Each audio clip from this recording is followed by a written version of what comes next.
Hello and welcome to another stream of Alan Wake 2, continuing what I've called the extended playthrough. Well, extended edition. There's no actual edition that is called the extended. I'm calling it that because of what content I'm doing. And we've done the first two episodes of the Night Springs DLC, and we've done the Lake House DLC. There's only one more DLC left to do. We're almost through the game starting from scratch, but then I have to do a New Game Plus playthrough, which adds new story elements and also gives you the true ending. So that's why I've called it the extended edition. So we've just finished the Lake House stuff. We went off and did that as soon as it became available, and the timing of it was such that the chapter that we're currently in the main story, something major has already happened. So just a heads up, there's some big spoilers for characters coming up. Hey there, Dr. Darling. You woke up early to watch since it's the weekend and you have the time, but Rod started late, lol. Yeah, I think it was almost 4 a.m. when I finished until dawn. I was 2 hours away until dawn. You came home dead tired yesterday around 6 p.m. and Rod was still streaming it until dawn in Australia, lol. Almost. 2 hours off from it. Hey there, Anmita. I'm doing not too badly, thanks. How's things with you?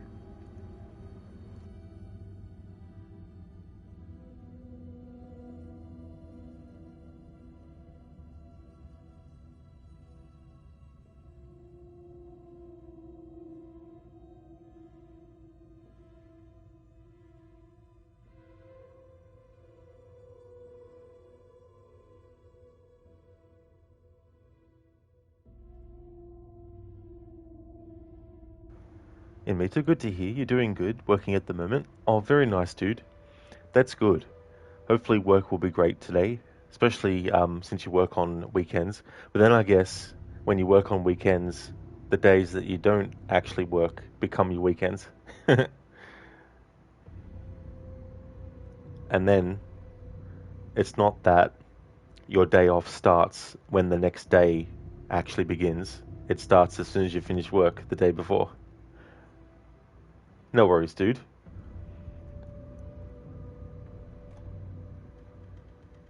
I made a manual save right where we were, so that's good.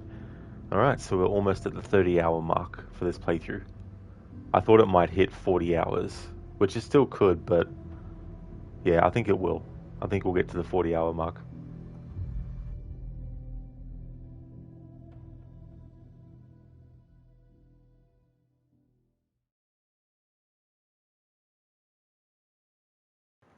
Hey there, Oliver. Monsters? Come on, Scoob. Let's, like, fuck off. Could you imagine if Scooby-Doo, but they swear. How's it going, Oliver?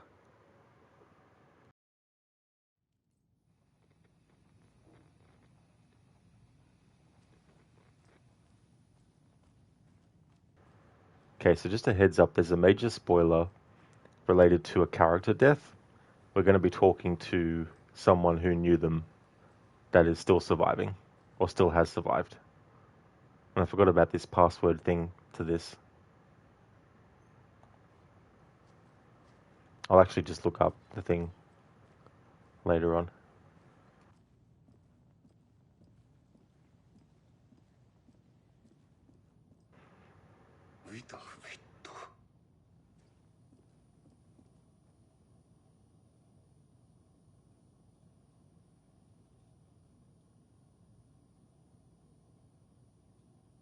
I'm sorry about your brother, Ilmo. Jaakko was all heart.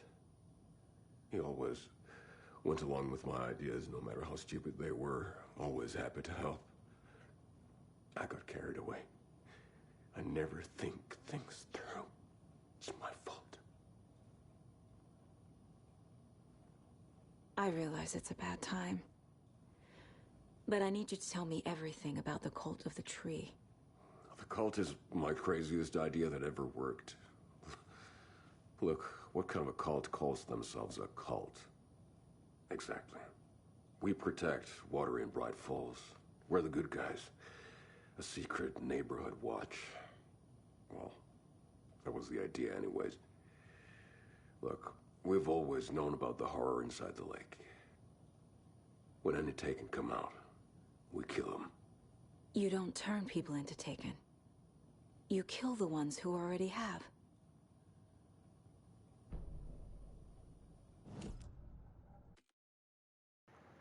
Oliver, maybe you'll hear behind the corner, "Let's split up, gang." Yeah. Just do a mod. Every game just Scooby-Doo. You're doing great. You're having the weekend off from work, so you get to relax a bit more now? Hell yeah. That's awesome to hear, Oliver. That's great. I hope that you enjoy your weekend. Dr. Darling, only 11 years away from Alan Wake 3.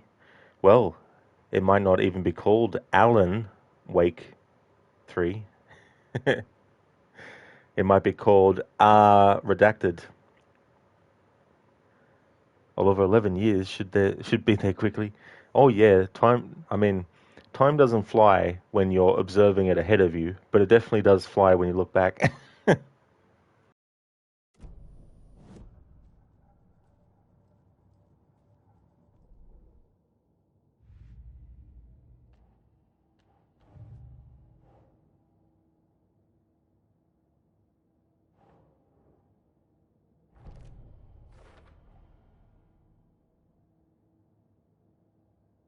We protect Watery and Bright Falls.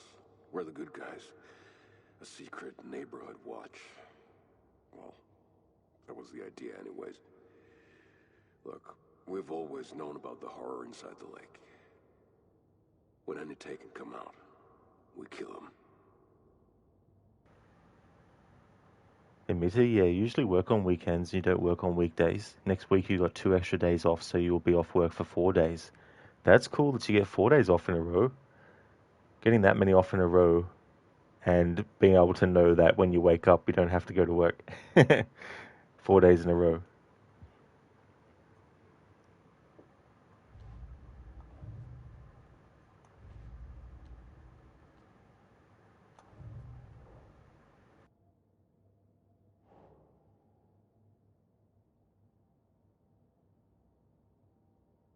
Hmm.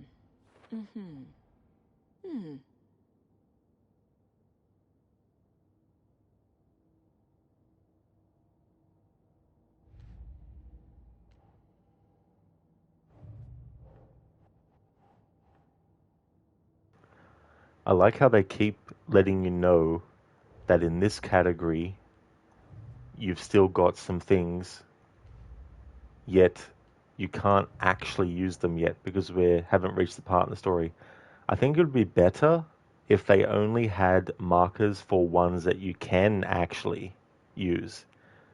And then when you've used those ones, don't have the marker appear there ever again until another one appears that you can actually use. Instead of always having it just appear, because then the player gets confused sometimes because they're like, hang on, did I check that or not?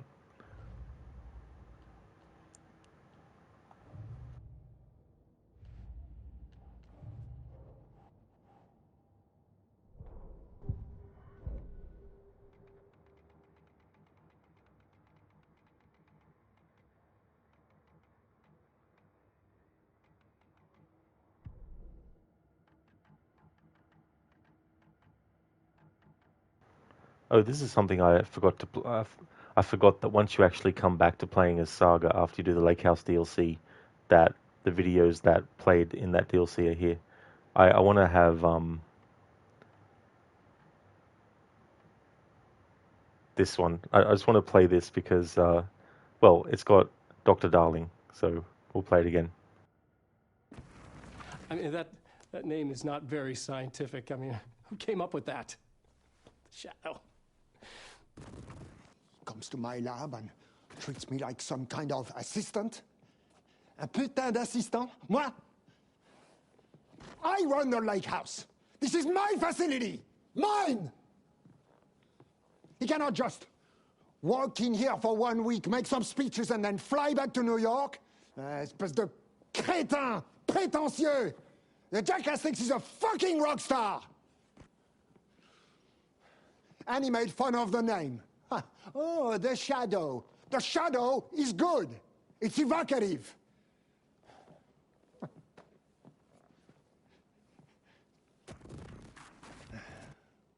He is just a jealous, spoiled little child. And I will make it so everyone can see this. I will make it so no one even remembers his name! Et tous ces imbéciles là, hein? They all think I am a pencil pusher. They think I do not have the mind for such work. Eh bien, ils verront. Ils verront! I will take what they think is possible. But I will break it.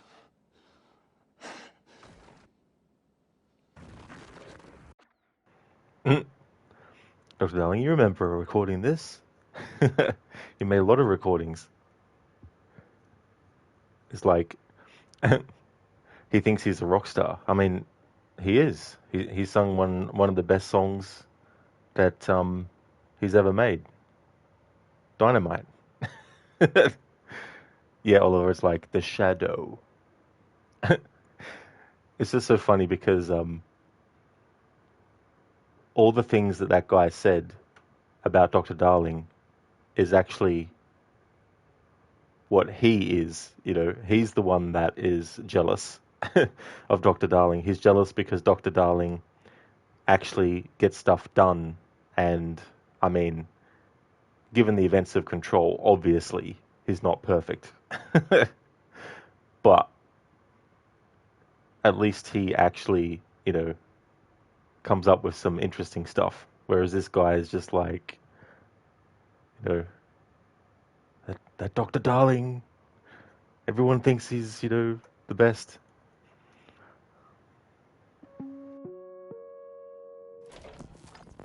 First off, a huge thank you to everyone here. The Lake House has made amazing strides in researching the AWE here at Cauldron Lake. Great work, team. I wanted to come in person so I could check in on the latest work. I won't get in the way. It's not our view, so no reason to be scared. Did you hear that, Dr. Marmot? While I'm here, I want to focus on the relationship between the Shadow and the AWE site below the lake. The theory that the Shadow even originates from the dimension this threshold is tapping into is compelling. Eventually, I want to understand how this dimension manages to convert subjective elements like art into objective reality. What are the constraints of this phenomenon? Can it, say, create altered items or even objects of power simply by manifesting them via a piece of art? These are the things we need to know to accurately classify the Shadow. I mean, that name is not very scientific. I mean, who came up with that? Shadow. So, any and all proposals are welcome. Anything testing art's effect on reality by using the Shadow's energy is preferred. To find answers, we'll first need a lot of data. No wrong answers. And when I return to the oldest house, I'll take back anything we end up with to run against a classified project called Hedron to build a comparative data set.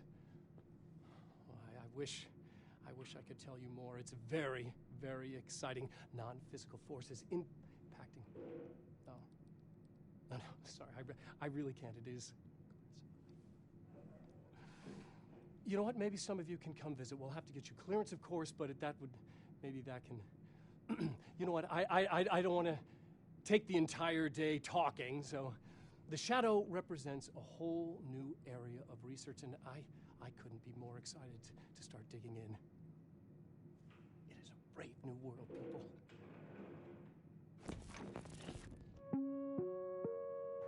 Dr. Darling, yep, that's you. That is you. Alright, so I thought I would just play those two things.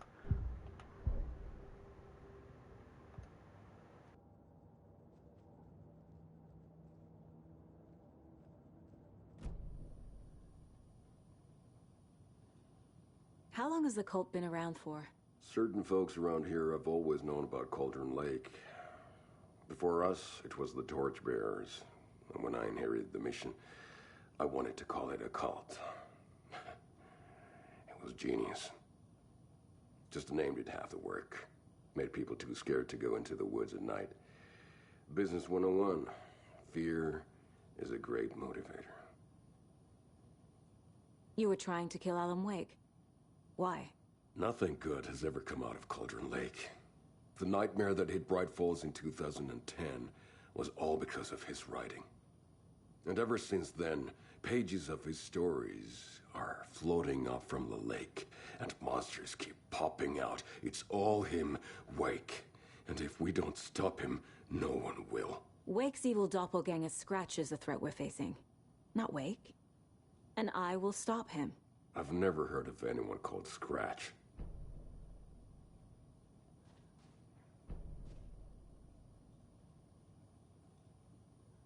You were the better Koskela. Much better than me.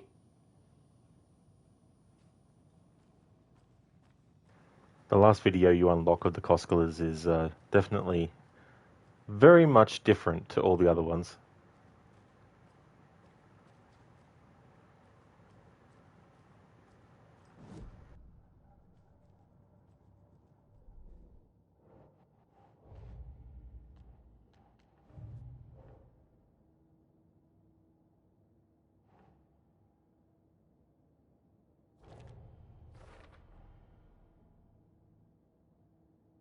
Nothing good has ever come out of Cauldron Lake.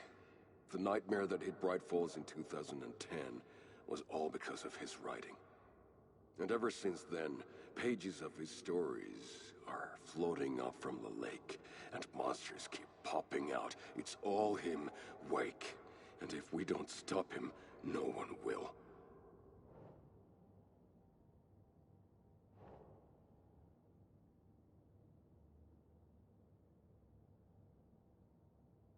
Yes.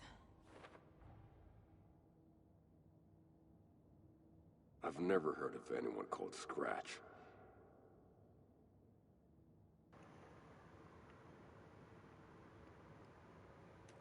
Like an evil twin, feel it scratching within, like an insane sudden raging. And his beautiful face in his leather and lace, so can't you see the play he's staging? Ever the light casts the shadow, ever the night springs from the light. In the end, it's never just the light you need. When balance slays the demon, you'll find peace. In the end, it's never just the dark you seek. When balance slays the demon, you'll find peace. Find your peace. Thank you for redeeming that as an Arnie impression, Dr. Darling. Very nice. It's a great song, that one.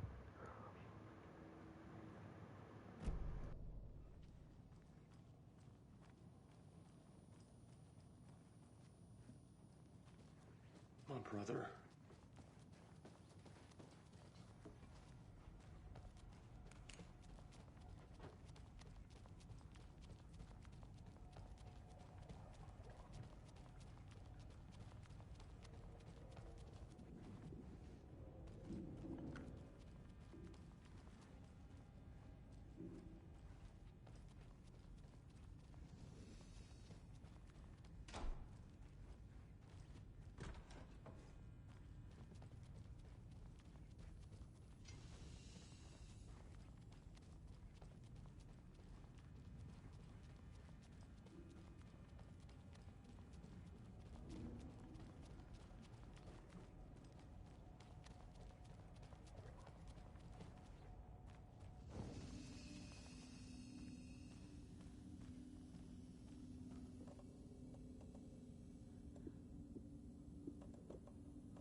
Alright, so offload that stuff into the shoebox so I can actually get this other weapon. I'm just going to go to Google to find the answer because I'll be here for hours otherwise.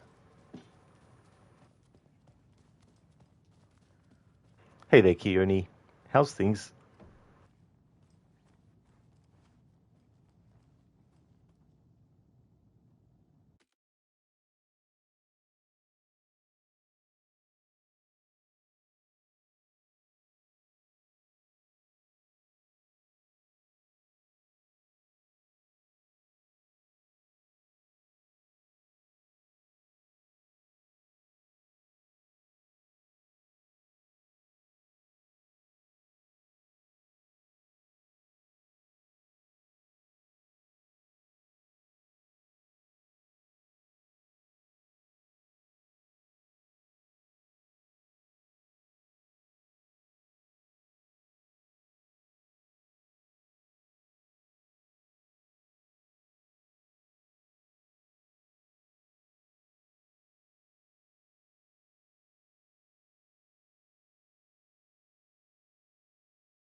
I'm sure Sheriff Breaker wouldn't mind me borrowing this.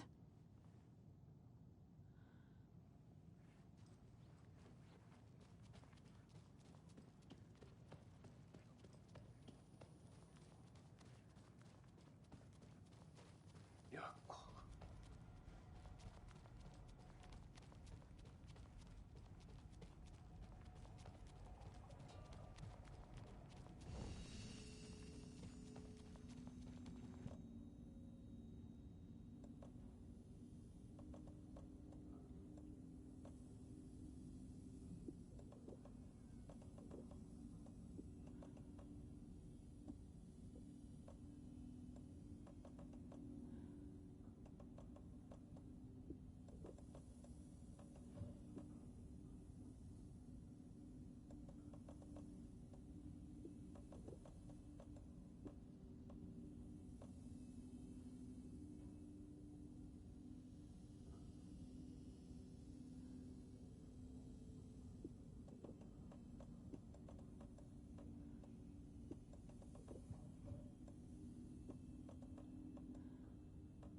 Dr. Darling, Rod really likes hoarding crossbow ammo. Yeah, I didn't actually use the weapon at all this time around. So I thought I may as well just put what I had of it in the shoebox. Now I'm going to do some backtracking.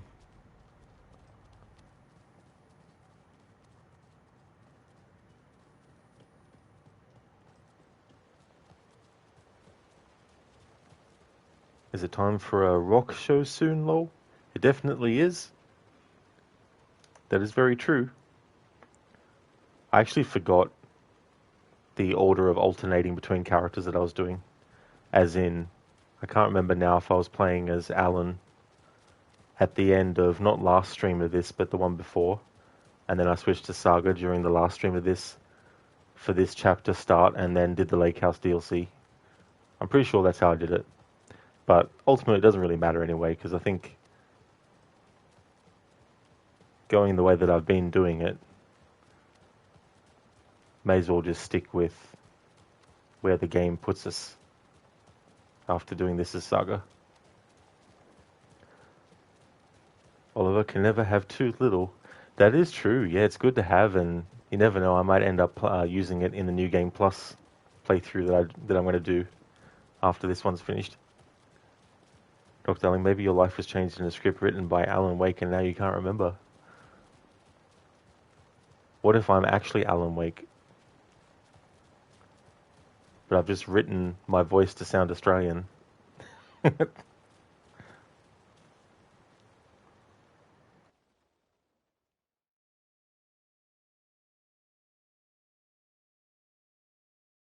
It's not a lake. It's an ocean.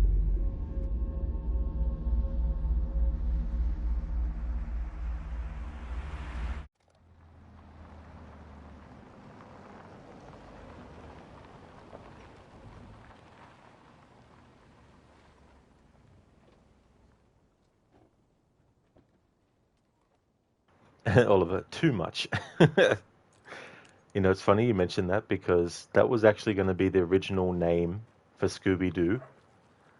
And they wanted to work in, at the end of every episode, that there'd be a dialogue that would make a pun based on the words too much. But they dropped it because they realized they might not be able to keep coming up with puns after every episode. I definitely feel like Scooby-Doo is definitely better. Mayor Seta will stand up for justice.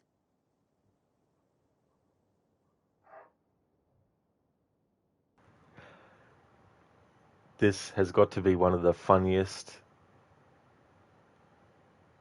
jokes that they've got in this game. And it is one of those jokes that the punchline is really late, but it's just so funny.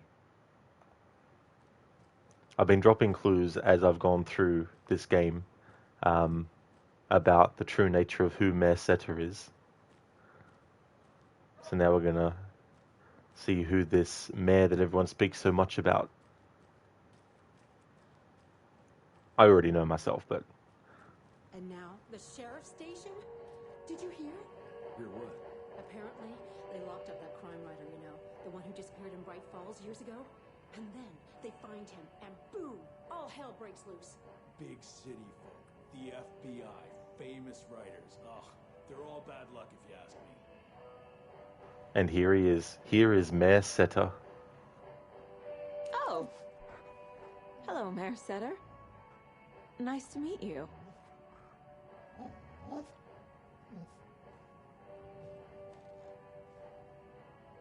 He gave us a charm. Thank you, Mayor Seta.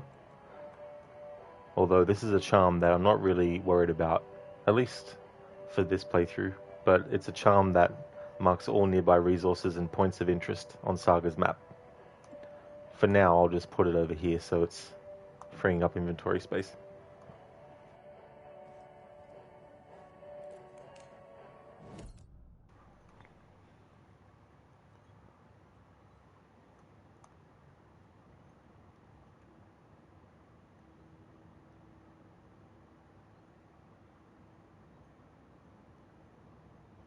Mayor Seta will stand up for justice.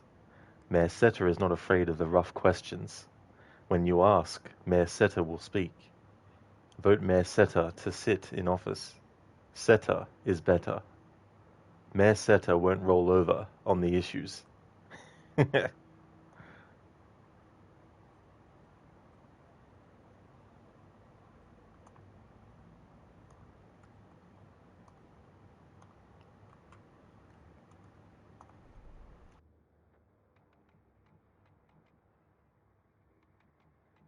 And that wraps up my list of favorite park benches in Bright Falls. And now, I just want to clear something up from our last broadcast. There was some talk, an off-color joke of sorts, about Wendy Davis of Davis Family Beef Jerky being dead, which of course is a bunch of hogwash. So I'm gonna give our dear friend Wendy a call so we can put an end to these silly rumors. And, oh, it looks like we already have her on the phone line. Wendy, hello. Hi there, Pat. That's not Wendy. No, this is Jim Figamore. Remember, we were going to do the announcement today. Oh, was that today? Listeners, we have Jim Figamore with us and the director of the Bright Falls Community Theater, And I'm here to announce that the theater will be losing one of its most dignified thespians as I, Jim Figamore, will be running for mayor. Hold for applause. Well, that's quite an announcement, Jim. Just let me find my notes here. I have some questions written down for you. The real question is what happened to this town. Bright Falls used to draw in thousands of tourists with its vibrant art scene and impressive bird feeders. And what's our reputation now?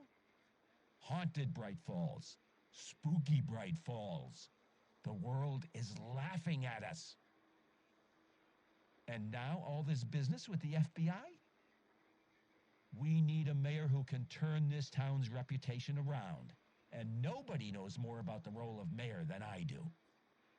I played one in the theatrical production of Fiorillo, to glowing reviews by Coffee World magazine. Mayor Seta is a joke. And you know what? I hear he kills cats. There. I said... Now, Jim, this is a family show. I found my notes here. So why don't we pivot to some questions? First question. What exactly goes into that delicious beef jerky? Right. So it looks like... Okay, the reason I wanted to replay that radio interview is because of the joke. So you get this radio interview very early on, before you find out who Mayor Seta actually is. And Jim Figuremore, when he's like, Mayor Seta is a joke. Which, at the time, you might think, oh yeah, this other mayor, he must be a bit of an asshole or something, must be, must not be good for mayor. But the game is literally telling you that Mayor Seta is a joke. And here he kills cats. It's like, there's no evidence to say that Mayor Seta has killed cats.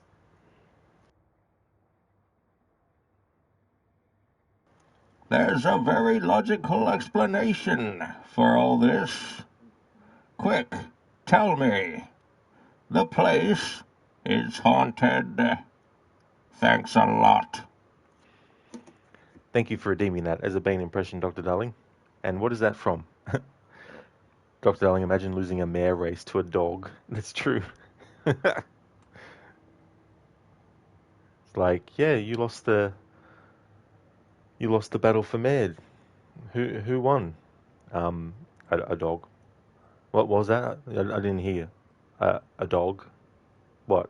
The other candidate was a dog, as in, a piece of shit. And no, like a literal dog.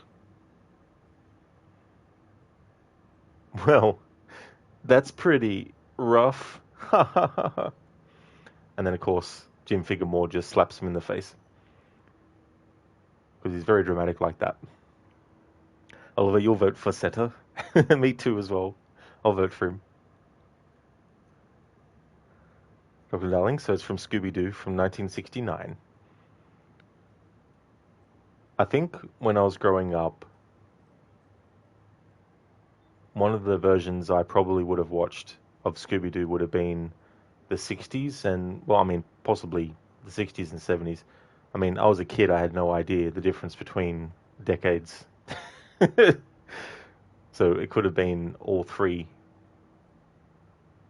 for all I remember. It was the same with the Spider-Man cartoons I used to watch as a kid.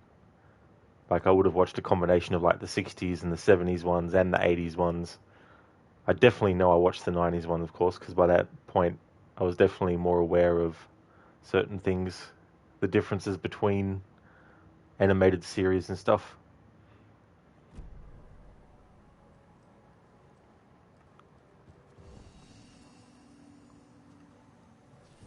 So, is everyone all right down there in Bright Falls? Well, that's the cutest mayor I've ever seen, for sure. There's a lot of good folk in that town.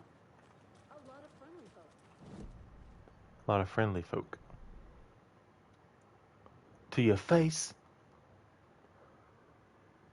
Oliver, he got that dog in him. Thank you, InMeter, for redeeming Assassin's Creed quote from Assassin's Creed Unity. Awesome.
Okay, so I've got one.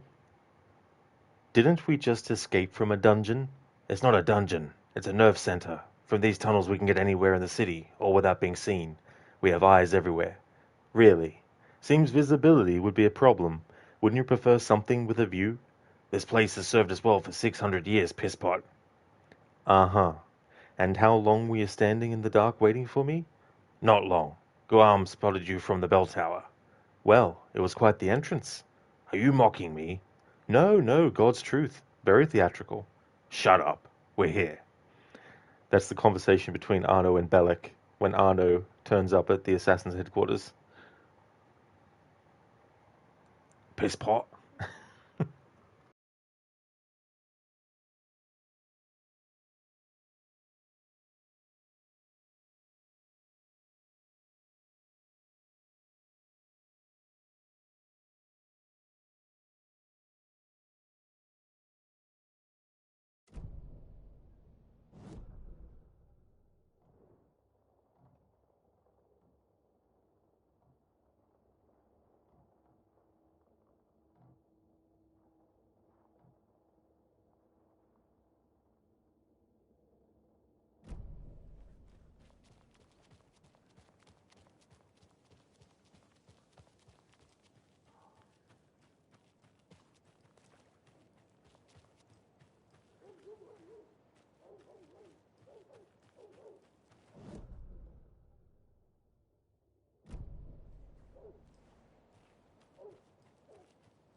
In Mitra, it's funny how this whole time you believed it was the same actor who voiced Blackbeard.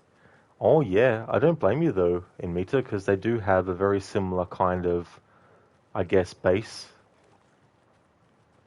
to their voice. And that gruffness.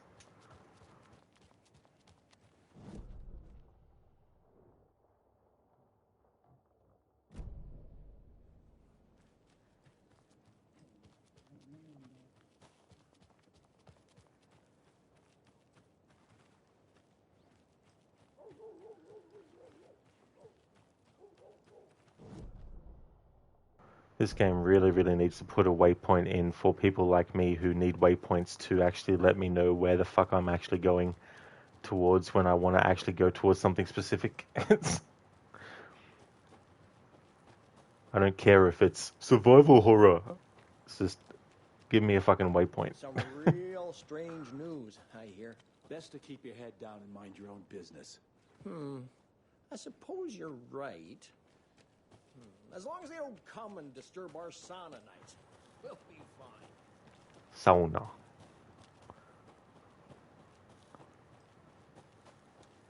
And Mita, where's the fun in that? I know, right? It's ironic, you know. And this is great that they are, in the ways that they are. But you would think too, with accessibility being a thing more and more in games these days, that they would want to actually help cater to people who, like, really do, like, seriously need sometimes to be able to actually mark on a map where they want to go and then have some kind of visual indicator to let them know if they're close, instead of having to look at the map 500 times. I mean, I put up with it in games like the original Silent Hill games, which is fair enough, but it's like, where I wanted to go, I may as well just not worry about going that way. Let's just fucking go this way then, game.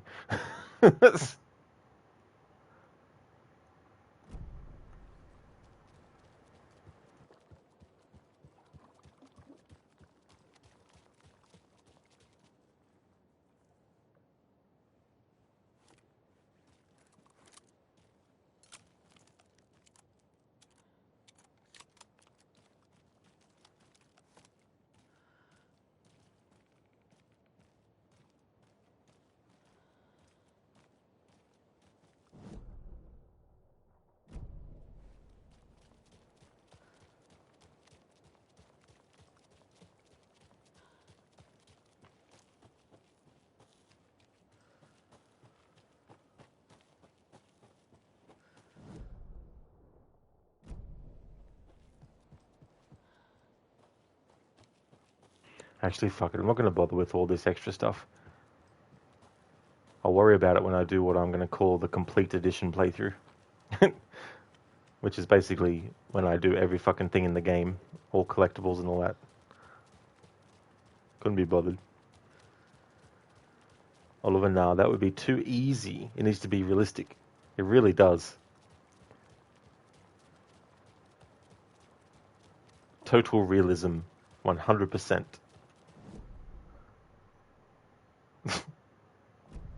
I ended up going the way I didn't want to go.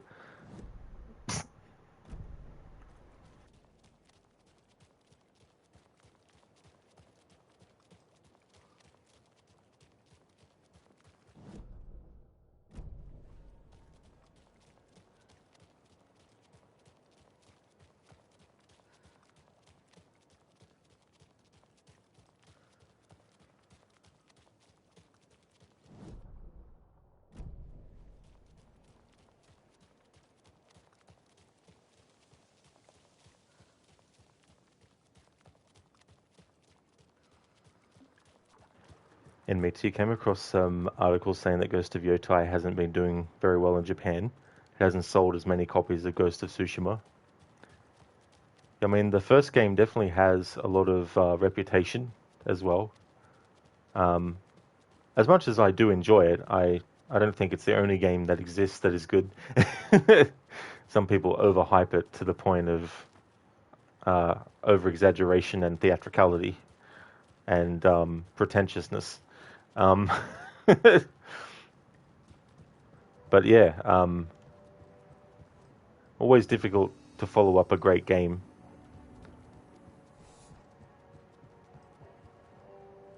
Hey there, Sona. Welcome. How's it going?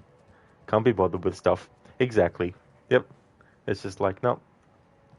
Don't have the time. Oliver getting lost in the dark woods. How realistic. No GPS, pardon me, or anything like that. Okay. Don't think there was actually anything I really wanted to get, except for that shotgun that we got. Alright, so let's go back to Bright Falls.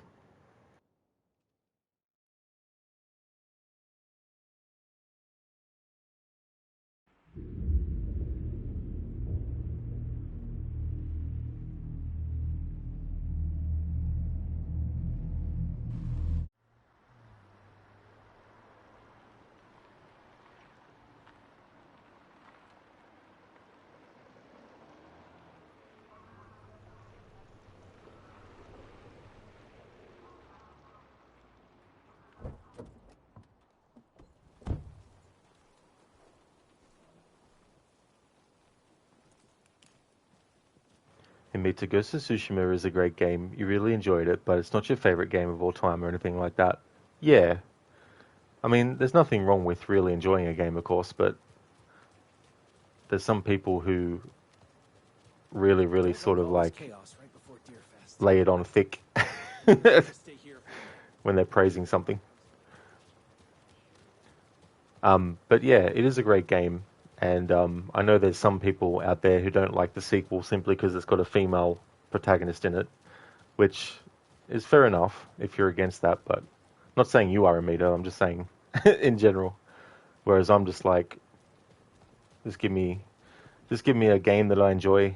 I don't really put myself in the shoes of a character when I play them. I just kind of let whatever wash over me as I'm playing the story and everything.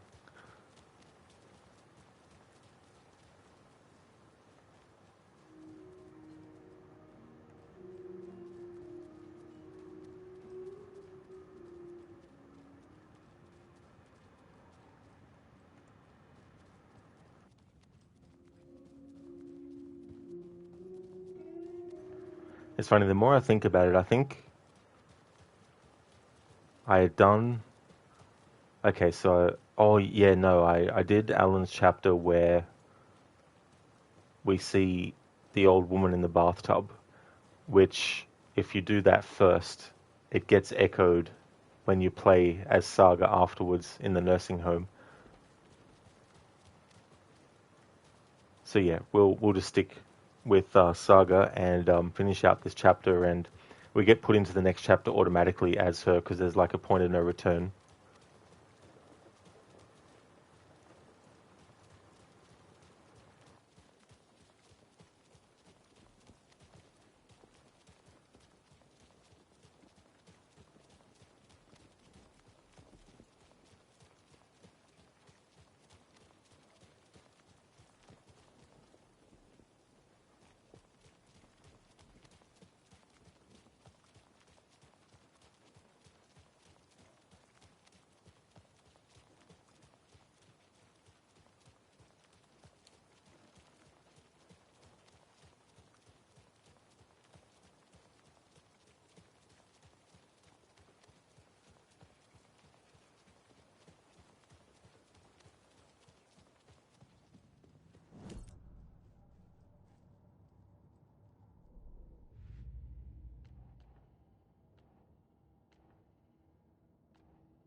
Ilmo said the cult kills Taken. Is he telling the truth? Surplus deer masks buy in bulk. We've got a floater, a Taken on the shore. Call the gang Yako. We are going hunting. Cult of the Tree. Keeping the town safe since 2013. Ilmo is telling the truth about the cult. They really were fighting the Taken. We're on the same side. If the cult is killing Taken, then why did Nightingale turn into one? Private party. Invitation only. Wrong time, wrong place. Time to go, Yako. A job half done isn't done at all. Nightingale became a Taken because the Bookers interrupted their ritual.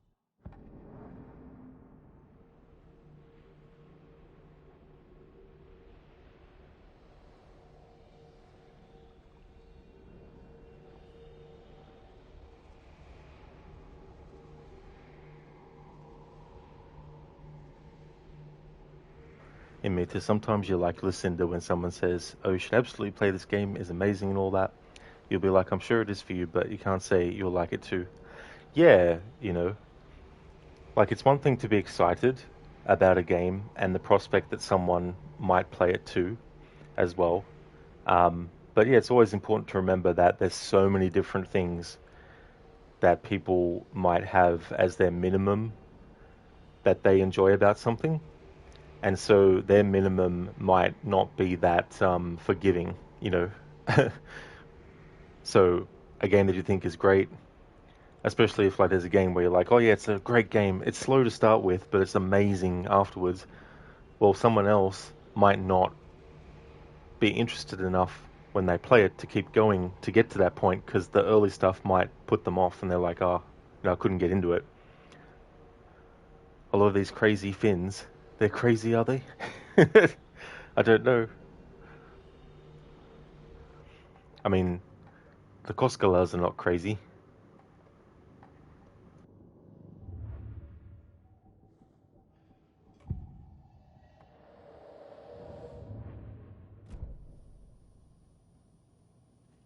I'm gonna deal with the situation, Ilmo. But the town will need protection until we sort this out. I could use your help. Right. Right. I'll round up the gang. Whoever's left. We won't let these fucking monsters hurt any more of our people. We'll do my brother proud. Thank you, Ilmo.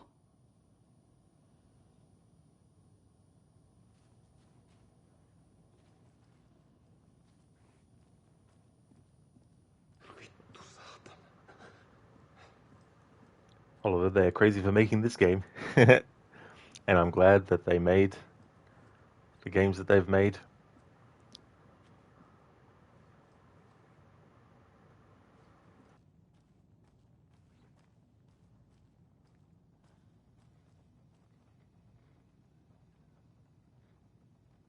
You really don't remember Logan living in Virginia with me and David?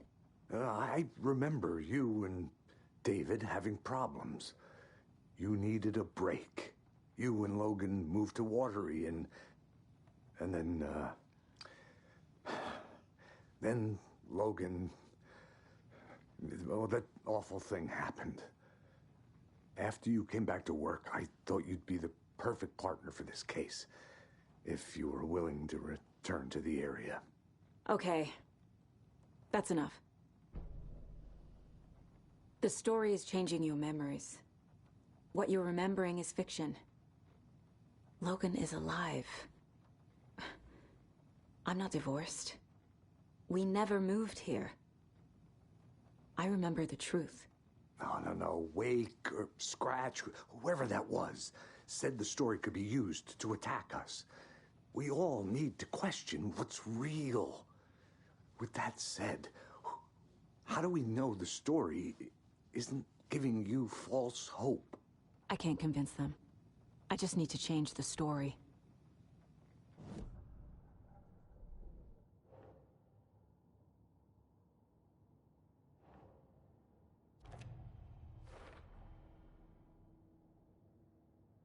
A job half done isn't done at all. Oliver, Logan, they got the Wolverine in here too.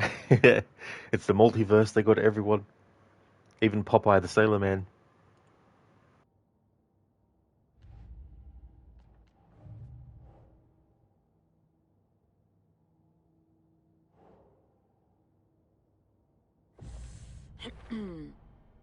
I know what is real and what isn't. A megalomaniac writer can't make me doubt that. I have more family than I even knew. And I need to protect them all.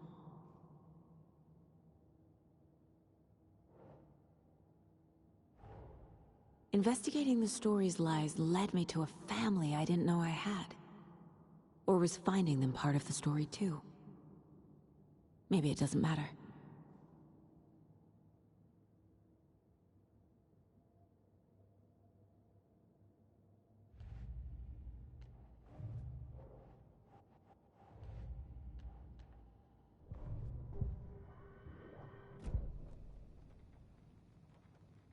So the Cult of the Tree actually kills Taken. They were on our side, even if their methods are misguided and criminal. It looked right from where we were standing. Nothing's what it seems in this case. Too many stories contradicting each other. Too many versions of the truth.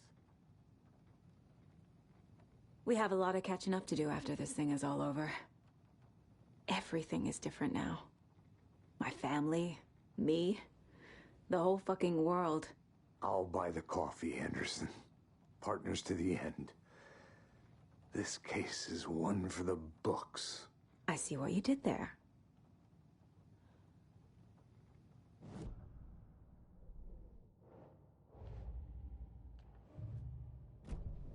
Scratch pretended to be Wake to trick us. He almost won me over. I should have trusted my gut. Had a bad feeling about him when we found him at the lake. When that insane monster cloud came at me in the woods, I saw a face inside it. Wake's. I think he was always a monster. Always Scratch. Hey there, Nofry. How's things?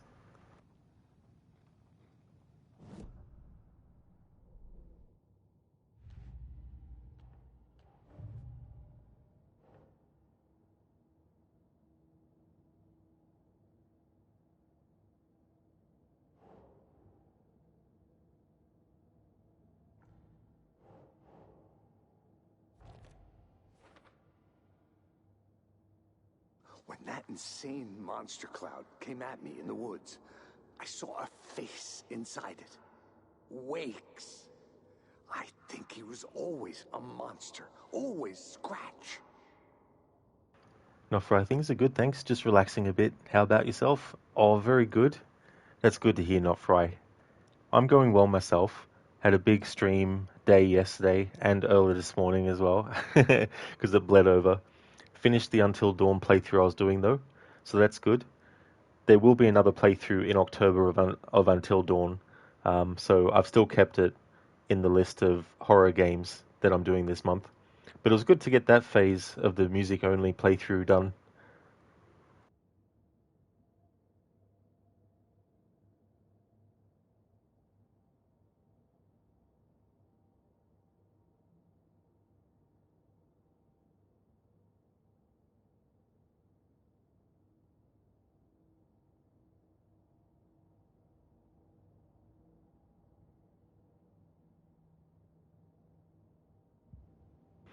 That's true, exactly. Not Fry was grinding yesterday for sure. What helped too was there was a lot of objects I didn't need to even, worry about picking up and looking at, so I could just go straight to where I needed to go. And I didn't actually get the character of Jessica to die at the exact point I wanted, but it was still a different point to what I had the first time around, so I made peace with that. It was just like, yep, that's where it has to be, I guess.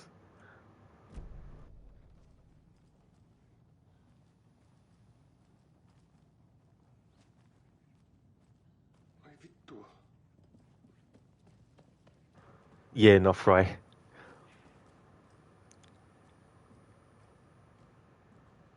I was like, I'd like it to be this specific spot, but I did manage with Chris and Ashley to have them die. For Ashley, it was the same spot, but just slightly differently how it came about for the second time. But Chris dying in the same spot, there was like some music that I'm pretty sure we hadn't heard yet in the playthrough, so that's good.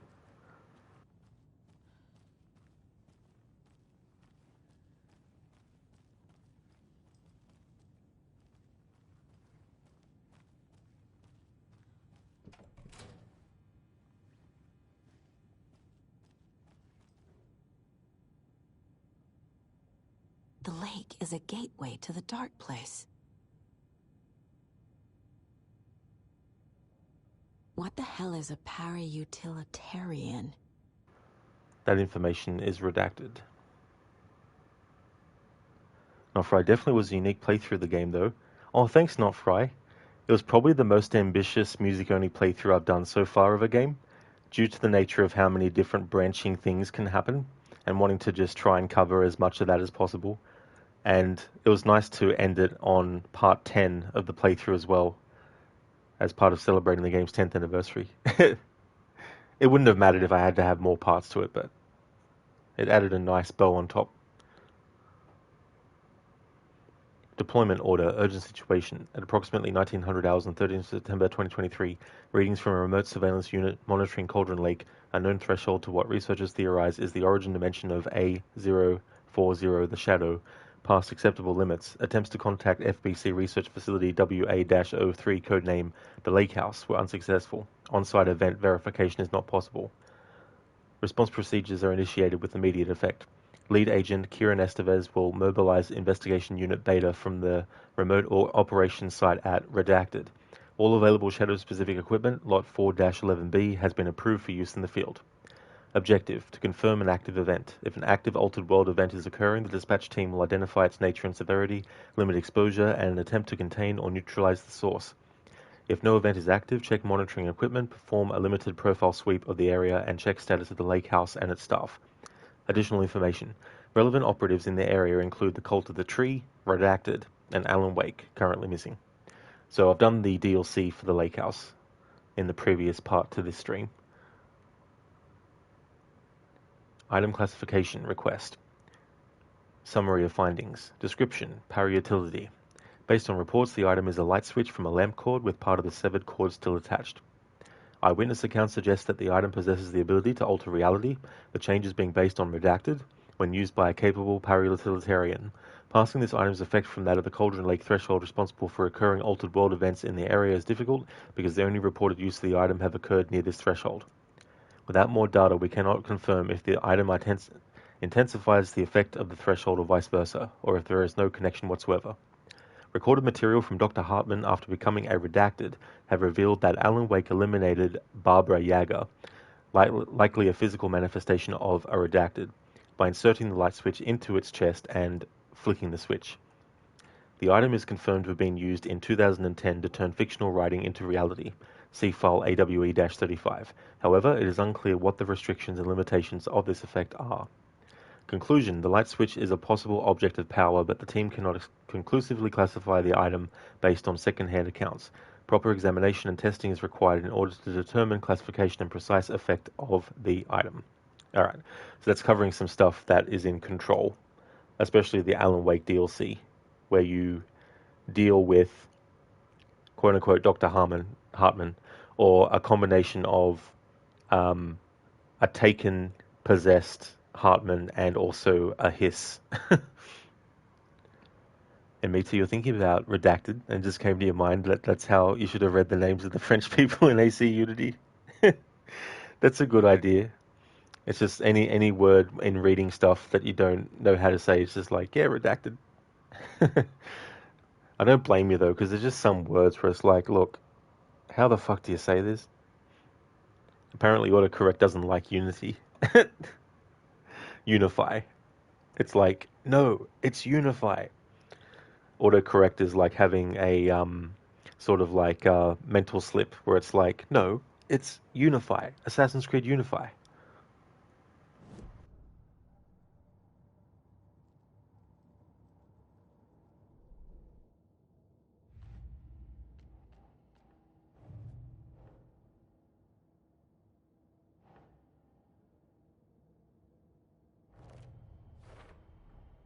The clicker amplifies any changes to reality suggested by a piece of art. Makes them permanent.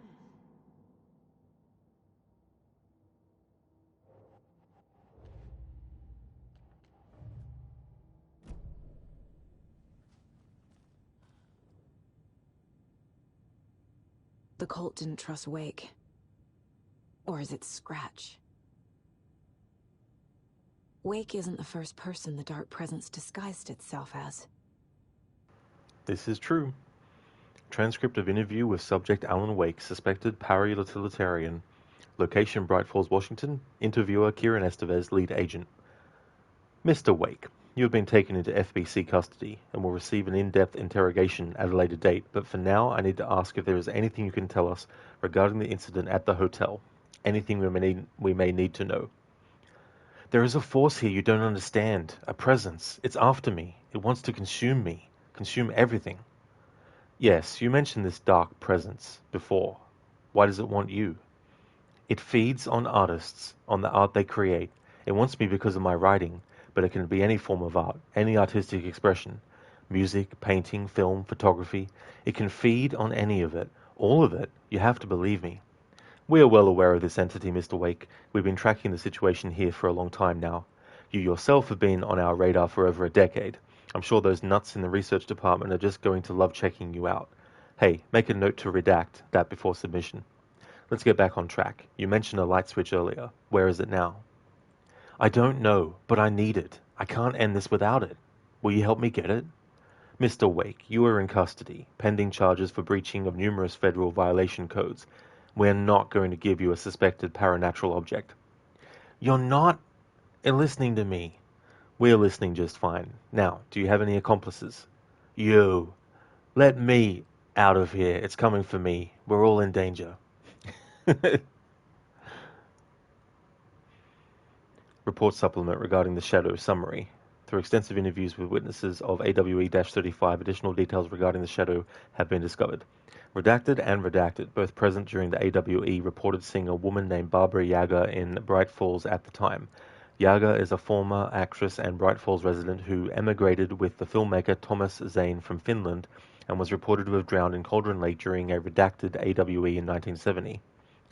Research staff have concluded that Yager's appearance is likely a case of the Shadow manifesting in human form.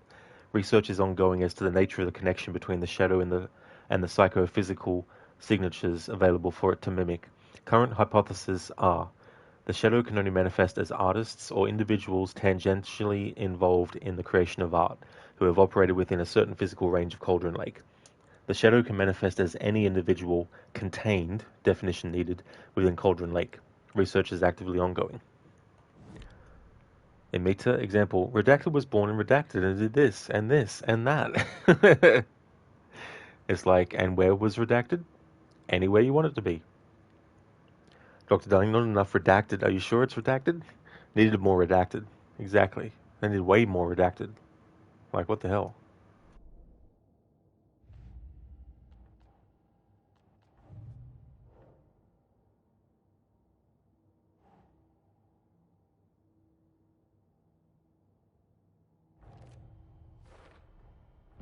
I need to know what information I can still trust.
Wake told me the clicker would fix this. But Wake was actually Scratch. How can I trust anything he said? The artist must conclude his work. He rides a storm on your piece. Wake up and smell the danger. We told you already, kiddo. What Tom said about the light switch is true. Don't let the story confuse you. You need him to write the ending you want. The clicker can make that ending come true. But we don't have Wake. Everything we knew about the clicker was true. He wasn't lying.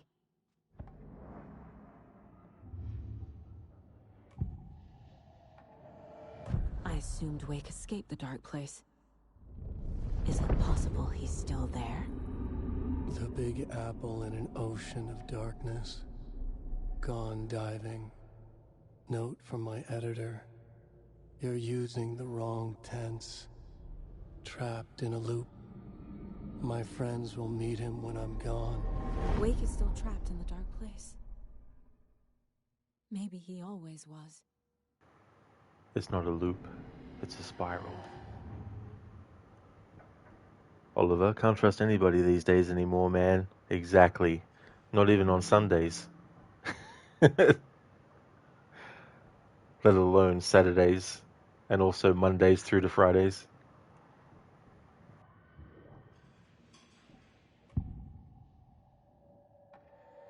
Scratch was pretending to be Wake.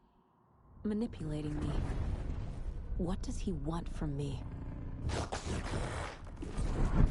No. I'm in control here. It's my mind place.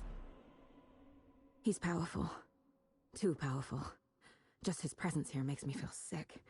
Like a wave of terror through my head. I feel his single-minded drive to get the clicker.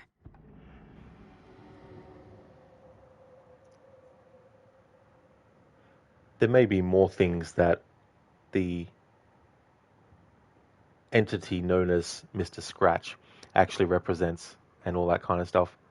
And also what inspired the character as well. Fans of Stephen King will know of the character Randall Flagg. He's had many different names, I think, too. I haven't read the Dark Tower series of books. I've only read The Stand. But he's a character that Mr. Scratch is very, very similar to, even in the American Nightmare game.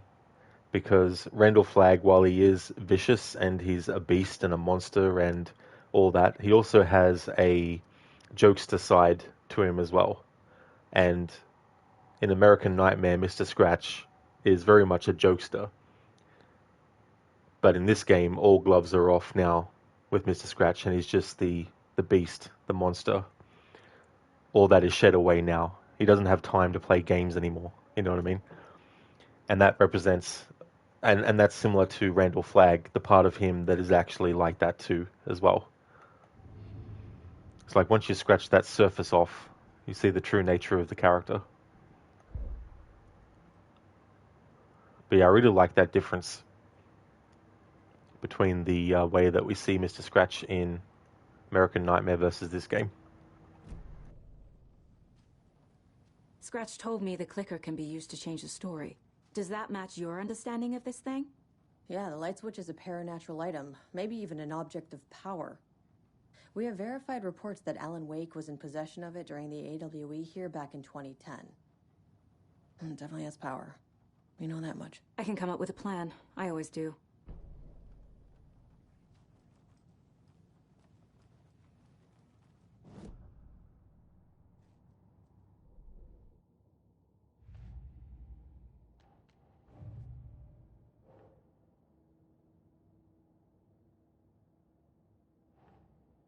In the Lake House DLC, we played as Kieran Estevez. The DLC is good, but it is friggin' annoying, especially the final boss fight. The clicker can fix this, but I can't use it without Wake. Tor knows about this stuff. Maybe he can help. Yeah, the light switch is a paranatural item, maybe even an object of power. We have verified reports that Alan Wake was in possession of it during the AWE here back in 2010. It definitely has power. We know that much. Hello, Mr. Goatee. How's things, dude?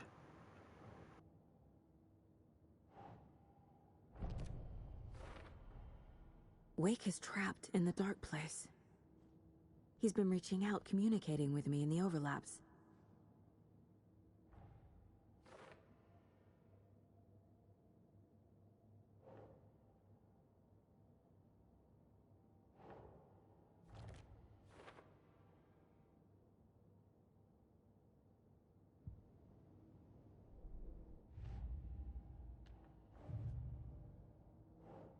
Mr. Goatee, been watching Arnie on Instagram doing remixes of songs you love AI. Oh yeah. Imagine if the real Arnie was actually doing that.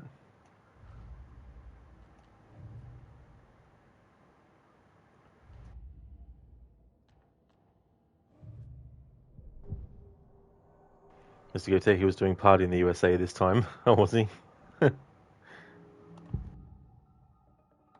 Wake is still in the dark place. How do I get him out? We live and breathe rock and roll. From the silence of screams, from the fever of dreams. The clicker can amp up other works of art, not just Tom's writing. Anything created with passion. The dark power of the lake will make it creep into reality. But if the holder of the clicker believes in the art, they can make it all come true in the flick of a switch. I can use the clicker without Wake. Only Wake's writing can change the horror story. But I can use the clicker to change something else. Like getting Wake out of the dark place.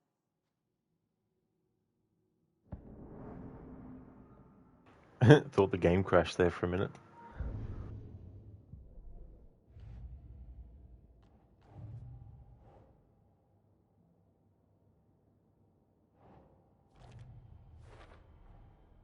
I will use the clicker to change reality and bring Wake back at Cauldron Lake.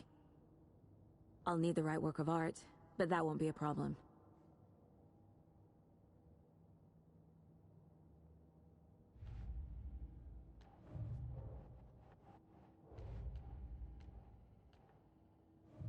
I've got it now. I just need to tell the others what to do and fix everything. For good.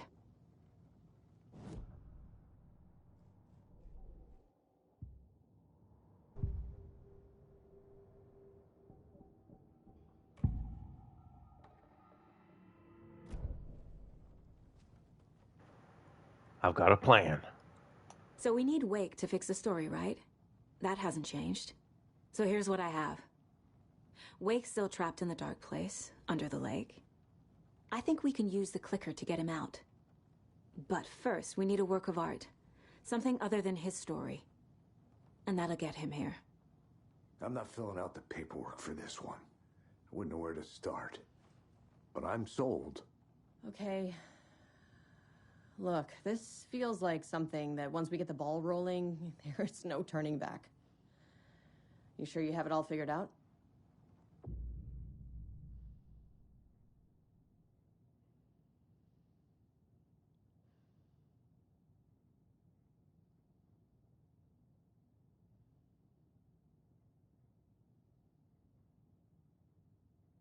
I know the text is hard to read because when I had the light shining there, the way that they put the message up here doesn't count for the fact whether the player has the flashlight on or off.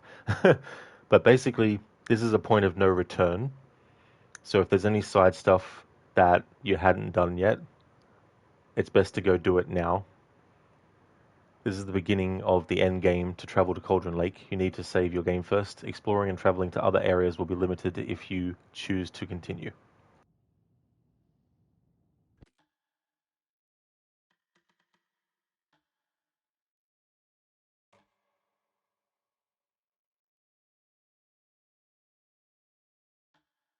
I'm ready to head to Cauldron Lake now. Let's get the plan started. Okay, here we go. We'll be there for you. What do you need from us? I'll head to Cauldron Lake with the clicker. Scratch will try to get you, Anderson. You'll need backup. I can tell there's no talking you out of coming, Casey. Estevez, is there a way to get that light array to the lake? Oh, I've got you covered, so good news there. And we'll bring our mobile containment unit. It's specially built for entities like Scratch. And this work of art, Anderson. What's the plan for that? I'll make some calls on the way. Just meet me at Cauldron Lake.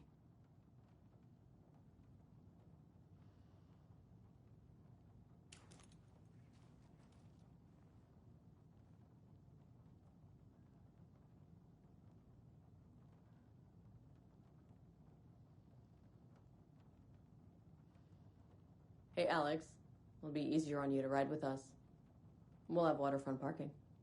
I like the sound of that.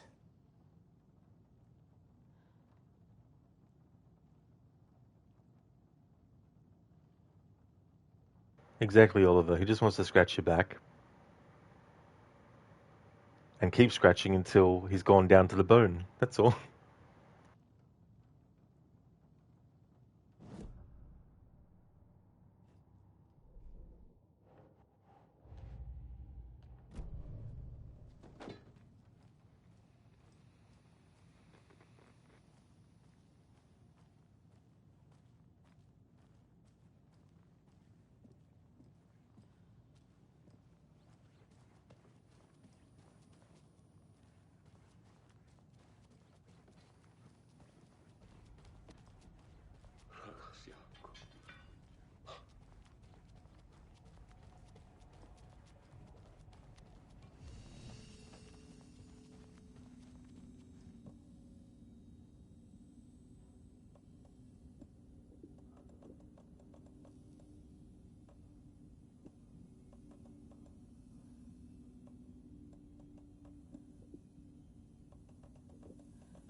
I like that. It won't let me heal because we're not in a combat situation.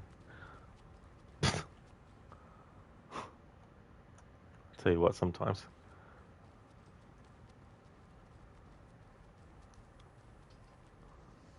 We can't have you possibly prepping for anything.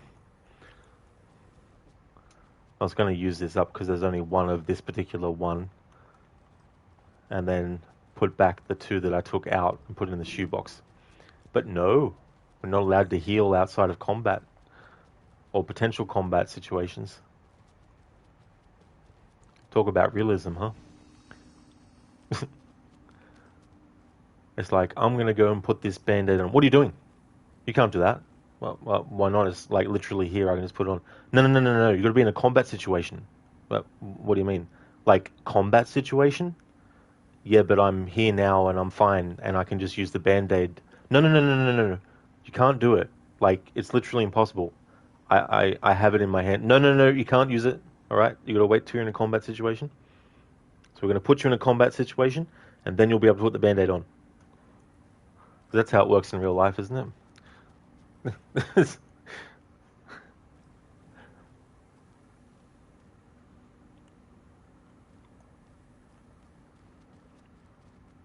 like, what, do I have to leave the sheriff's station and then the game will let me actually heal?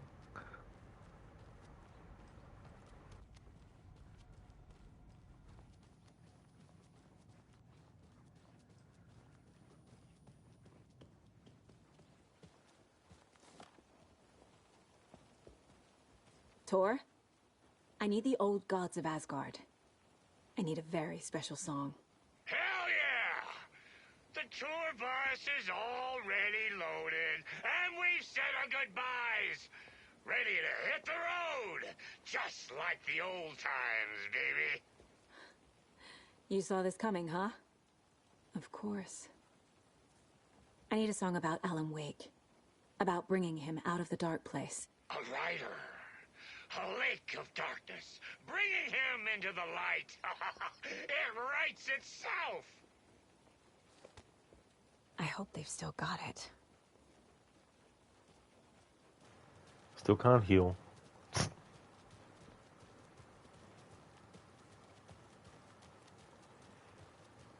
Oliver, she got some itchy bones. And then it's like, go through the bone as well. Mr. Gator, I got shot by this RPG. I need a band-aid. Yeah.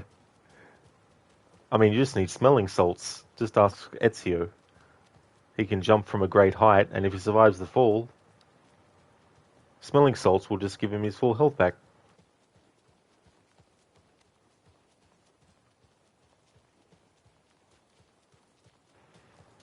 Yeah, Mitris, like, geez. What a silly thing to not let the player be able to do.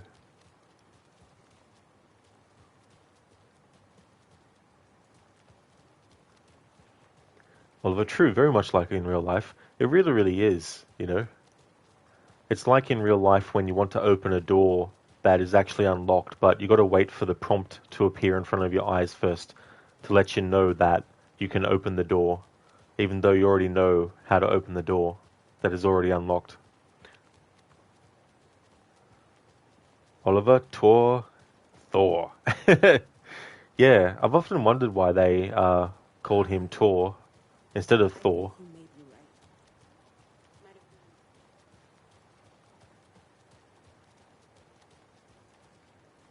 So, Ezio got any of them smelling salts. It's like I broke my arm. I need to repair it. Now we can heal. Come on, Saga. Time to get back to work. Oh my god. It's one of those spots where the game won't let you... For fuck's sake, man. What is this? Like... Talk about unreasonable programming. I think you may be right. Thank you for the follow, is Brittany bitch. Interesting username. Marcy's coming back. Fuck, Riley. This is so messed up. I know. Yeah, Oliver. It's like, bloody hell. Of course I can't go out there far enough to use a healing item. Forbid.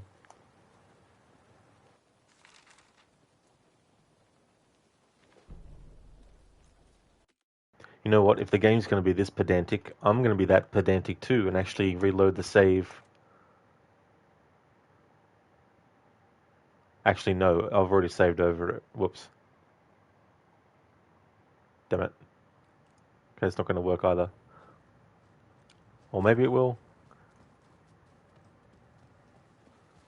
Because it doesn't come up with that message until after you've spoken to Estevez.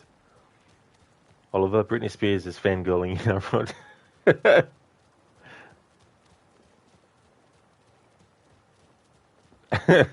Sometimes I wonder, not about my channel, but I just wonder, like, how many channels on Twitch or YouTube probably have been visited by celebrities without the streamer actually knowing.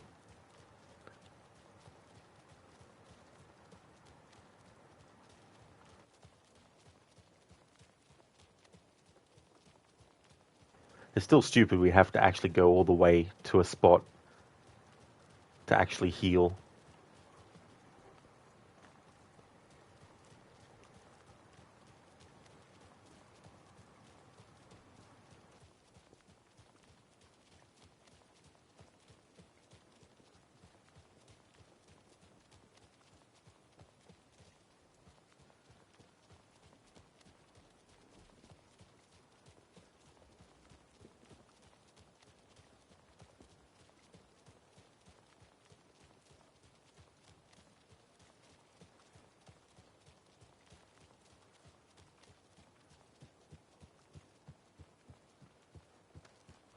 Alright, so now the game will let me do this because we've reloaded to a point before we triggered the point of no return.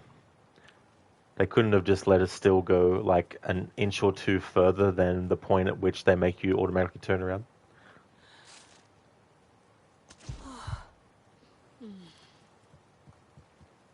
Alright, there we go. Ah, dear.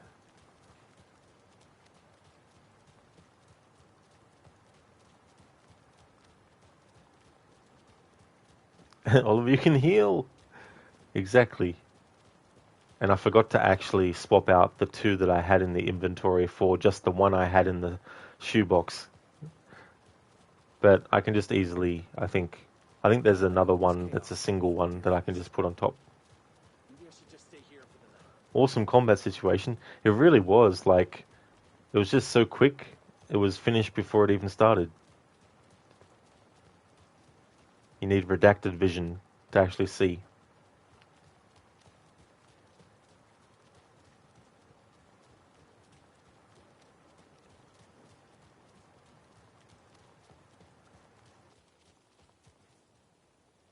Nope. I need to go back. Went the wrong way. Got a case to solve.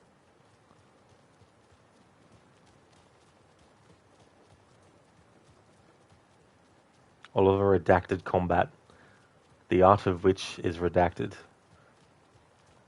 Only the redacted get to know the redacteds of that redacted art.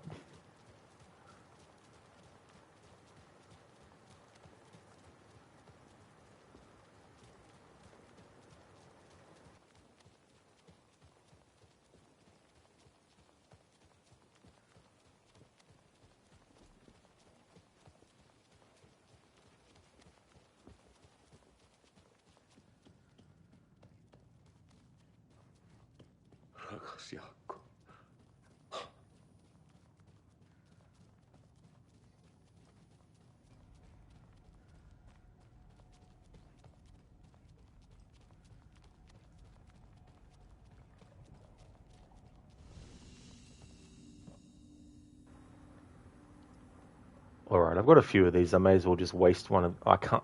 Never mind. For fuck bloody sake. That's... Okay then, game. Let's put this over this way. There we go. And we'll grab this one. That's 2 already. There we go. Alright, now I want to get the charm that if you lose all your health, it'll revive you. I wanted to keep it for this fight that's coming up.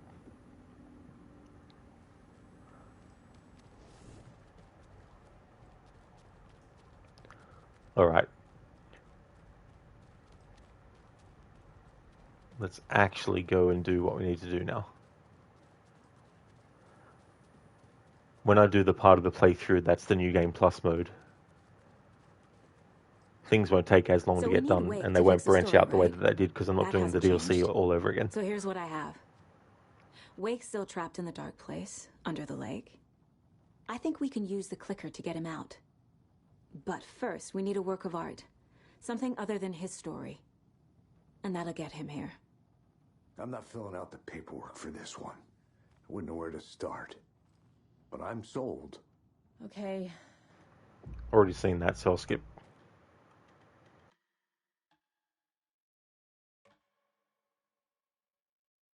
That's right, Oliver. Deja I'm ready to vu. head to Cauldron Lake now.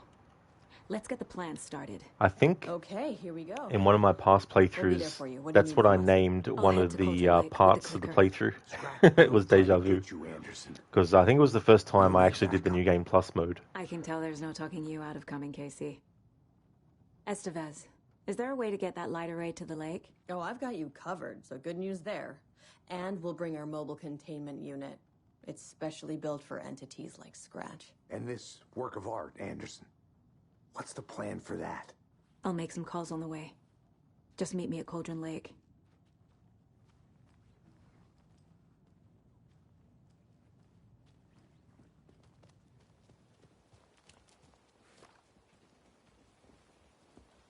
Tor, I need the old gods of Asgard.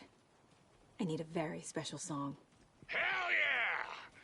The tour bus is already loaded, and we've said our goodbyes. Ready to hit the road, just like the old times, baby. You saw this coming, huh? Of course. I need a song about Alan Wake. About bringing him out of the dark place. A rider. A lake of darkness, bringing him into the light. It writes itself. I hope they've still got it.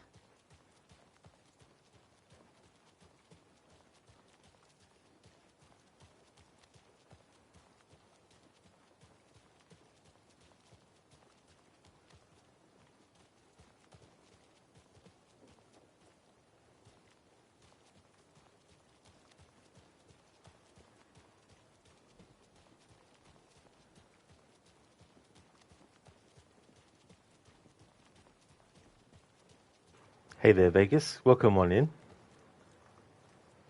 Oh, no, that's actually just for horror movie quotes. But I can definitely pick something from a horror movie or anyone that you have in mind, like a horror movie in mind.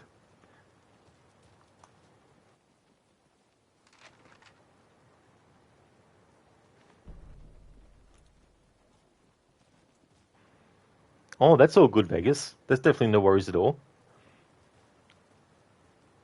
Is there any particular horror movie you'd like to hear a quote from?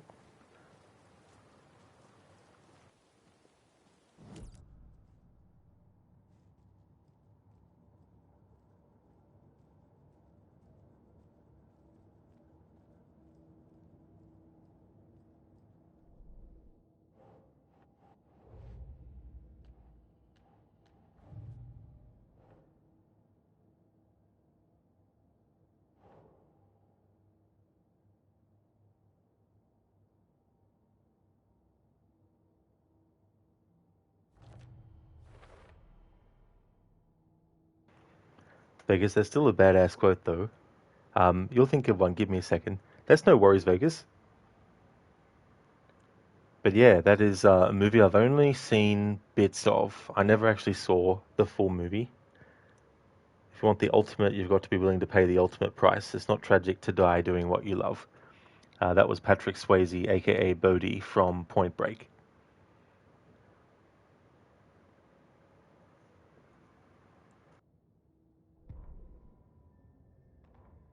After getting his hands on the FBC files, Ilmo Koskinen knew what he was up against.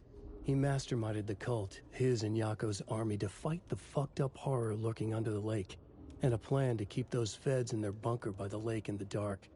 Outsiders would only screw things up. The Koskinen sabotaged the FBC's monitoring station and rigged it to alert them when something was brewing at the lake. One time months later, when the alarm rang, they drove to the lake again, ready for a fight. But this time, they didn't find any monsters. Something else washed ashore. The light switch. They'd read how Wake had stopped Jagger with it in the stolen files. From that point on, whenever the cult caught someone taken over by the Shadow, they cut out the monster's heart, pushed the switch into the hole, and flicked it.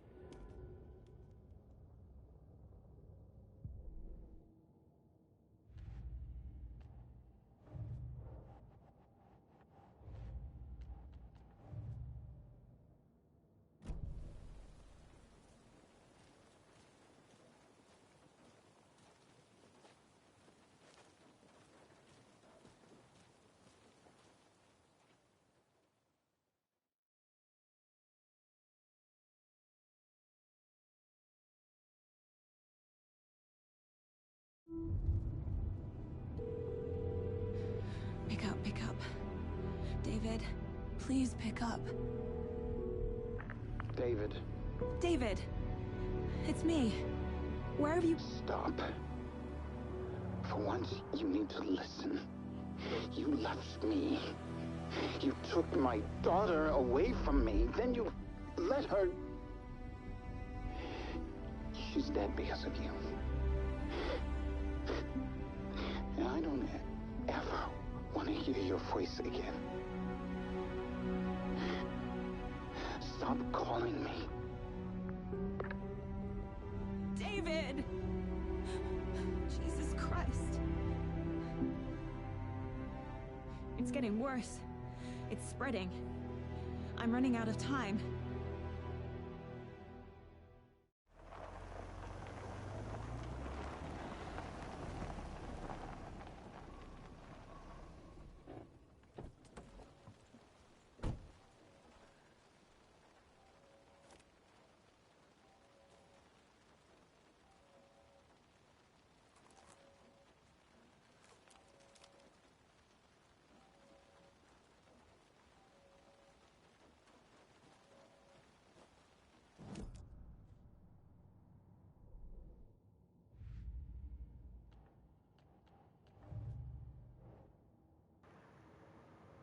Yeah, Oliver, even though that whole thing isn't actually real, it is so real, of course, like, to actually hear that as well, like, that would really mess with your head too. Like, Saga knows that it's all part of the story, but it still doesn't make it any worse to hear someone that, in her perspective, is still very much, part of their life and they're married to them and everything. But to hear them in this version of reality actually being, so angry, understandably so, of course, because from his perspective, in his reality, they're not together anymore and their daughter is dead. Afro, is the waken Alan Wake the waking up kind or the dead kind awake? That's a good question, actually. I mean, is Alan actually awake even when he is awake? Or is Alan dead and this whole time it's just been a wake that someone set up for him that is so realistic that it's a new form of celebrating someone's wake? In fact, are we all awake? Or is when we go to sleep when we actually wake up? Dun dun dun! The answer lies in the orange peel.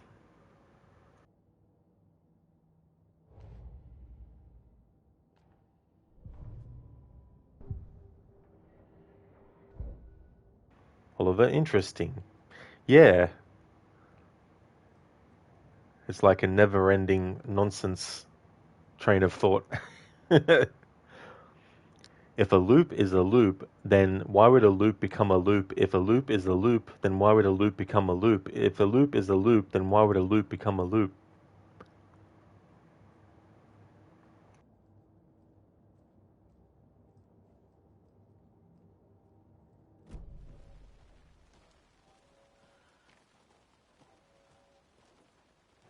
Oh, nice, Vegas. Thank you for redeeming that as a horror movie quote. If you try to run, I have 6 little friends, and they can all run faster than you can. Thank you for redeeming that, Vegas. So that was Seth Gecko from Dusk Till Dawn. That is a great, great movie. I just love how the first half of it is brothers on the run after doing a crime spree, turning into a vampire movie for the other half. It's just pure genius. Oliver, this is some big brain stuff that I'm not awake enough for. I don't blame you. Even the most nonsensical sense in the nonsense of the nonsense would not find any sense in the nonsensical nonsense.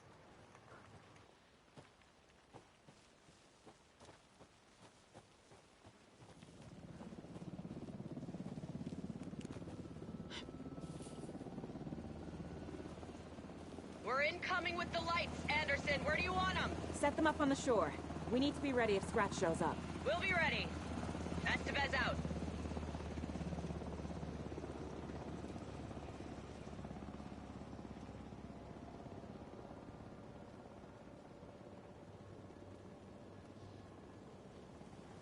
Vegas, that's such a cold and slick statement. It really, really is. I think George Clooney did a great job as that character in that movie. At the time, because he had only done a lot of serious stuff like ER, people at the time might have thought George Clooney in like a crime horror movie? What? But now, I guess it could be the other way around, where people who only know him from movies he's done recently might be like, him being in a movie where he plays a criminal on the run, and it's a vampire movie as well? What?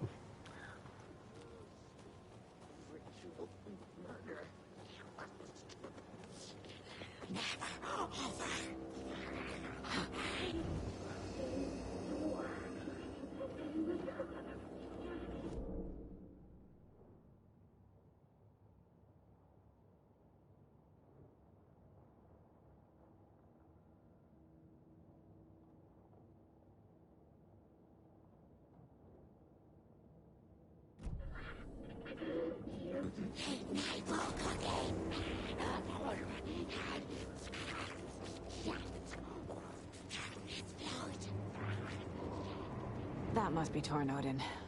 Maybe I should check in. Kiddo! We're almost at the gig! And Odin's run over 4 minions of darkness! The bus is our hammer! I'm driving with one hand! I need you to meet me at the shore. Is the song ready? Almost! Odin's got a killer chorus! Come save your soul, awake new and whole. By name I will summon him. Da-da-da-da, it's a dark ocean summoning.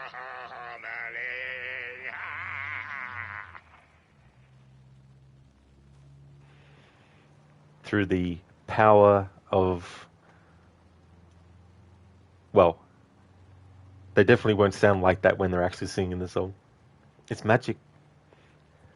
Afro Tarantino is the most oddball actor in that movie. He should have done more movie roles, to be honest. Yeah, I don't know if you've seen the movie Afro called Desperado. It's a sequel to El Mariachi, which was Robert Rodriguez's big breakout movie. And in that sequel, Quentin Tarantino is actually a character in that as well. He tells this really funny joke. Yeah, Oliver. The way he sang those lyrics there.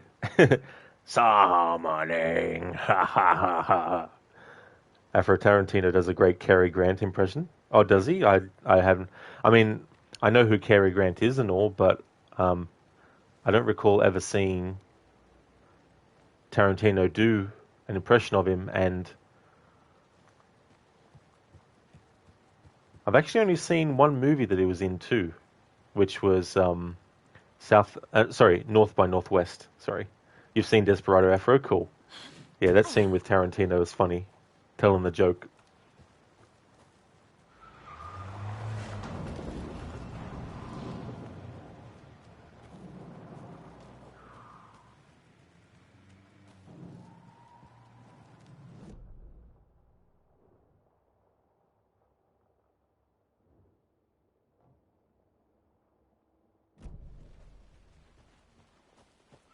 Tree! Tree!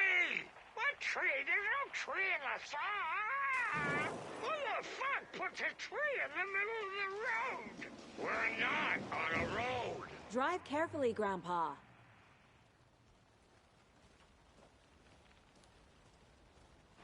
Vegas is funny in From Dusk Till Dawn when Tarantino's character was talking smack to Clooney in the RV bathroom and Clooney elbows him and knocks him out to shut him up. Yeah.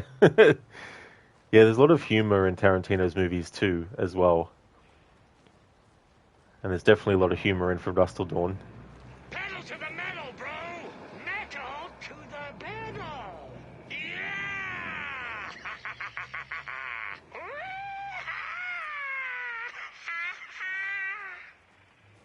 Very rock and roll way to drive.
The lights in the containment cell are good to go, Anderson. Great.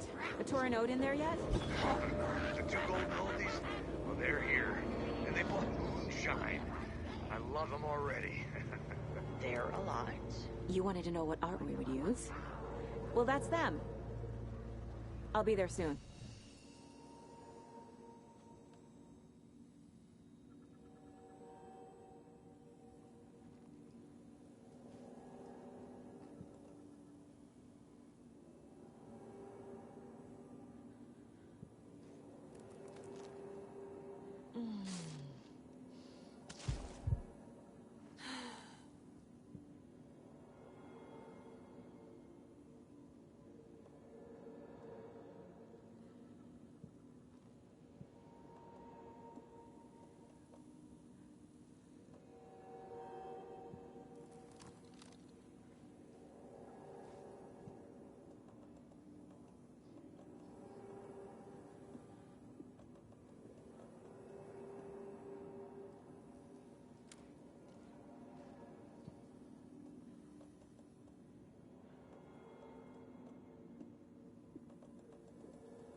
Vegas True Romance was one of Tarantino's best movies. Also love Reservoir Dogs.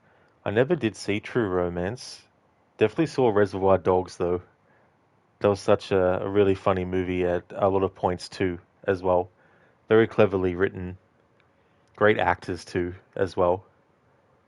Plus, since we're playing not Alan Wake 1, in which the song actually appears, but we're playing Alan Wake 2, which is close. The song Coconut that you can play on the jukebox in Alan Wake 1. I first heard that in the credits of Reservoir Dogs. Hey there, Haido. Welcome on in. How's things? You see, Batman, I am actually Batman. You merely adopted the cape and mask. I didn't see crime until I was already a man. By then, it was only petty to me. Thank you for redeeming that as a Bane impression, Haido. Very clever changing of the dialogue from The Dark Knight Rises. Very nice. Thank you very much for that. I hope things are going well. Hugo, hey there. Thank you so very much for the 6 months in a row. That's awesome. Thank you very much, Hugo. I do appreciate that a lot. That's excellent. How's things going for you? Oliver, oh no, the Dark Presence has taken control of Flash. It has. It's taken control. Great song, too, in the game Control. Vegas Odu, True Romance is a must-see. It has so many actors in it, and it's a rush from beginning to end. Yeah, there's so many movies, too, that have been out for decades I haven't even watched yet. There's a long list. Hido, yeah, you just sent it and forgot you didn't even say hello. Oh, that's okay, Hido. That's no worries. Welcome on in. I hope things have been going well.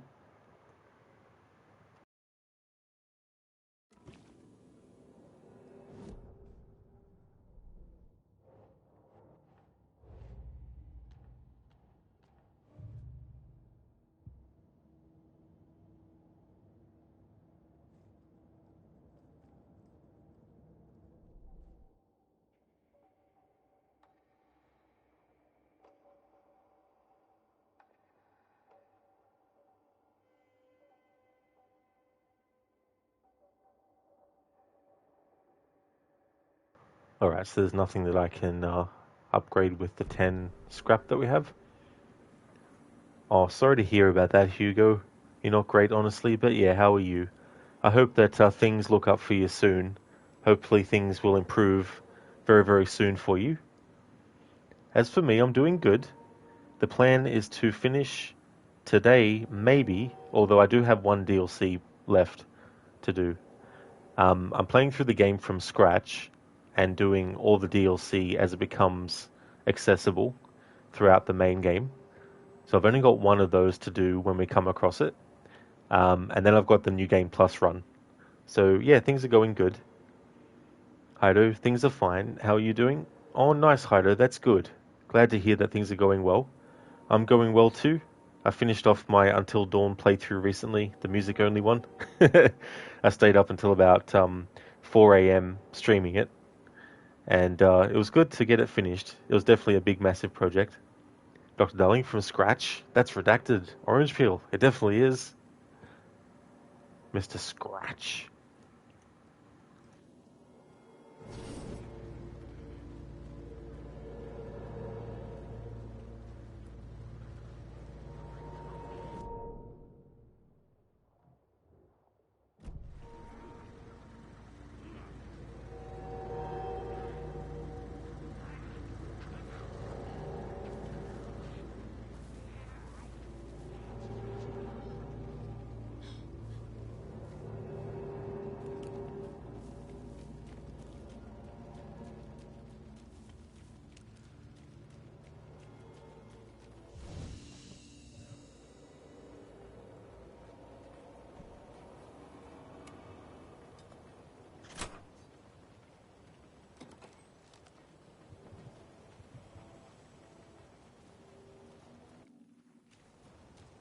One, two. 1, 2. How you feeling tonight, Cauldron Lake? Been a while since we played on this shore. I'm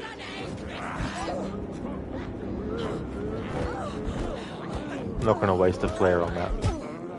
So we just die. Come on, kill me. I'm not in the mood for this. Go on, kill me. Hurry up. Too slow. Come on. Too slow. Kill me now. Come on. Hurry up.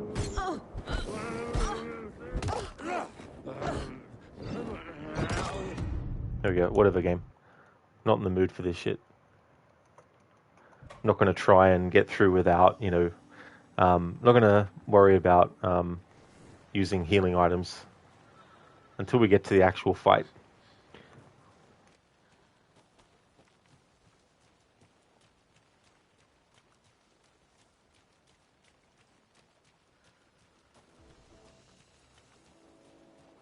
One, two.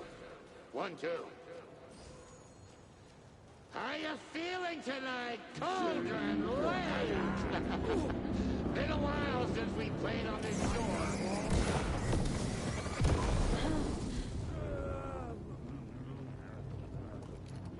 Testing. Testing. Gonna need more reverb. I'm getting no bounce out here.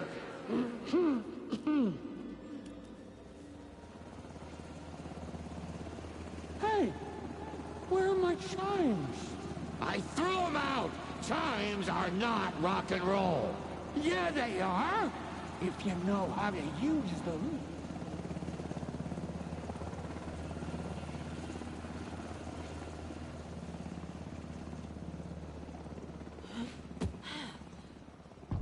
Hey! I'm here! I'm here! Let's get ready! Anderson, we've set up a control center up here overlooking the area. Anderson, I can drop more gear down for you if you're running low. I'll use the lights to hit the Taken when they come. Light them up for you. Bad news is, we were in a hurry. The power supply is spotty. Your partner here will try to keep it running. I'm not a damn mechanic. I wish your tech guy was here, Karen.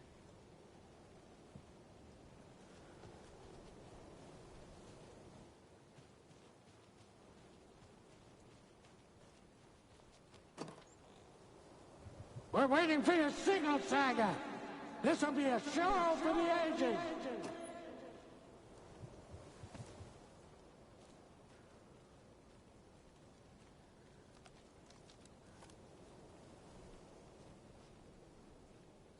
Grandpa, you signal me when the song is done, and I'll use the clicker to bring Wake back.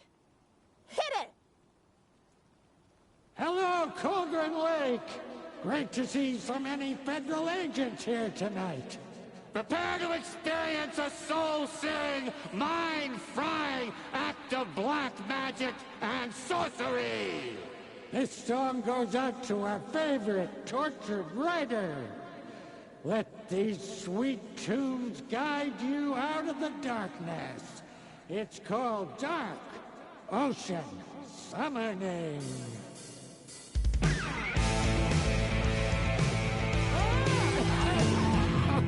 Hey, you're making me look bad in front of Saga, bro. Let's try that again.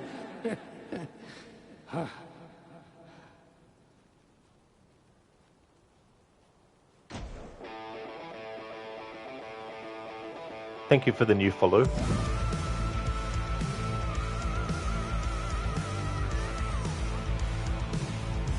whole lot of paranatural crimes happening right now. That's fucking awesome. I want a t-shirt. The show's drawing a crowd.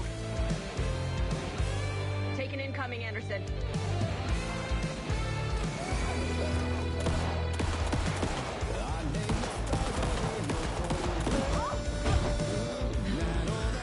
More Taken on the way.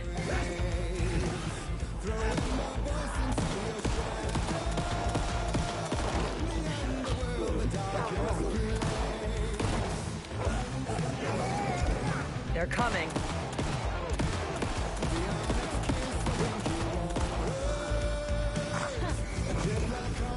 Anderson on the left.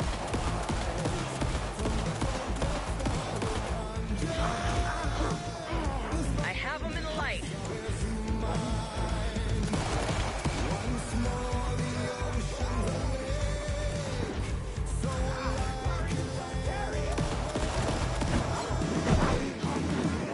I got him for you, Anderson.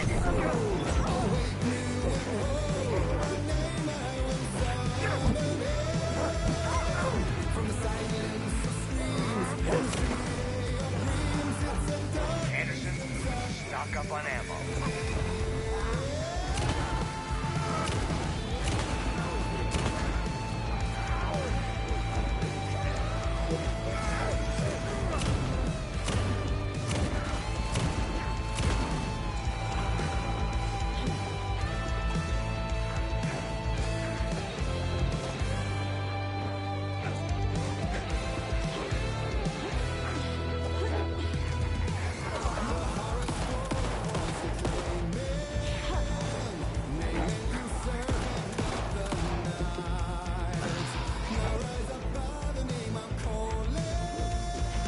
I'll light him up.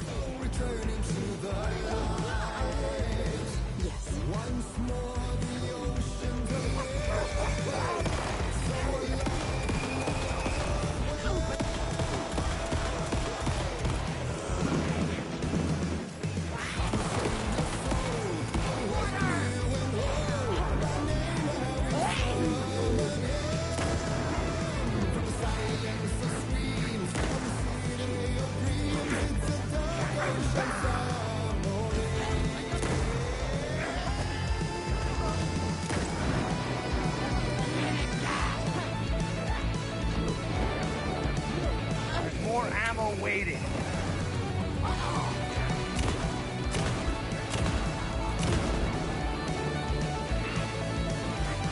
Blast them with the light.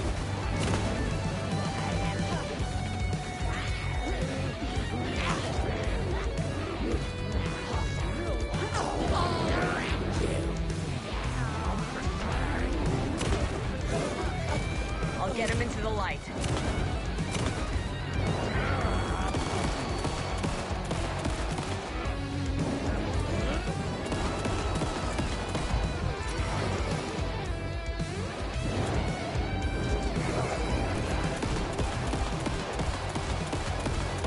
Anderson, more gear waiting. Anderson, heads up. Body blocking bitches.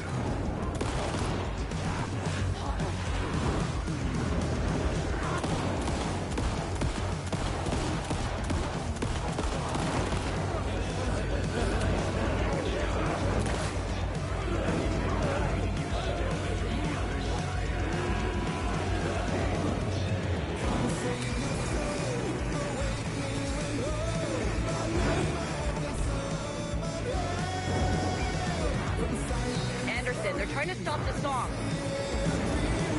The Taken are going for the old guys.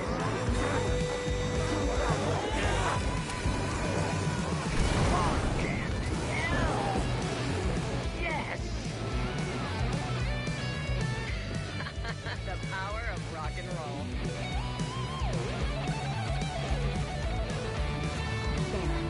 A connection to the darkness. That's the place to use the quick light.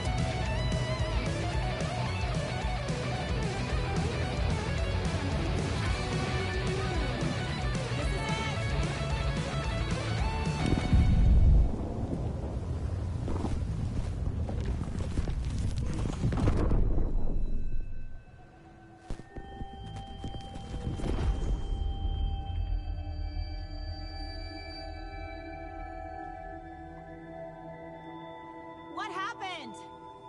Why didn't it work? I did everything right. Art to bring him back? Clicker to make it real? So where the fuck is he?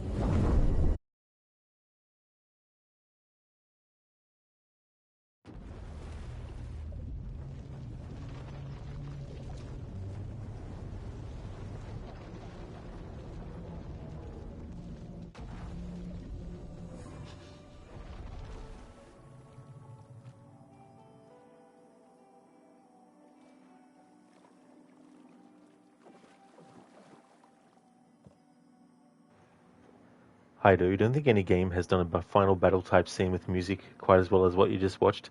That probably makes you feel like a badass every time. The unfortunate thing, Heido, is when I get to that point in the game, in my playthroughs, I tune out the music because the gameplay becomes so frustrating with all the shit that's going on the screen at once and trying to switch between your healing item and all that kind of stuff, plus enemies that knock you down and all that kind of stuff. So I kind of have to, unfortunately, not pay attention to the music as much as I tried to do in early playthroughs. But it is a great song, though, as well.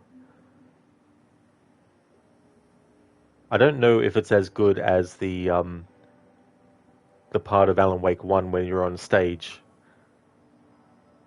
because the combat in that game is better than this game, for me anyway. That's right, Oliver, we're back now as Alan in the Dark Place. The summoning worked, just not 100% the way in which Saga was expecting.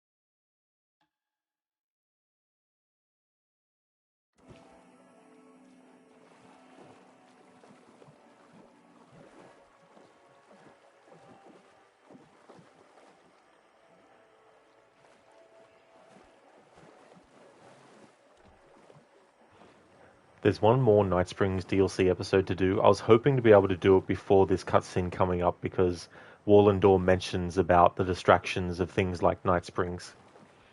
And I was kind of hoping that I could get all the Night Springs episodes done before this point.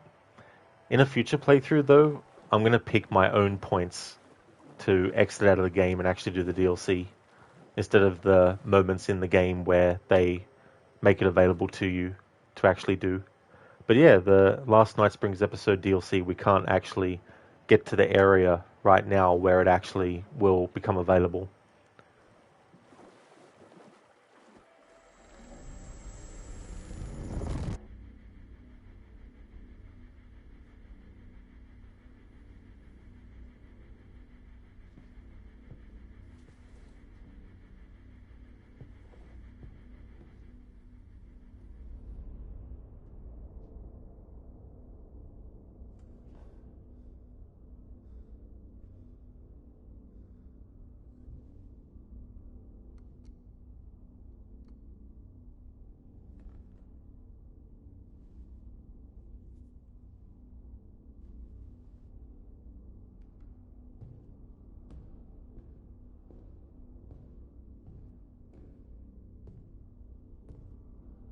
I don't have time for this, so let's get it over with.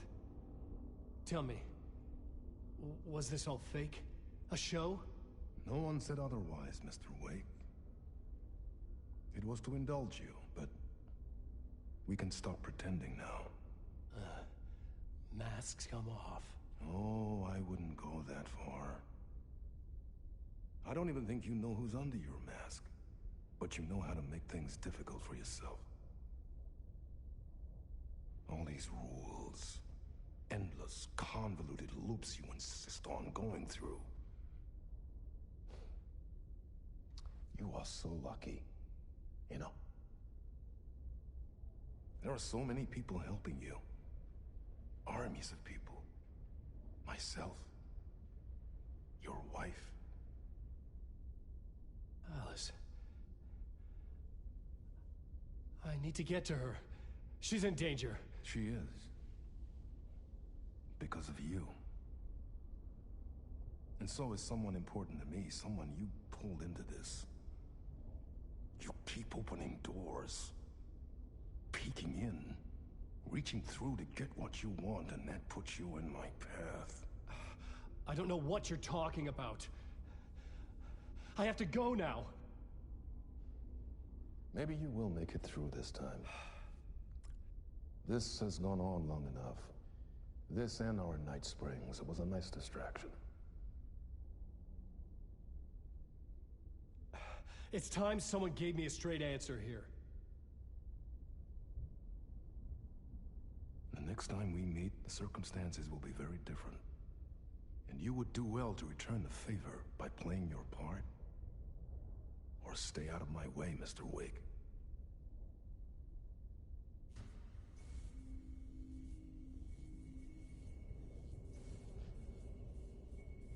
Whatever you say.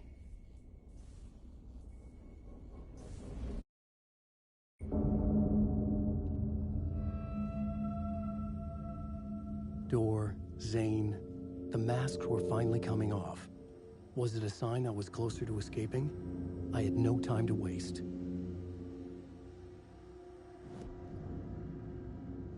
Nice one, Oliver. John Wick? No, Alan Wake. Alan Wick.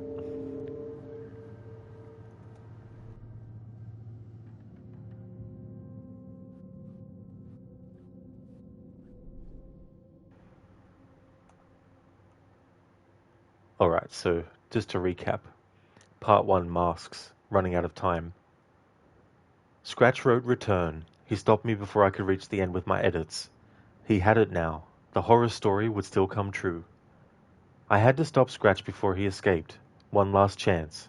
One last draft of initiation to get me there.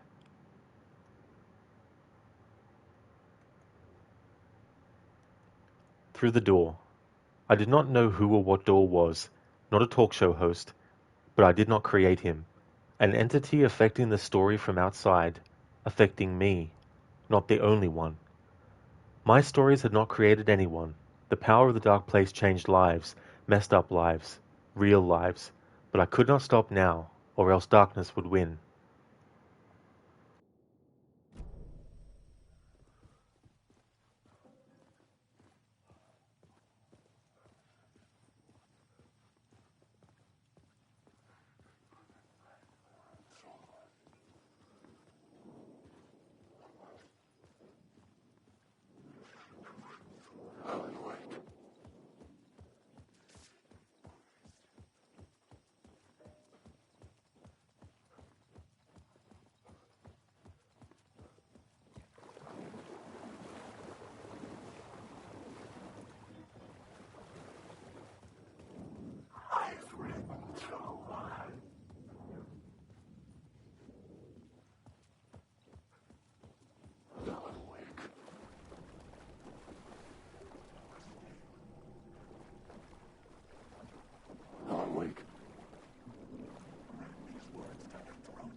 My interpretation of many worlds. Dr. Caspar Darling.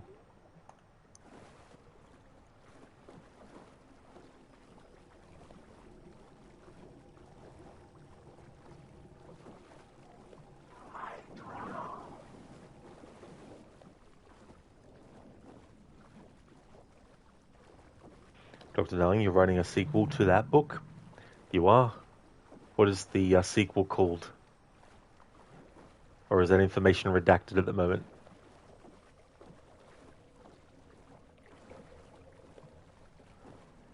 Dr. Darling is going to be named The Orange Peel. I think that's a very appealing title. Appealing title, I should say. Alan Wake. Alan Wake. Here is the light at the end of the tunnel. Jumalauta, that held you close, Tom. Mutta onward, said the granny in the snow. When the panic is biggest, the help is also near. Door didn't seem happy to see me this time. Fearing the master is the root of wisdom. But don't let the game get you down. He's playing his role. Maybe put him in your films, Tom, like you have put me. Sehän olisikin. What films? I'm a fan of your masterworks.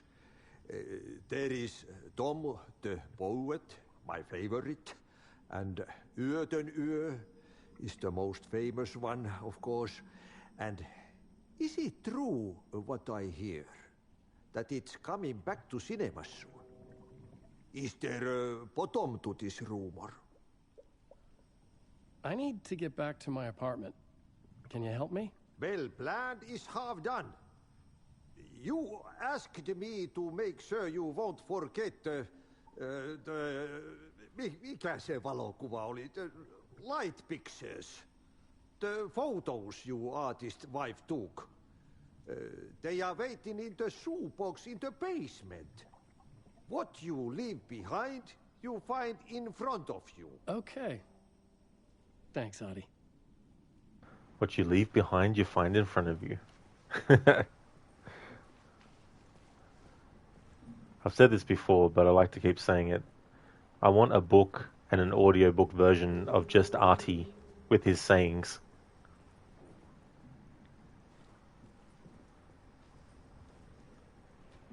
Haido, did you check out the trailer for Lights Out yet?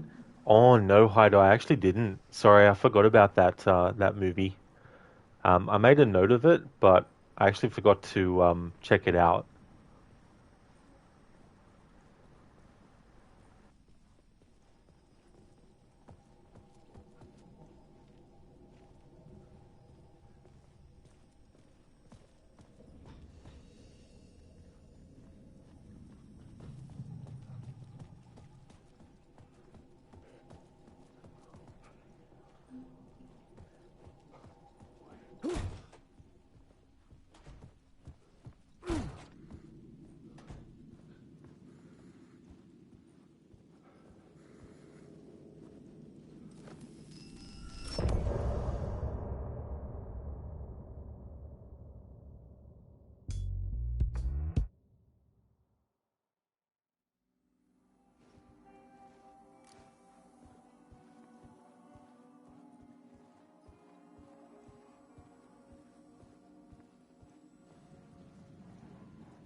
To get to Parliament Tower, I needed to find a murder site.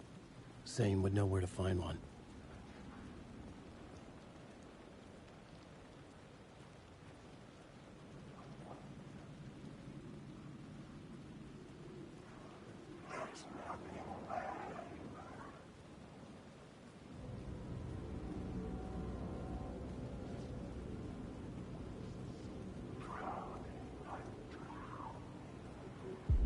Inside this messy maze of blood trails I was chasing the cult through, I ran into the filmmaker, Thomas Zane, an esoteric bohemian with a hard-on for acts of cruelty performed in the name of occult nonsense. A director wants to control every aspect of the world in their films. Is the cult leader any different? Was Zane just another alias for Scratch? There was a rumor that Wake and Zane had been working on something together. I was going to get the truth out of Zane with whatever means necessary.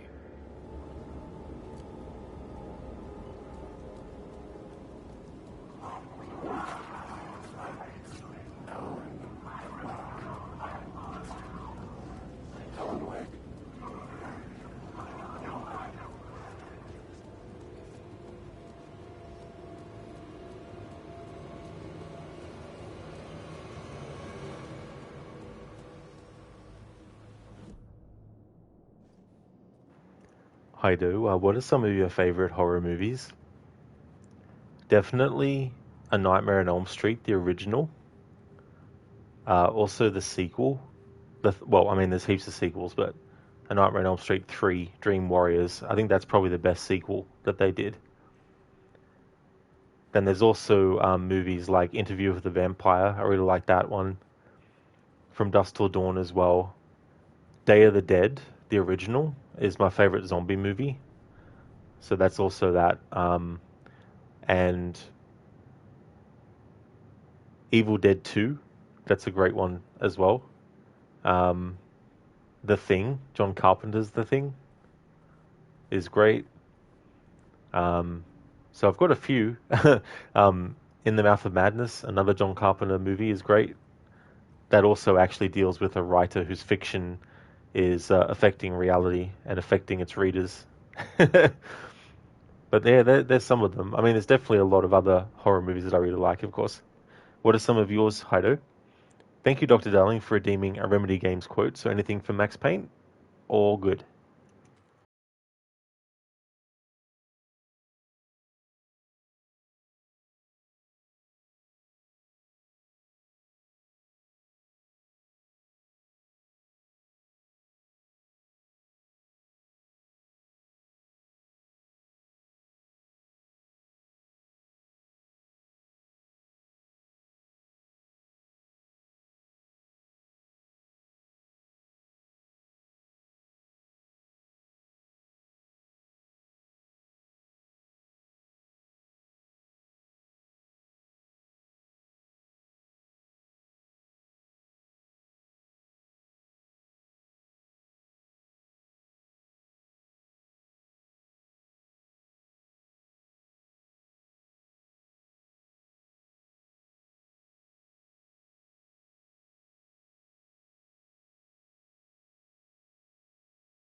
Okay, so I've got one, Dr. Darling. There was something disturbingly familiar about the note on the desk. The handwriting was all pretty curves. You're in a computer game, Max. The truth was like a green crack through my brain. Weapon statistics floating in the air, glimpsed out of the corner of my eye. The repetitious act of shooting, time slowing down to show off my moves. The paranoid feeling of someone controlling my every step. I was in a computer game. Funny as hell. It was the most horrible thing I could think of. I can't do an impression of Max Payne. But there we go. Thank you very much for redeeming that, Dr. Darling.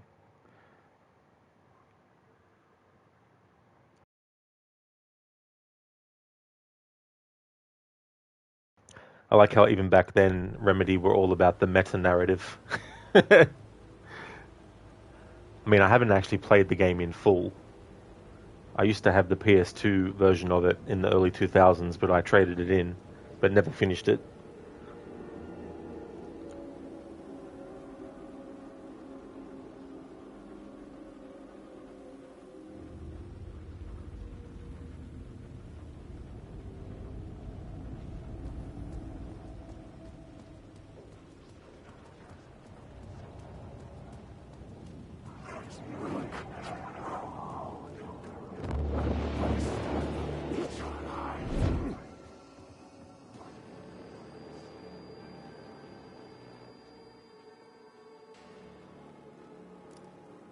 Red rum, red rum, red rum, red rum, red rum, red rum. Thank you, Zereth, for redeeming that from The Shining. Thank you for redeeming a random Assassin's Creed quote, even though it's not called that anymore. A randomest of random, coming right up.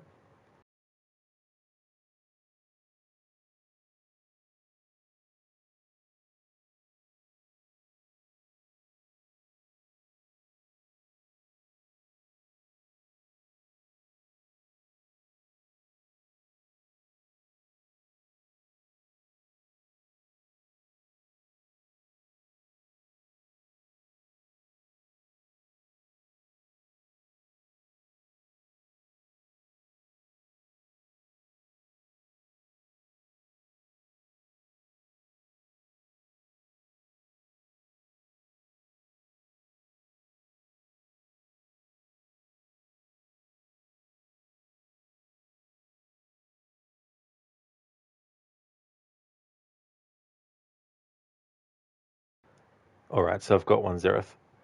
I am the blade in the shadows. My prey is Zhang Yong. I shall walk in the darkness and strike swiftly.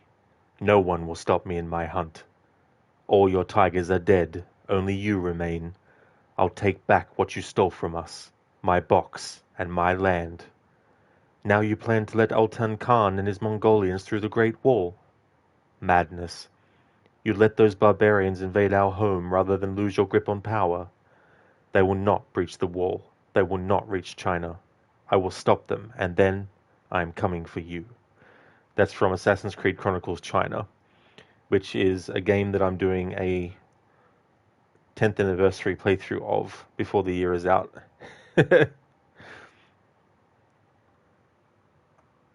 In fact, I'm going to do back-to-back anniversary Assassin's Creed playthroughs because, yeah, the year's almost out. Zereth, you may update your username again in 6 days and 1 hour. So coming close to you being able to do that. So any ideas on what you might... I mean, you don't have to say, of course, in case someone takes it. But do you have any sort of, like, idea of what you want to change it to?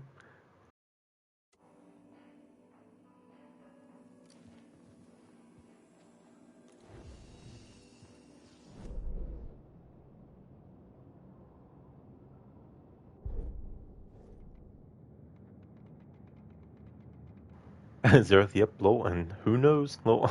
You never know.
Zane's room, 665, was upstairs. The elevator would take me there.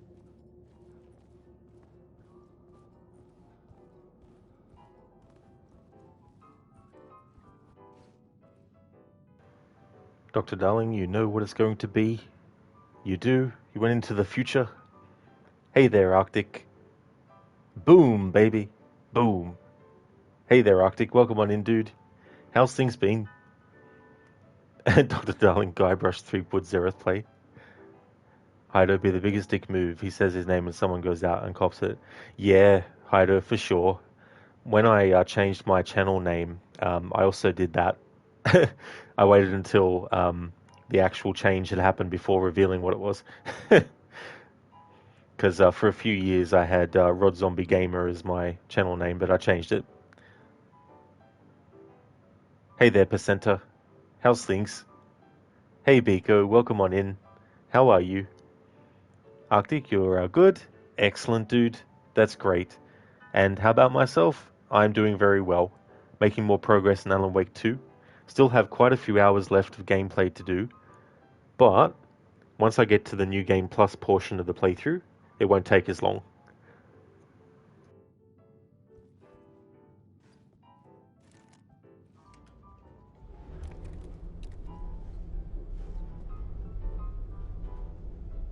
That's true, Biko. Yeah, absolutely. Lots of loads of people piling in for sure.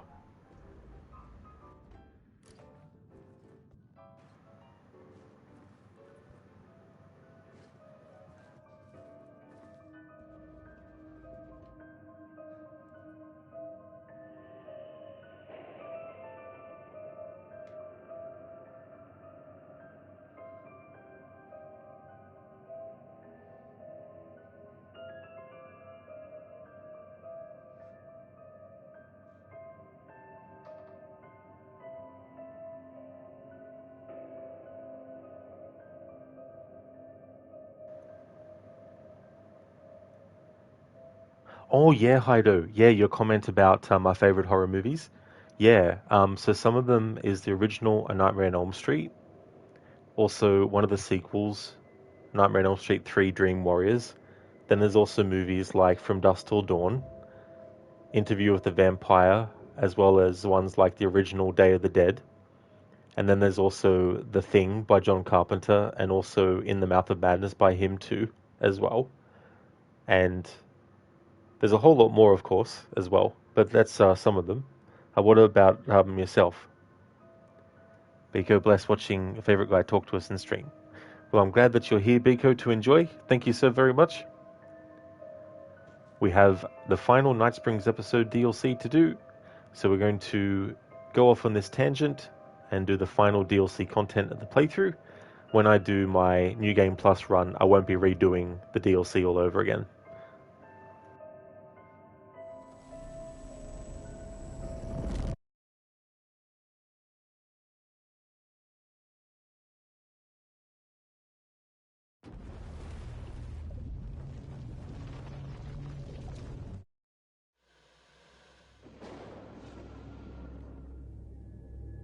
We often look back and wonder, what if?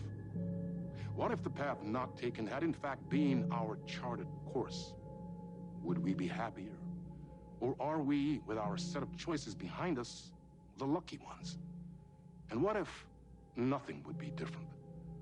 What if, for some of us, our destiny across the endless number of versions of ourselves has been defined and locked beyond any causality of circumstance, beyond the forces in any one reality, but across all realities? For one man, the magnetic pull of destiny is so great it breaks time and space. We join this lone operative, many versions of him in fact, as he chases his nemesis, a dangerous being known as the Master of Many Worlds. Across the multiverse, across the many versions of a city that is always the same, yet always different, in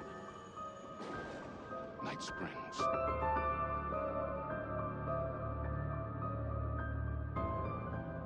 Tonight's reality-bending episode, Timebreaker.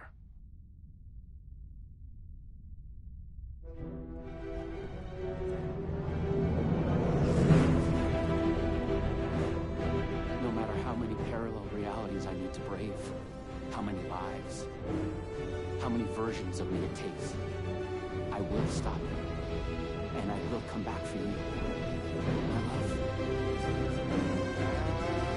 Cut. Everyone, take 5.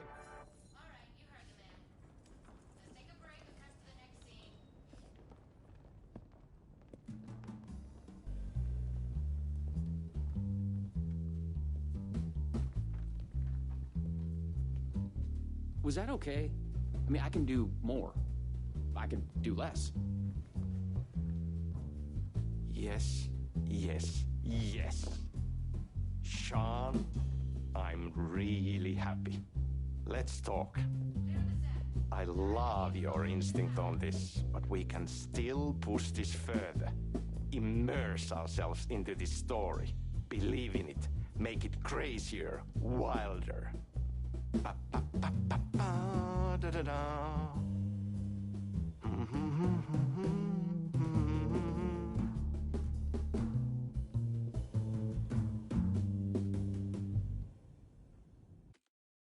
I like that. Poison pill entertainment.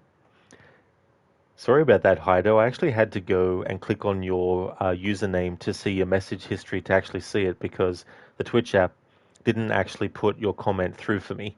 But I see it now in the message history. You think the horror genre is so diverse in ways like what hits with people and what people like. You think because of generational diversity, so many older movies don't hit with you because you're younger.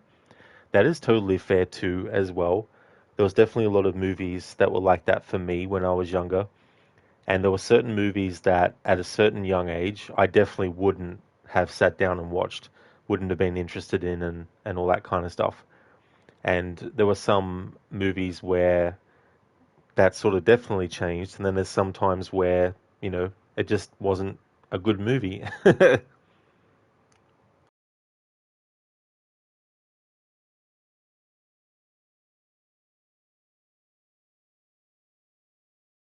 But the great thing about the horror genre, and it can be like any genre, is that it can reinvent itself. You can do various different things. You can do combinations of stuff.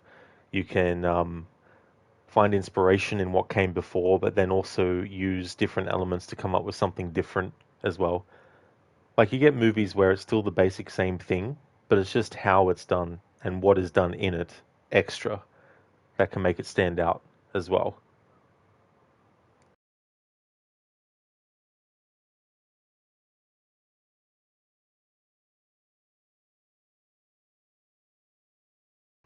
Percenter, you like Nightmare on Elm Street 1, 3, and 4. Also like The Thing and In the Mouth of Madness. Oh, cool. Yeah, the fourth movie, I actually do like that one too. It's definitely very, very, very, I guess cheesy is one way to describe it, but it's one of those, it's one of those situations where it's almost like the Rocky 4 of the Nightmare on Elm Street series, where you have the first 3 and it's all relatively serious. There's definitely funny moments in the third one, but the fourth one is when it really goes in a very different direction. So for Rocky 4, it goes in a very over-the-top action sort of thing, and less so the drama and character drama, you know, of the first 3 movies. So Nightmare on Elm Street 4 is really sort of like over the top, but it's got some very inventive kind of sequences as well.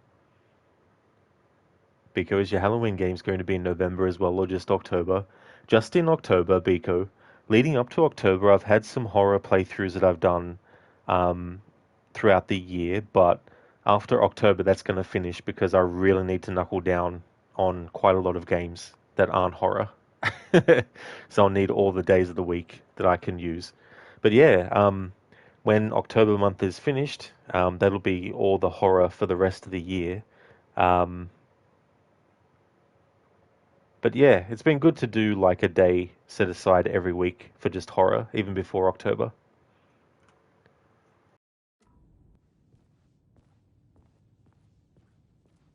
You wanted to talk? It's awesome to be doing this with you again, Sam. Sean, it's so good to have you back.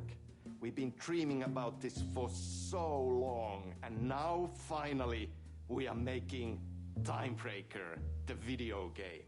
It's happening. Yeah, and FMV as well. That's so cool. Of course. That was part of the previous game as well. I'd like to talk about my character, just get deeper into the lore. Hey, I could talk about this for days. He's a multiversal agent. Goes by many names as there are many versions of him. Breaker, Branch, others. He's searching for his lost love while his ruthless nemesis, Door, the master of many worlds, is murdering versions of him across parallel realities. He must track down and stop Door. That's so cool. You've done cool superhero roles in the past. Long term, the agent will grow into the ultimate iconic superhero. Oh, that's awesome.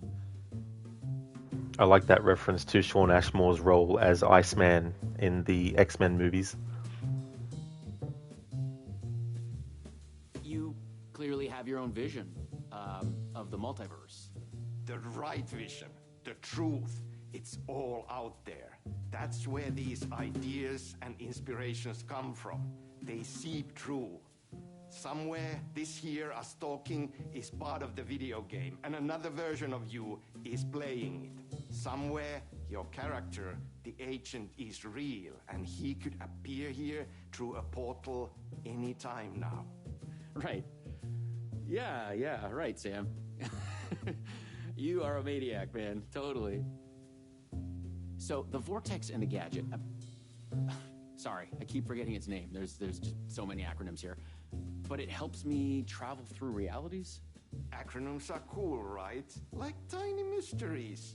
You power up your PRS, Polyhedron Reality Shifter, with a SEN Shifter Energy Node to activate a LumiVista TV and ride the vortex between realities. It's all REC, Ripple Effect Corporation tech. And you have a gun and a TPS, Timebreaker Solidifier, to defend yourself.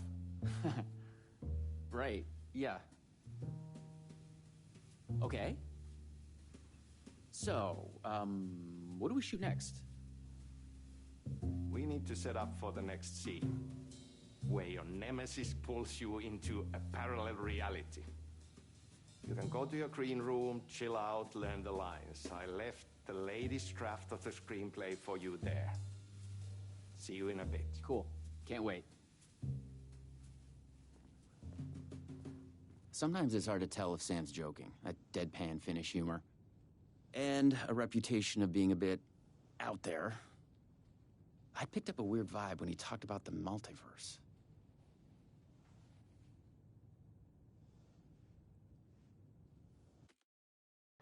Hido, it's fine, but your favorite horror movies are The Ritual. It's a Netflix original. You really like it. The whole Insidious franchise you like. There are more, but your mind went blank. Weird as shit how that happens. Oh, I know that feeling too, as well. In fact, it's really annoying when you're just about to say something that you wanted to say, but then you just forget right before you actually say it. I never actually saw The Ritual, so it's a Netflix original. I saw the Insidious movies. I think I saw all of them except for the last one that they did. Because I think when I saw the others, the latest one was just coming out, but I didn't get a chance to go to the movies to see it. I liked the first Insidious, but I can't really remember what I might have thought about the sequels, though.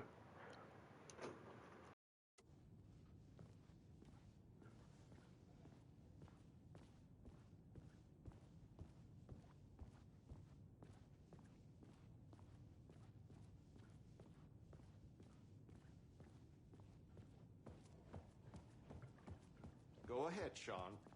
You should have everything you need in your green room.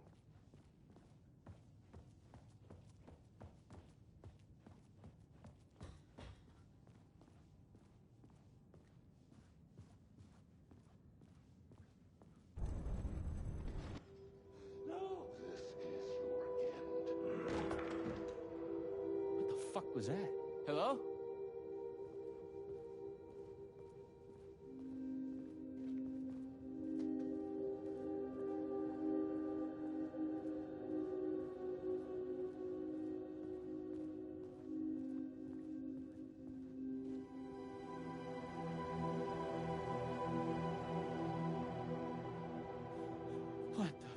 fuck is this? I thought I'd gone mad. Then I realized Sam was playing a crazy prank on me. There's no way this was real.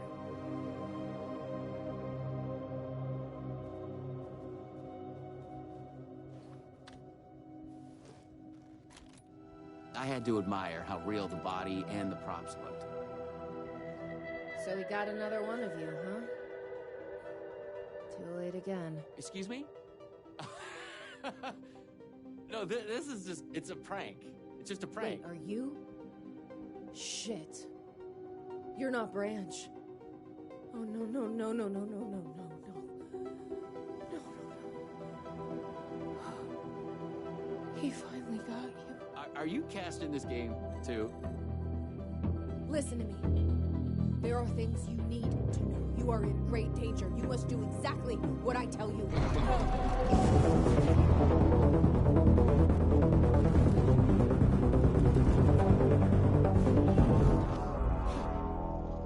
What the fuck?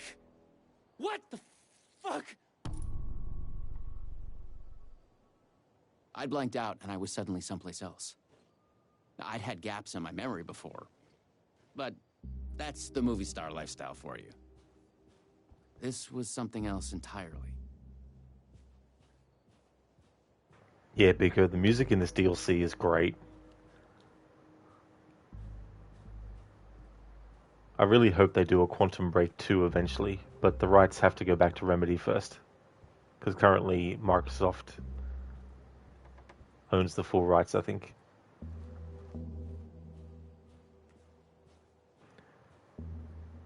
The last thing I remembered was the red-headed woman at the door. She looked familiar. She was trying to tell me something, and then it went dark. It felt like a dream. Think, man. I need to get out of here. A psychotic episode? Or was the multiverse true after all? Did Sam do this? An elaborate hoax? Off-the-wall, method-acting reality show? It had gone way too far. Okay. Yeah, let's go with that. Act like this is true. Okay? I'm an actor. I can do this. And once it's over, we'll have a good laugh. And then I will punch Sam in the face.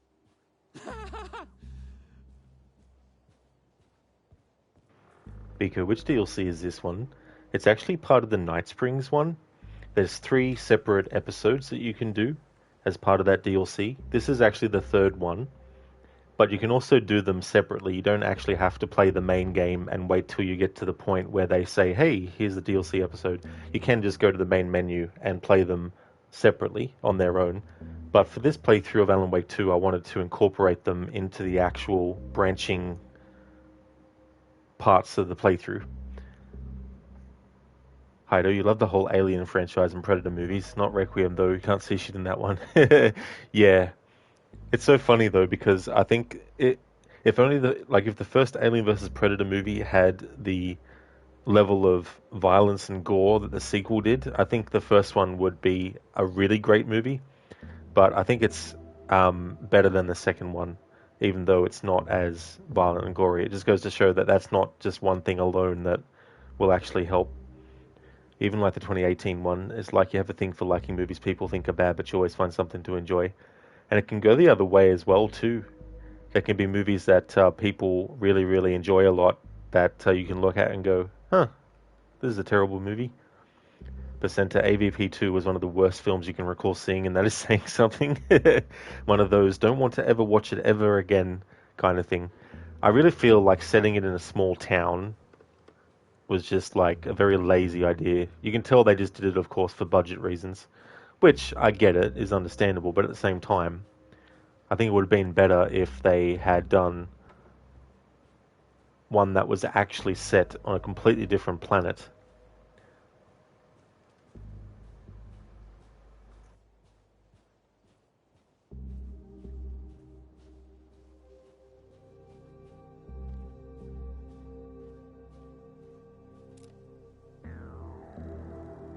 Danger. Night Springs City Park Parallel Reality Bleed Zone. Cross-dimensional anomaly. No trespassing. Authorized REC personnel only.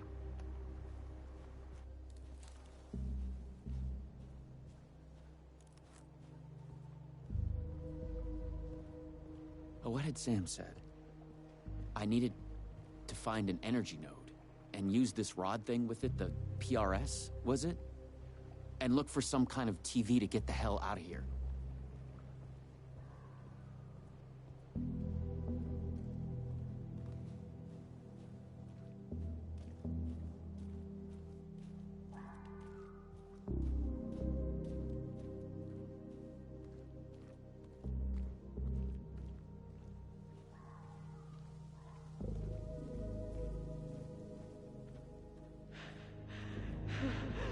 No.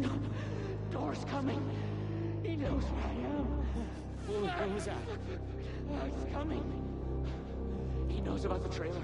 I need to hide the energy node. I need to get it away from the trailer. Away from the TV. No! God! No! Oh my God! Oh my God! I wasn't certain this was a prank anymore. I heard a voice in my head. It sounded like me. Insanely, I heard the thoughts of another version of me. The one living here. The trailer was his. I'd check it out. Don't think. Just act.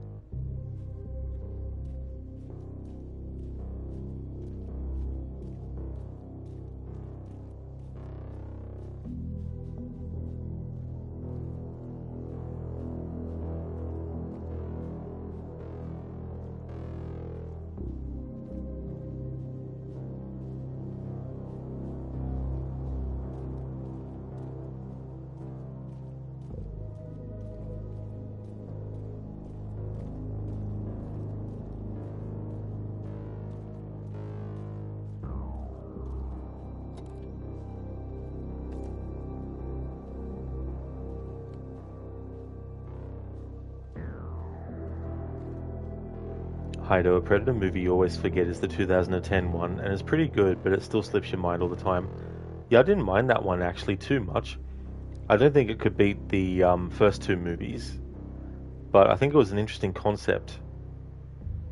And originally Arnie was intended to actually be the character of Dutch again, but I think that was in the early stages, but they hadn't actually got him obviously, but I think their intention was to try and get him for that role, but then they just came up with a new character and had Lawrence Fishburne play that character. Percenter, in your view, the last genuinely good Predator movie was made in 1987. The last genuinely good Aliens movie was made in 1992. So many feeble or subpar sequels. Yeah, that first Predator movie is just something else. I do like the sequel though. Predator 2, I think it was wise to change the setting completely to what they had. But yeah, the first one I would definitely say is the best Predator movie.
Luma Vista TV. According to what Sam had said, I needed the energy node. The other me had hidden it away from this trailer.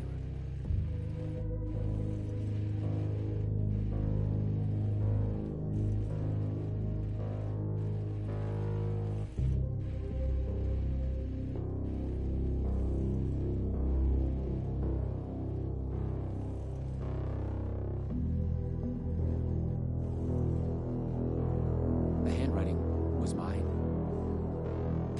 theories about the multiverse and Tor, the master of many worlds. Who is the master of many worlds? Darling's book. He's pulling the strings. I must hide from him. The red-headed woman. I must find her again. I know her. The energy node was out there in the forest, somewhere. I was wasting time. I had to go look for it. Lisa, Eliza, Jesse, Elizabeth, Liz, Savage, Dylan. I hear their thoughts when they die. The REC conspiracy. Don't wipe. Why the acronyms? What are they hiding?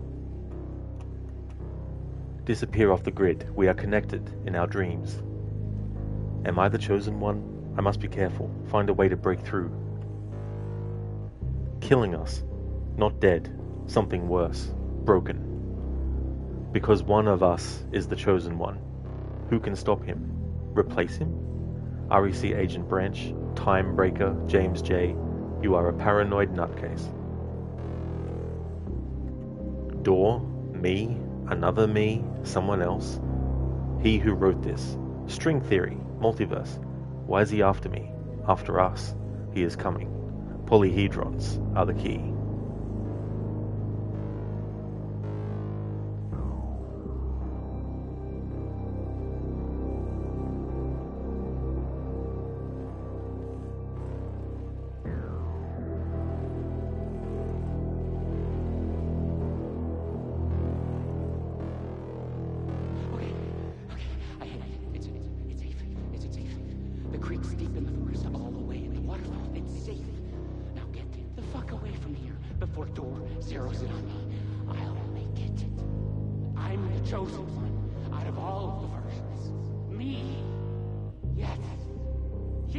He's hidden the energy node at the creek in the forest.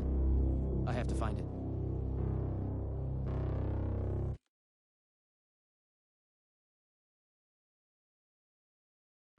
Hey there, Inmita. Thank you for redeeming the Arnie movie scene impression.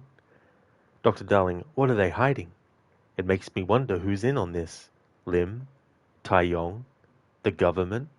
Fucking aliens? Shit. What are they planning? Inmita, thank you so very much, dude, for the 2 months, 2 days, and 1 hour of watch time. That's awesome. Thank you very much. So close to get 222. Almost. Very true, yep. Almost got three triple digits.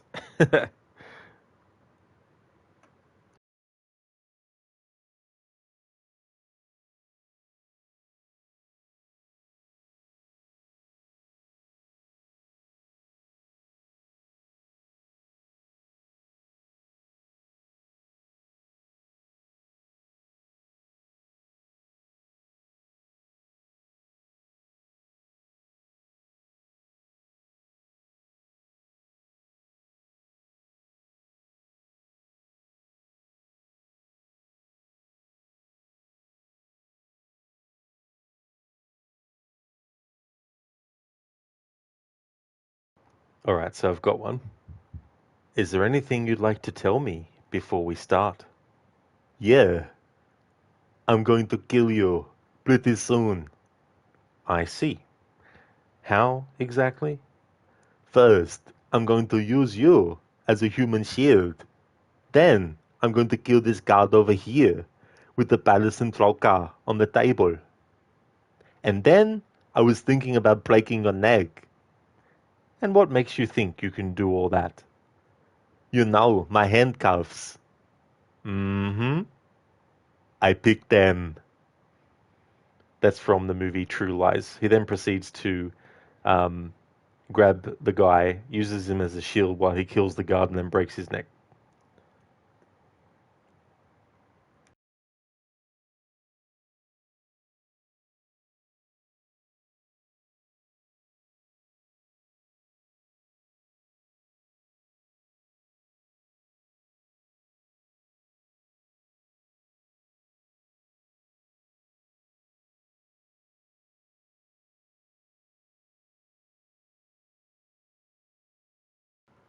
Heido, when you watched Requiem, you're questioning yourself the whole movie.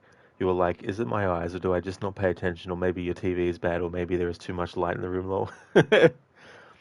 Yeah, that's the other thing too, when they try to make the lighting in a movie make you feel like claustrophobic, because they want to have that kind of feel for the scene, but in reality it just makes things so hard to actually see what the fuck is going on in a way that can be very annoying. It's like some fight movies where they just do really, really quick cuts throughout a fight. A lot of close-up, quick cuts, you know. I don't mind it when it's done for dramatic effect, like in a movie like Batman Begins, for example. But it can get out of hand.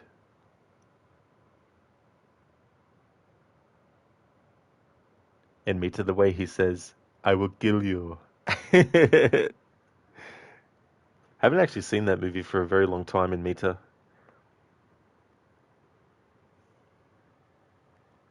There was a video game of it as well. There's quite a few Arnie movies that had video games. I wouldn't mind one time doing like a little marathon of games based on his movies. Yeah, Automod flagged the words "I will kill you." It's like, Automod, I know what context he's using it in. Sorry, Automod, you're just citing people. Exactly.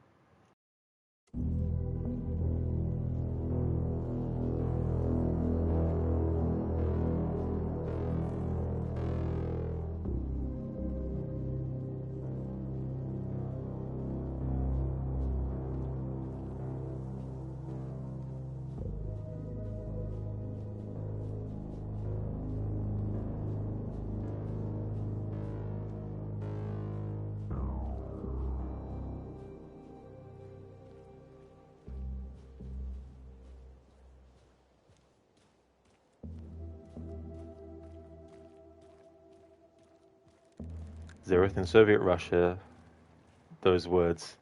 I'm definitely not going to be saying those words, Zereth, unless it's in a redeem. Hey there, Crooked. Good day, Senny.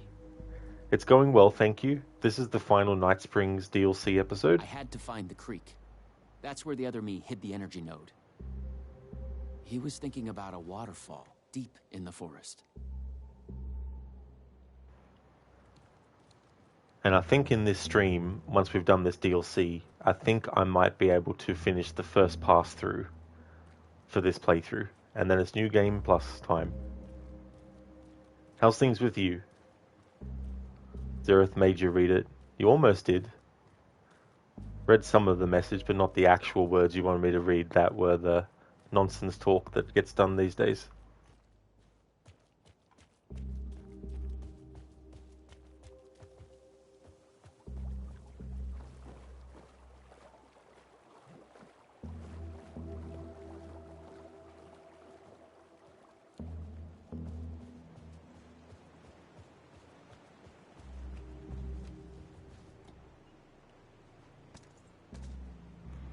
Cheers, Crooked. Thank you, dude. We'll be redoing the DLCs the second playthrough as well. You're doing good, thanks. Awesome. That's great, dude. I'm glad to hear that you're doing well. Only once. I don't think there's any differences in New Game Plus for the DLC. So just one pass through. In the future, when I do a playthrough like this, I'd like to choose my own points in the playthrough to actually do the DLC. Because this particular episode, I would have liked to be able to do it before a certain cutscene happens in the main game that can actually relate to this. So in a future playthrough, I'll make sure to do all the Night Springs episodes before getting to that cutscene, for example.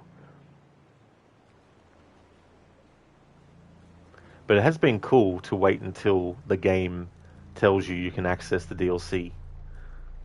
It's been interesting to play it that way. At least once. There. Just like in the video game.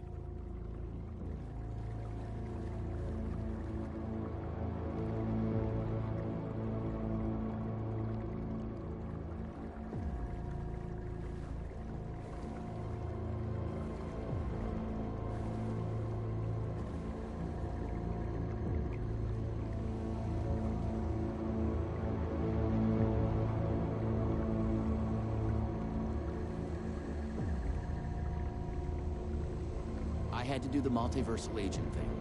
Use the PRS on the energy node.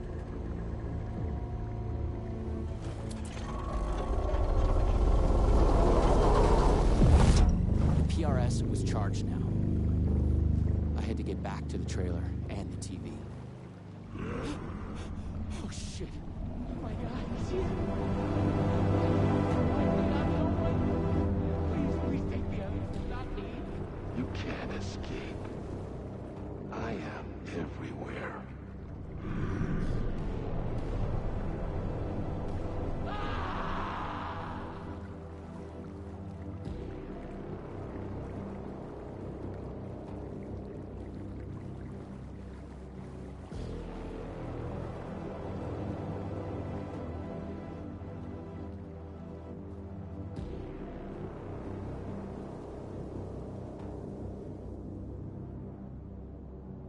Dr. Darling Disco Ball. Everyone to the dance floor. Absolutely. I really like the lighting effect and the sounds. Heido, did you watch Prey? You really love it. Whenever they make an indigenous character, you love it for relatability. You don't hunt and gather with the bow and tomahawk. But, you know, that's fair, Heido. True as well. That's really cool. I still haven't actually seen it yet, but these days, when I watch a movie, it's usually only when I'm visiting someone's place and they're watching a movie. I very rarely go out of my own way to watch movies when you know, I'm just on my own. Dr. Darling, the music reminds you of Mass Effect 1. Oh, cool. Yeah, that series of games, well, I haven't played Andromeda, but the first 3 games had really great music.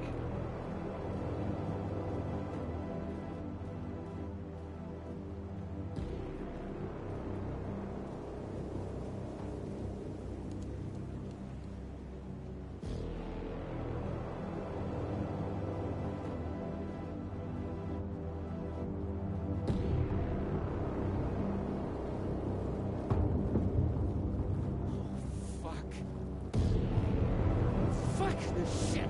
I thought it was just the plot of the video game. But it was all real. Door, the master of many worlds, was murdering versions of the agent. Played by me. Versions of myself.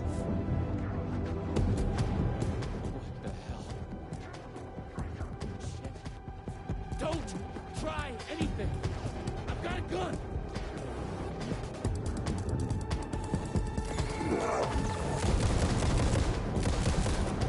It's all true. It's no hoax. No video game. It's really happening. I was lost in the multiverse. I had to become the role to survive. Be the agent. I had to get back to the trailer and the TV. Use my PRS on it. This was such a joy to play. If you've played Quantum Break as well, there's so many great callbacks and references and stuff. Without them being able to actually directly name things from Quantum Break. Because Remedy doesn't have the full rights to Quantum Break yet. Microsoft still has them. I mean, it might be more complicated than that, but that's probably a basic, simplified version to just say. Next. I didn't want to face him. Fuck that. But I couldn't shake the feeling that it was inevitable.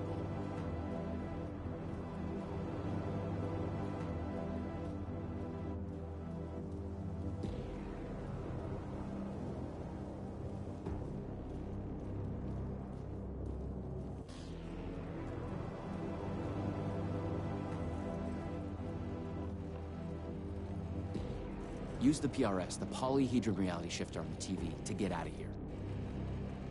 I felt a strange pull from the vortex on the screen.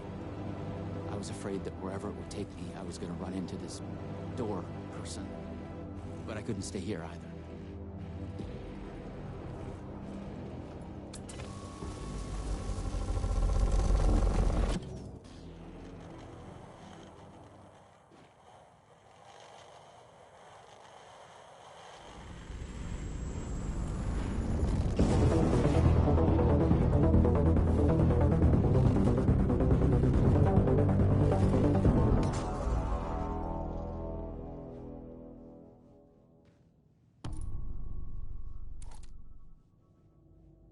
No. Oh, no.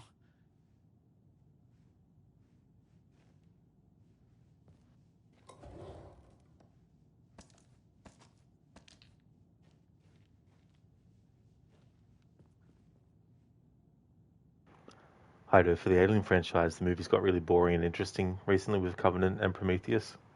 I didn't actually mind Prometheus. It was definitely very different, of course, to what had come before. But there were some interesting ideas and stuff. But of course, it also fell into the trap of, having characters do stupid shit. Which, I mean, the first Alien movie did too, but in that movie's case, it was the first in the series, so it can be excused a bit. However, having to try and constantly have stupid reasons for people to do stupid things. Like, I mean, if you came across this weird looking egg thing, would you want to put your head right over the fucking thing? Like, I don't think so. Be like, I'm good. I'll just go this opposite direction. You haven't got to watch Romulus yet. Me neither, Hydo. I heard that the director is a big fan of Alien Isolation, and that there's even the save stations from that game in that movie at some point, somewhere. But I've only seen, I've seen the Evil Dead remake. Fede Alvarez is the director of Alien Romulus. I saw his Evil Dead remake, which I actually liked, and also Don't Breathe, is that what it was called? I think there was 2 of them, but I only saw the first one. Crooked gotta live a little sometimes. I guess, yeah, it's like this weird egg-looking thing. Let's stick our head right in there. I'm sure there's nothing that could go wrong. It'll become a nice hat. Nice hat.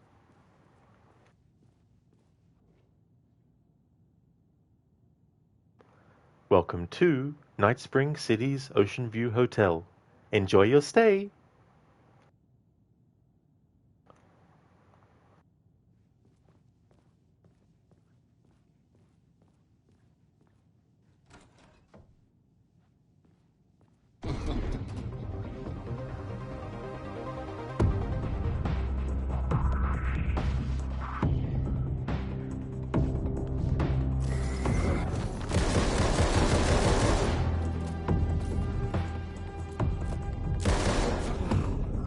I was in a different reality. But not better, worse. Maybe by thinking of Door, I traveled closer to him, to where he was in control. Next time, I'd focus on something else.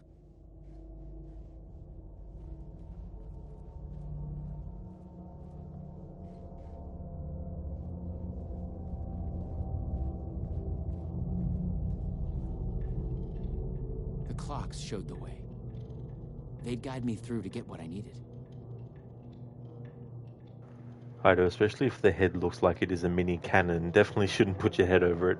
Oh, you mean egg, not head. Yeah, that's right. If the egg looks like it's a mini cannon. That's true, Okay, you got this. Find another node, another TV.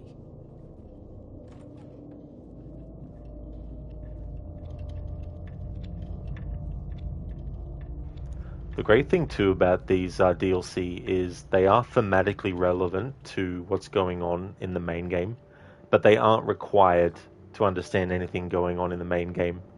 They just serve to add even more layers on top of what already has multiple layers in the main game alone.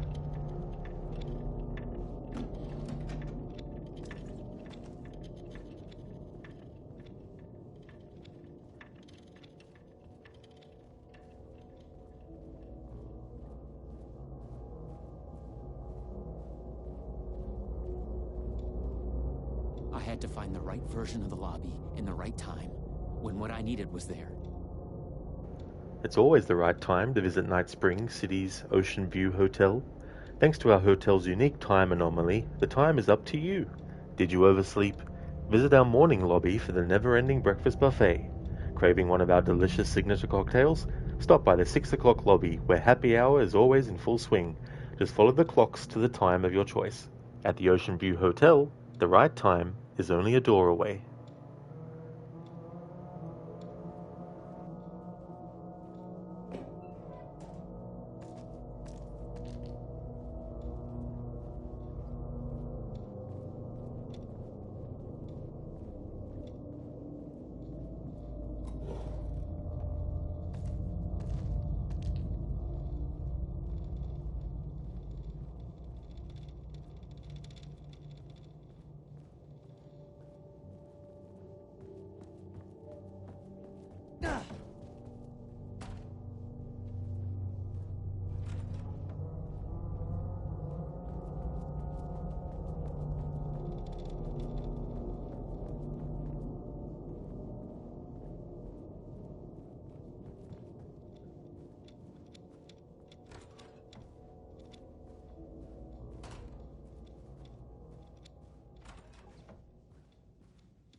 Kaido, you like both modern It movies and The Grudge 2004.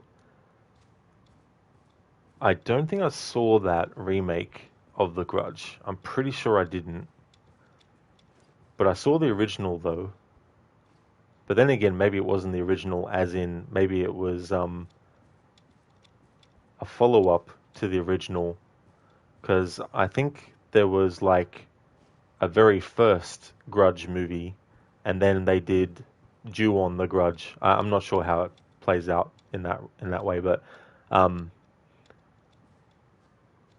the It movies were pretty good too, as well. That series, the prequel series, looks interesting. Hey there, Spicy Chicken. How's things?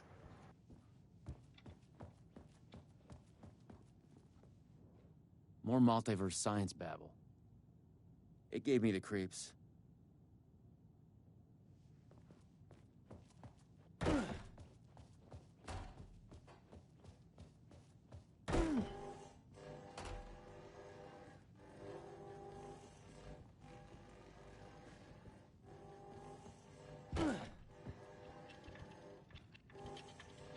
No one at Poison Pill had mentioned they'd made a comic book of their game.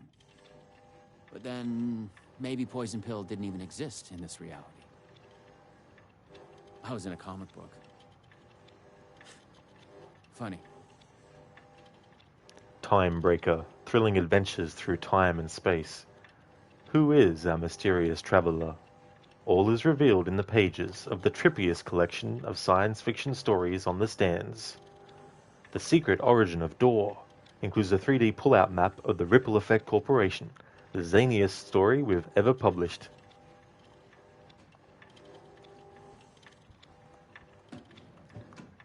Spicy Chicken, okay, you're having stomach pains again. Oh, damn, Spicy Chicken. I hope that you've got some things that can help you with that, but that would definitely be rough. I hate anything like that too, as well.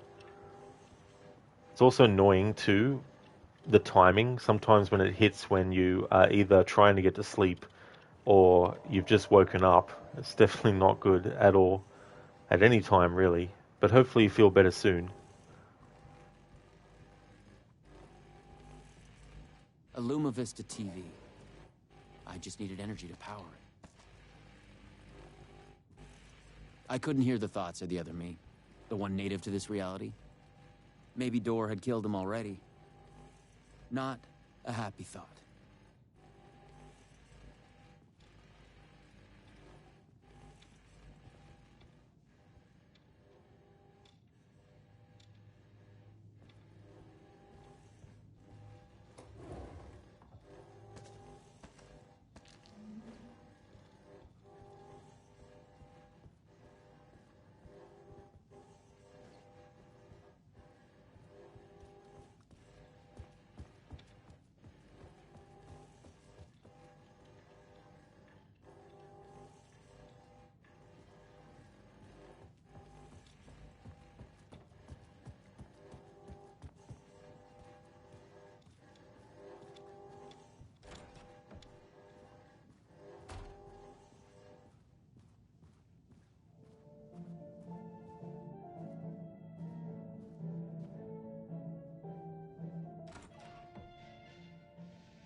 Hiroshi, you don't know which one you watched. There is Ju-On The Grudge 2002 and just The Grudge in 2004.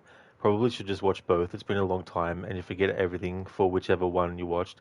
That is fair too. It can get confusing as well because the director of the original also did the remake as well. And I think there was a second Grudge movie sequel to the remake.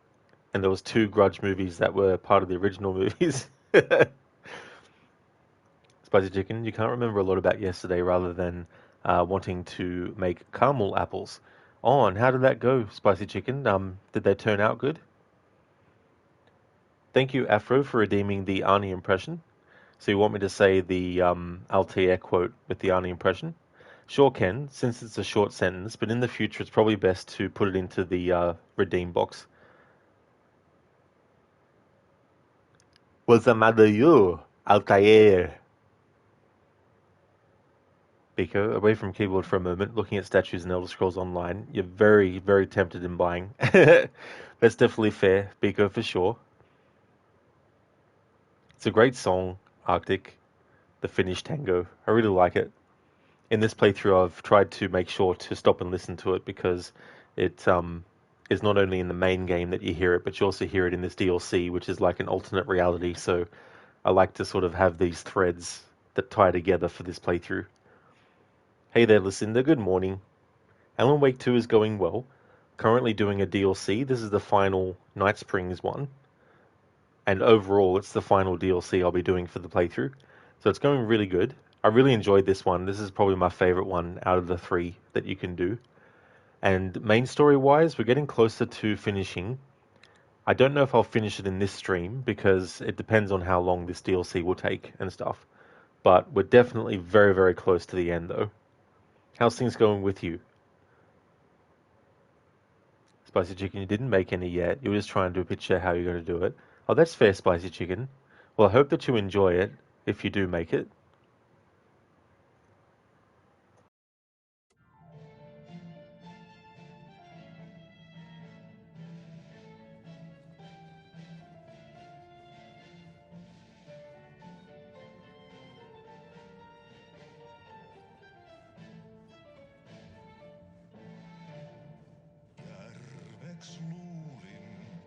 Okay, so now the song has looped from what it was before.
I like how they put this reference into Remedy's first game, Death Rally, by making it a movie that Thomas Zane actually directed and starred in.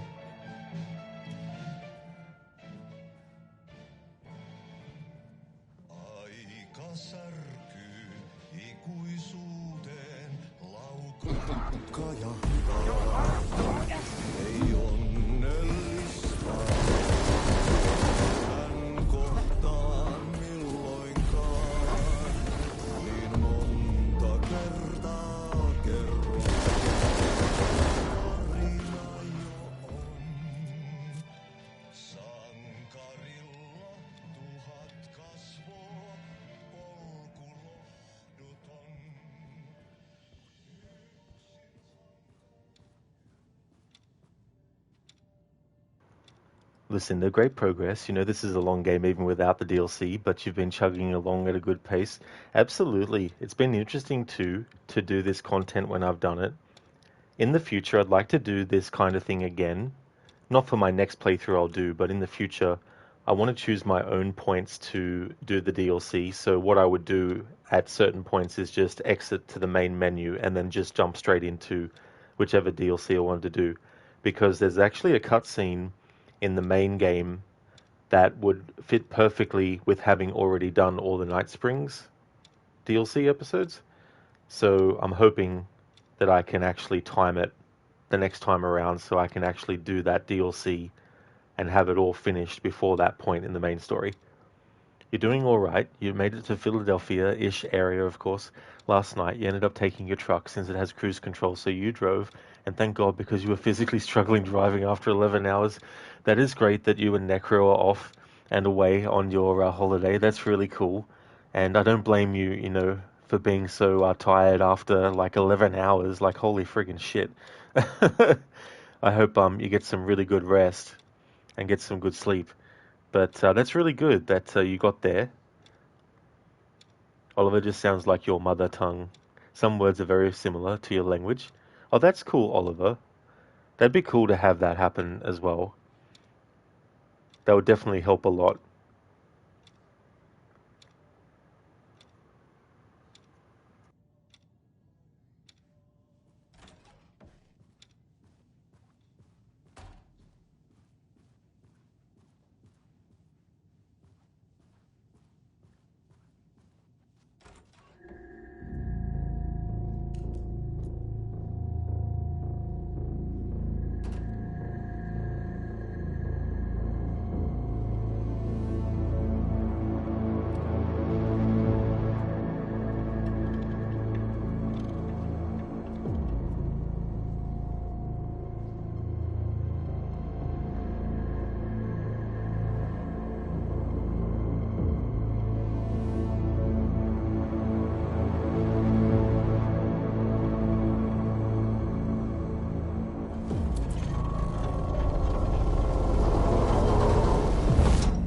PRS was charged up. Now I'd find my way back to the TV. When I used the TV to travel between realities, I was thinking of Door. And the Vortex brought me here, where the Time Breakers attacked me.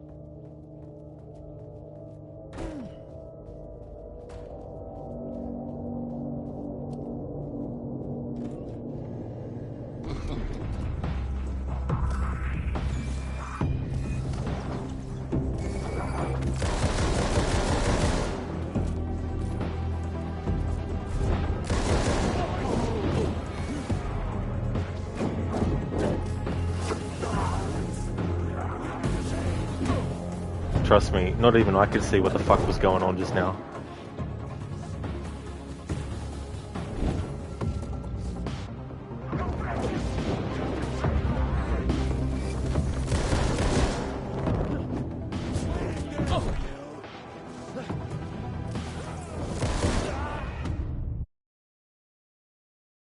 The PRS was charged up. Now I'd find my way back to the TV. When I used the TV to travel between realities, I was thinking of Door. And the Vortex brought me here, where the Time Breakers attacked me.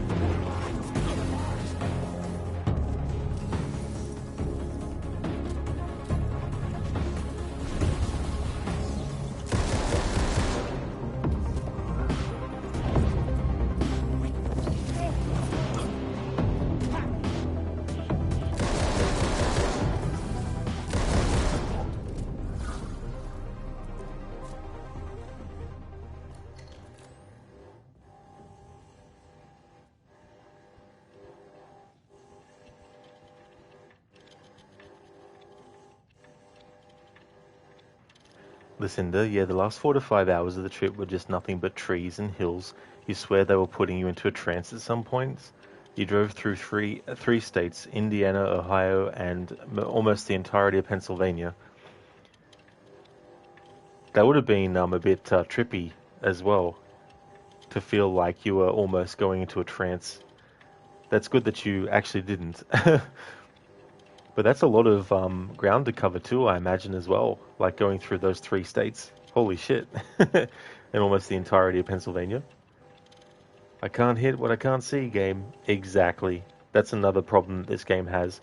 Especially when you get backed up against a wall and the camera is really, really close to what's actually happening in front of you, but so close that you can't really see what's going on. You think the total ended up being about 650 miles, or almost 1,100 kilometers.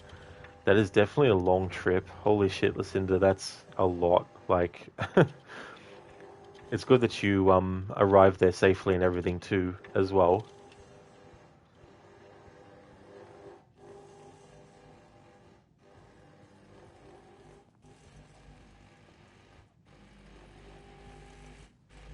This time, a different tactic.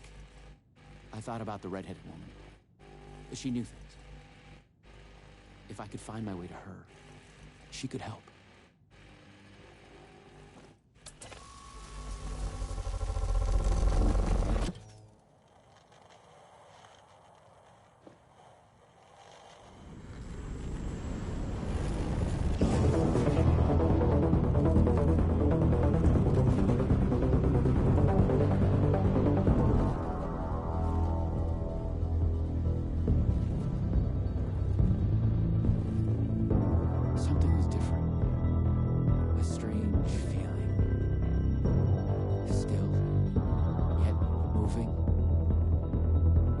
Frozen snapshots on a sequential path. And yet, thoughts flowing free. Like text read out loud.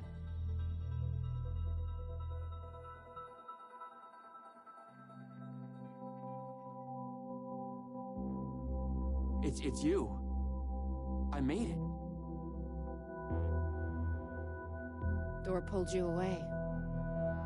Thought you were gone, for sure. I focused on you when I entered the vortex. I was trying to reach you. You are full of surprises. Okay. Let's try this out.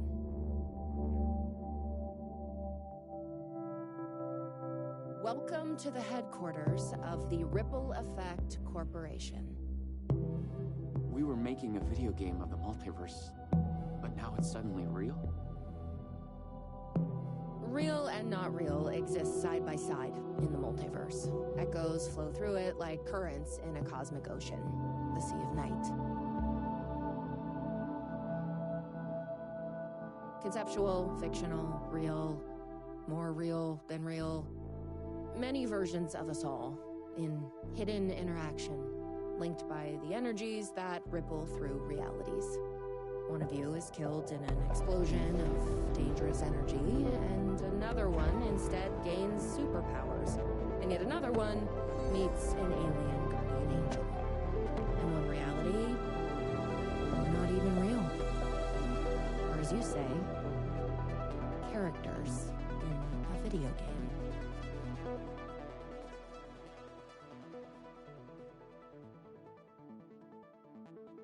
Why is he after me? Who is Door? There are legends about him going back further than we can trace. They say he found an opening to a horrifying parallel reality that consumed him, gave him access to all realities. The feedback loop killing all other versions of him. I am on the threshold.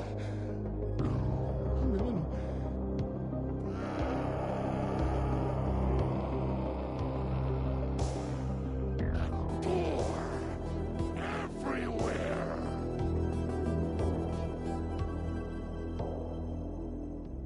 We don't know why, But he sees the versions of you as a threat. He's killing them, bringing them back as time breakers. We thought he was after Branch. Now I'm thinking he's been after you. Your lines. Playing apart. The master of many worlds. We came through the door. All right. What can I do? He must be stopped. He leaves dead realities in his wake, and he is only picking up speed. I'm just an actor. You couldn't fool me.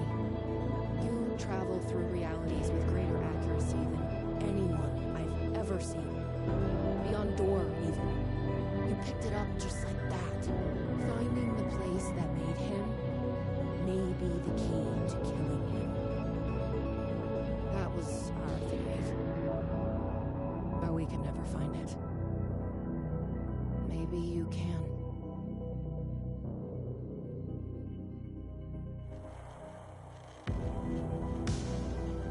Was there something between you and Branch? What you think you are feeling is just an echo. Some other version of us in some other lifetime. Maybe. You'll come back for me? Maybe. Wish me luck. Luck is just an echo of an event carried over from another reality. You'll come back for me? That's a reference to Quantum Break. I was an REC agent. This was my mission now. I focused on him.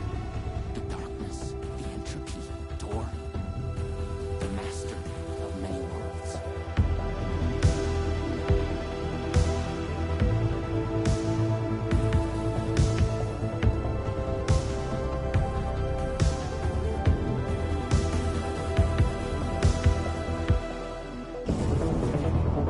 I mean, there's heaps of references to Quantum Break, but that's a very specific one related to two characters from that game.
I'd been brought to the very edge of the multiverse. Or some deep, dark trench in it. Everything sucked dry of color and energy. I had to find Door, or the means to travel on.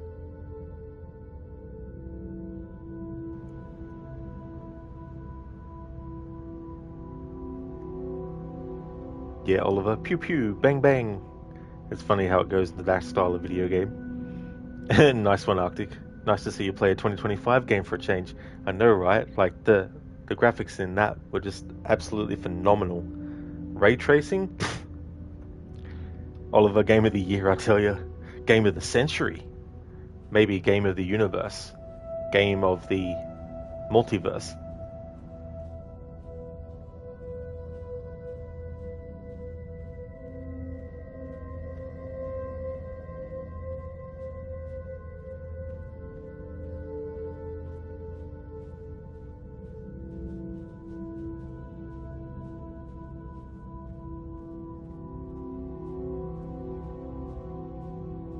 You should not be here.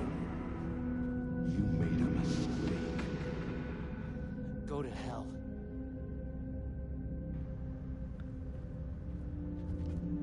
Exactly, Arctic. Triple A. Even quadruple A. But a true quadruple A. Not like Skull and Bones. Can't believe I almost said Black Flag.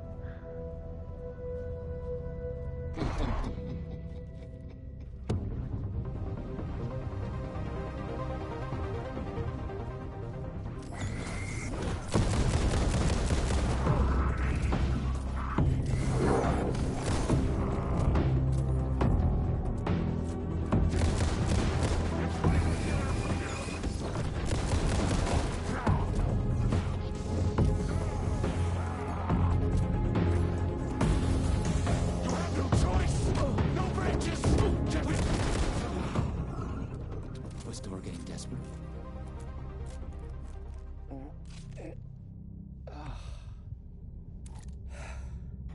Oliver, facts, bro. Arctic, wow. Yeah. What a slip.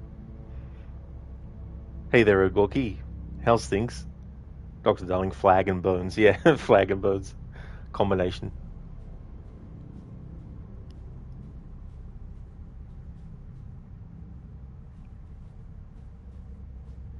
Oh, nice, Ogorki. That's great. Glad to hear that you're going good.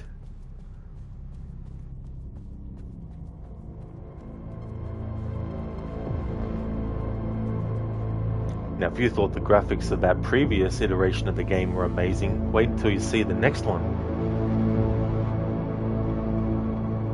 Words aren't enough to describe it. And soon you will know the context of it.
was close now.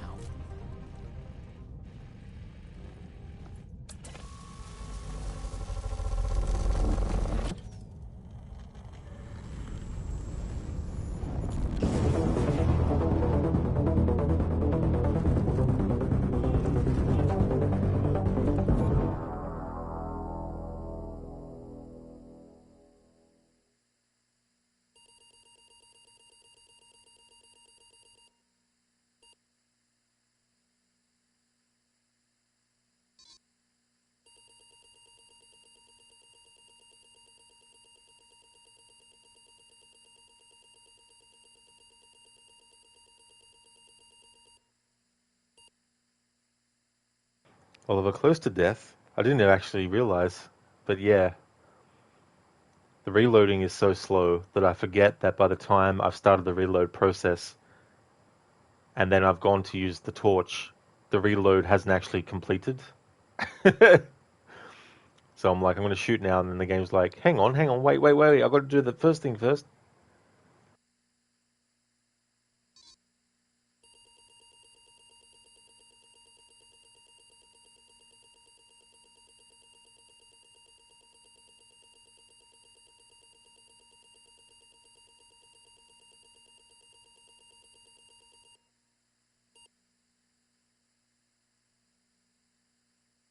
Hey, Gorky, you got another badge yesterday, but you don't know what for.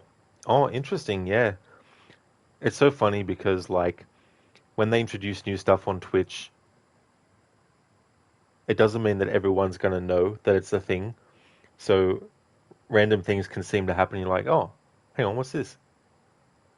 Oliver, man is riding fire, bro. Those lines are sick. I told you the graphics for this game were just, this one just blows the other one away. Like, seriously.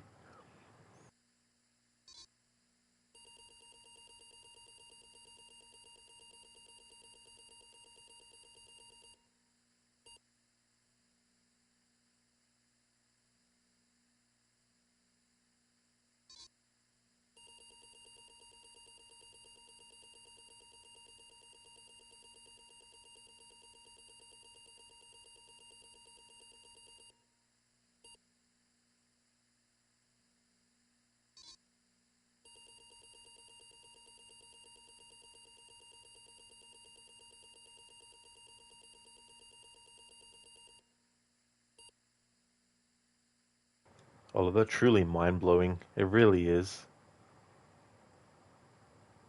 I'm glad that graphics in video games evolved to this state.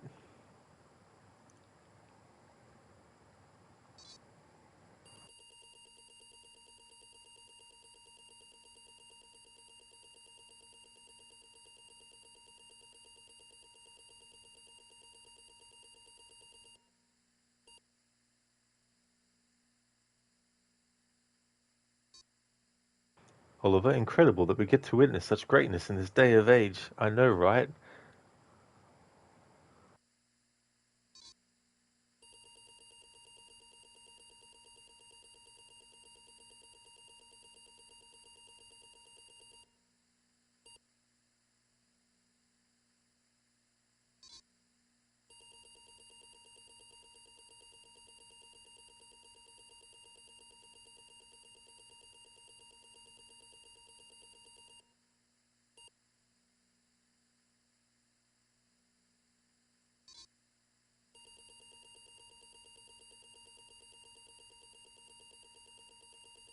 You run into a janitor with a strong accent and a friendly face. Artie.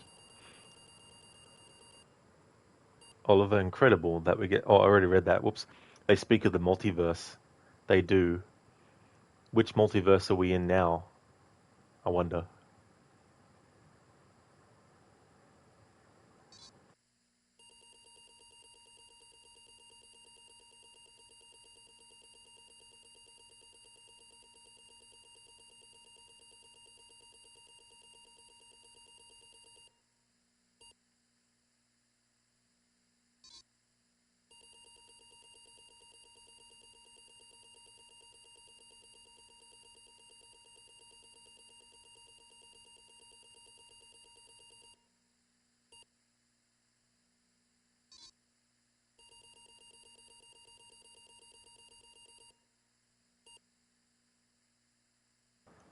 Thank you for the follow, Jinx the Arcane. Thank you.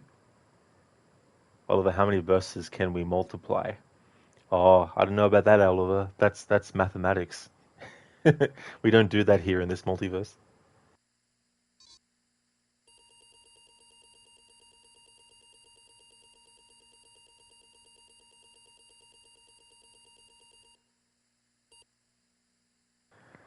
You feel you both need a break away from the city. You surprise her with a rented cabin on an island in a breathtaking caldera lake in the Pacific Northwest.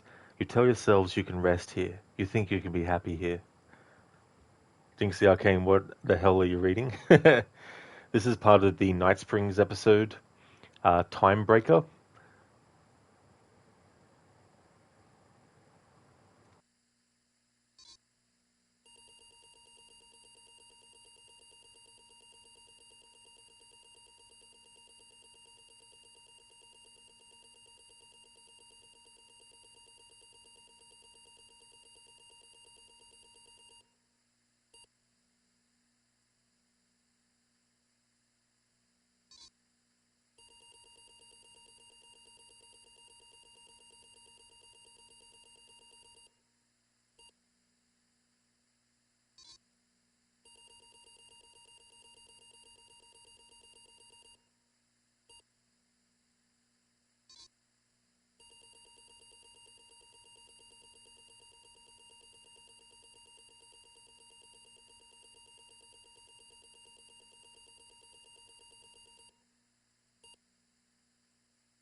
We have witnessed a case of mistaken identity. But in the vastness of the multiverse, with an endless number of versions of ourselves, what is identity anyway? Can there be more than one master of many worlds? Or did our hero take a wrong turn somewhere along the way? Was this particular journey precisely what was needed to make him the one he was meant to become? One thing is certain. I am your host, the one and only Warlin Door. And this is Night Springs.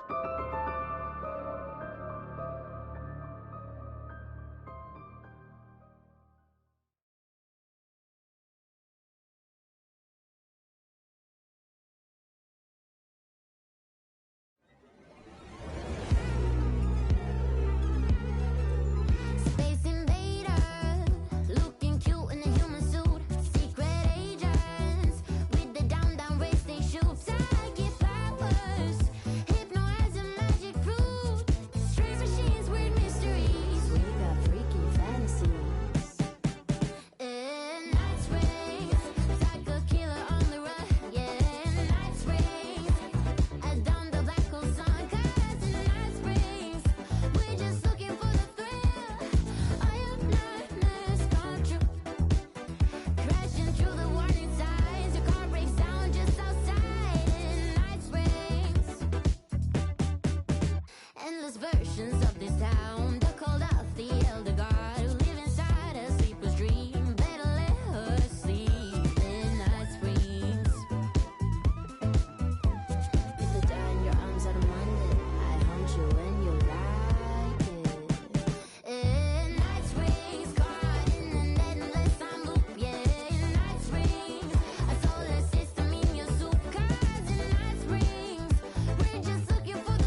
Alrighty then, I'm back. Thought I would take a break while that was going. What a twist, Arctic. I know, right? What a twisted twist. Who was so twisted to come up with that twist? Oliver, freaky fantasies, you say. Those lyrics. That is all the DLC content to cover in this playthrough. So we did the 3 Night Springs episode DLC content, and we also did the Lake House as well. So for the rest of this stream, we're just going to focus basically on working towards the end of the game. However, it's the New Game Plus version of the story that will actually give you the true ending. So for this playthrough, I'll be doing that as well. But if I can get in this stream this version of the story done, then that'll be good.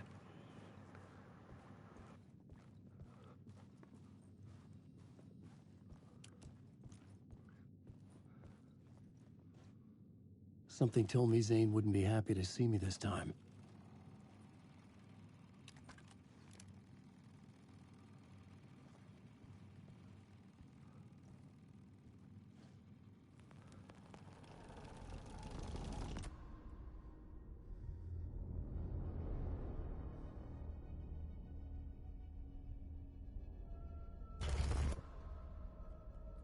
I'm in control now.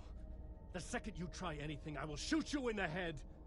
Scratch wrote return, not me. You're a fucking liar. You'd given up.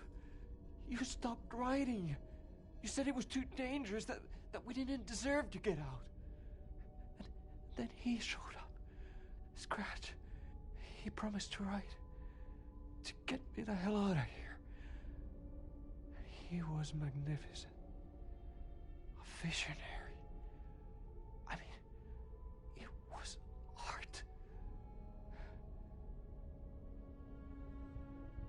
But then, when he finished, he took return and left me behind. It's still here, and so is he. I know I fucked up. But you can still catch him before he gets out, before he gets to your wife.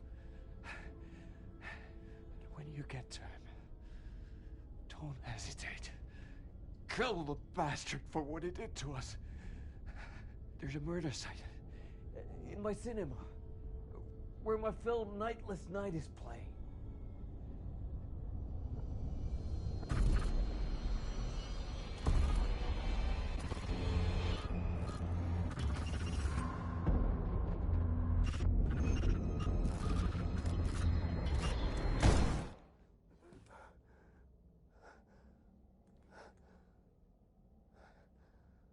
I told you not to try anything!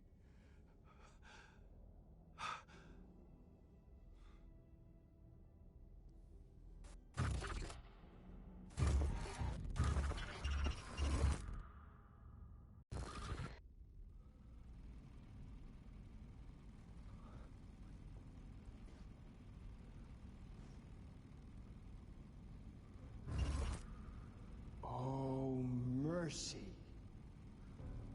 Thousands have gone missing, beyond the labyrinth of me. When you're lost in your own company. And cut! Oh. Now that is drama.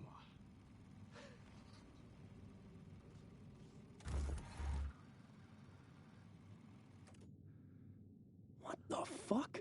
I had a million questions about Zane, but I had more pressing concerns. Beyond the Labyrinth of Me. In Alan Wake 1, you can actually see that book by Thomas Zane in the shoebox inside the cabin. One of the books, anyway.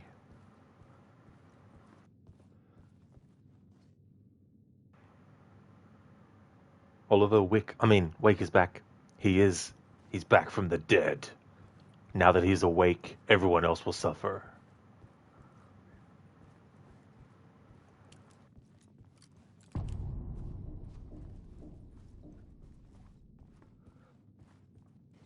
I had to find the movie theater Poets Cinema. The next murder site was there. Zane had created the film in tandem with Return to escape the dark place.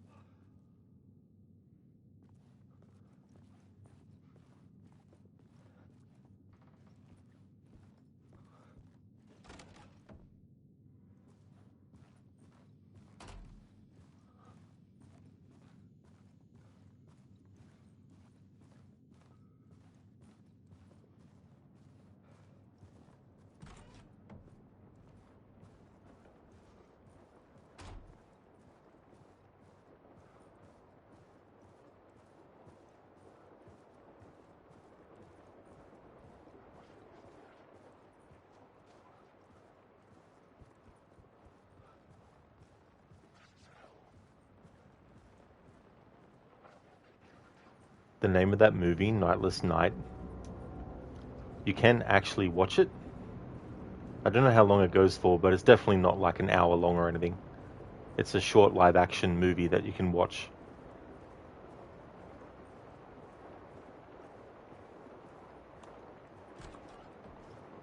And of course, in this playthrough, we're going to watch it.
In the New Game Plus version of the story, there's some Dr. Darling related stuff that gets added that we'll cover.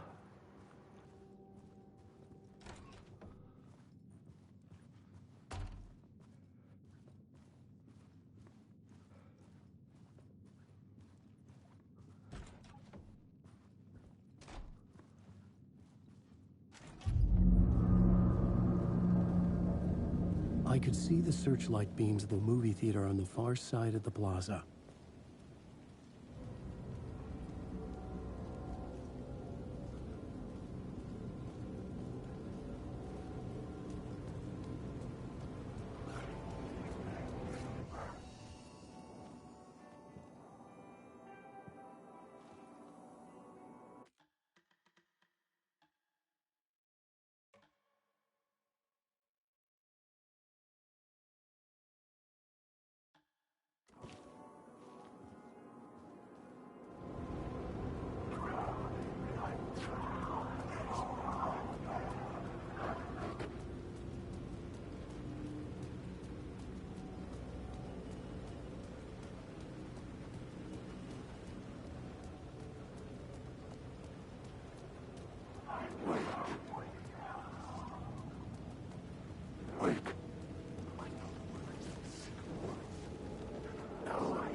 Something kept me going. A broken man. No hope, no prospects, no love. Too stubborn to die. Like a cockroach with a misguided sense of honor and justice in a city where there can never be justice.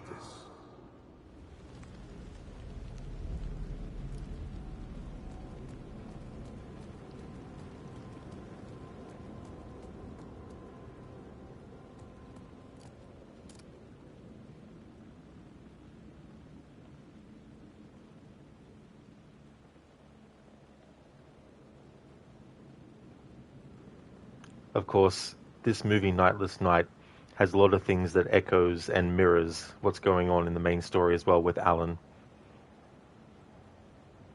But also what Saga has gone through as well, especially related to the myth of, or the legend of the, I don't know if they were, I think they were brothers who killed someone and then threw them down the well.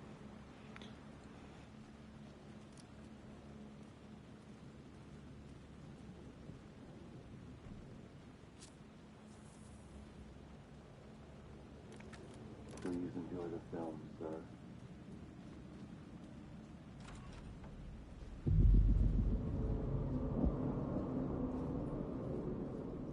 The cinema lobby was a gateway to other realities on the silver screen.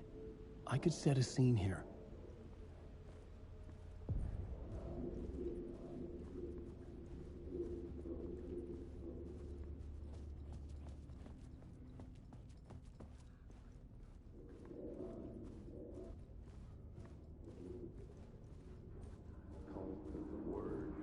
I felt like I'd been on this case looking for the cult of the word for a lifetime or more. The only case I'd ever been on. They would surface from the dark with their depraved acts of violence and fade back into the night, leaving behind bloody crime scenes and clues heavy with obscure meanings that led nowhere. Arriving at the cinema, I felt them monumental, terrifying revelation trembling before me, ready to open its jaws and swallow me whole. This place had significance to the cult. There was something to use there.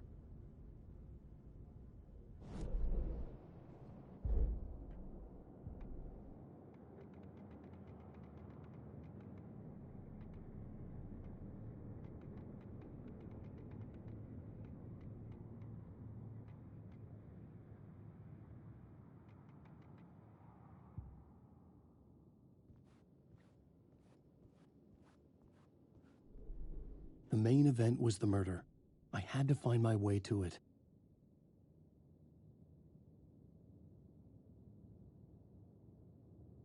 Part 2, Zane's film, Labyrinth of Me.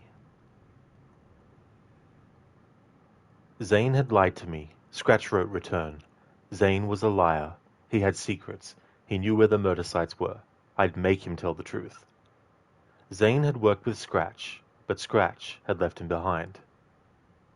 There is a murder site at the cinema where Zane's film was playing, Nightless Night, the companion piece to Return.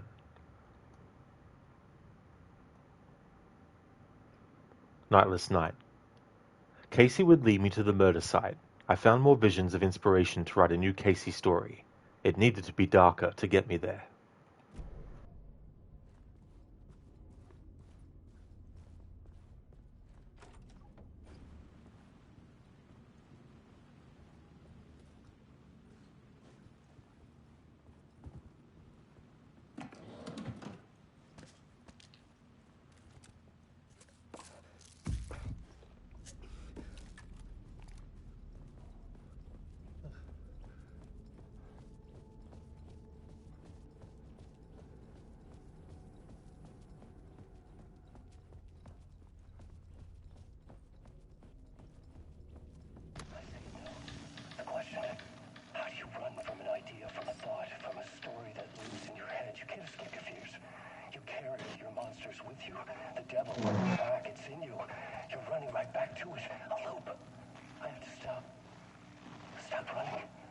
Stop writing. I won't write another word. It's too dangerous. Let the currents of this ocean wash me away. But what if I forget why I stopped? What if I forget I stopped it all? That is fucked up. If that happens, I'll start writing again. Did I stop writing at some point? I can't stop. There's too much at stake.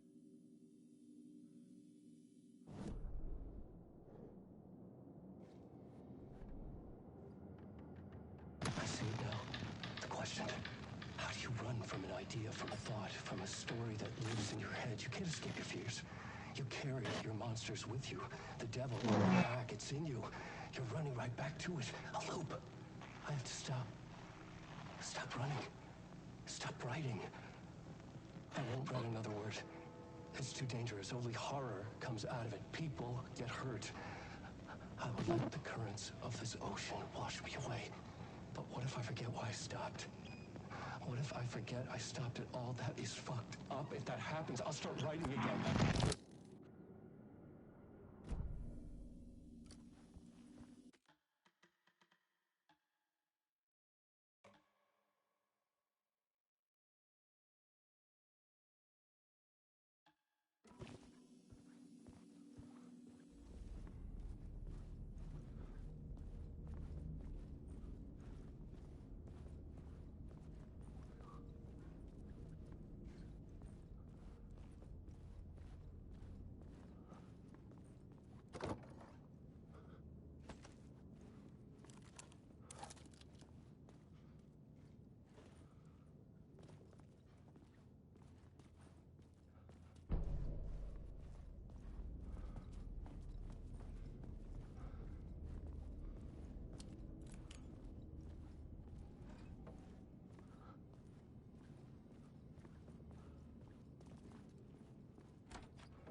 Uh-huh. I knew there was one of those.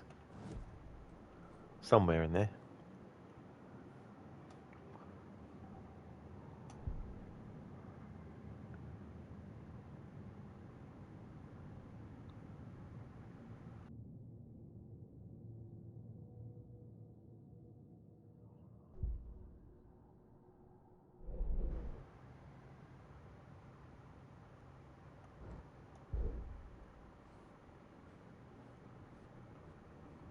It's so funny, that expression on his face in that emote and meter.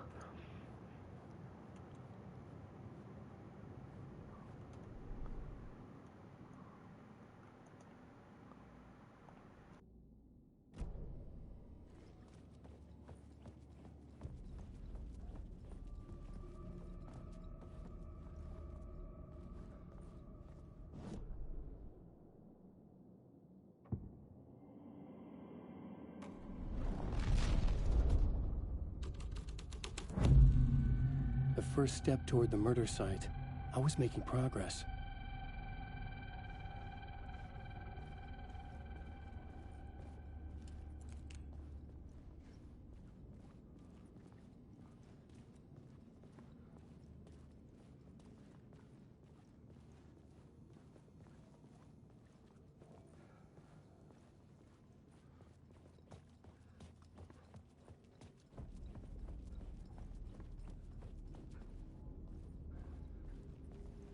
Someone had barricaded themselves in the room.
Lotta good to talk, buddy. It was an initiation ceremony. Or so we made our new members believe. Two of New York's finest. They had performed endless favors to earn their place among us. We had something special waiting for them. And something very special for you, Alex Casey. Who's your leader?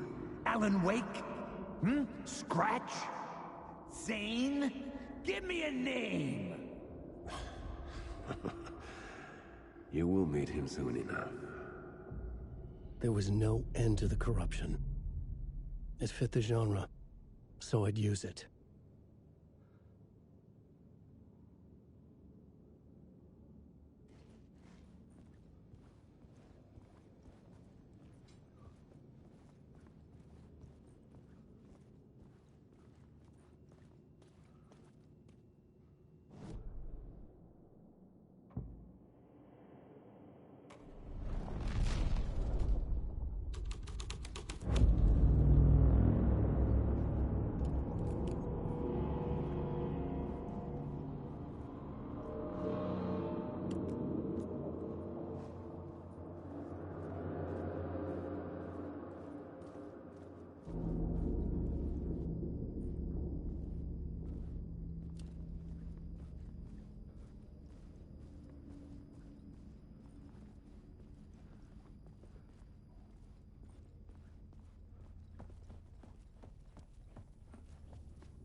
I was missing something.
Arctic, you need to go back to work. I wish you an amazing rest of your stream. See ya, everyone.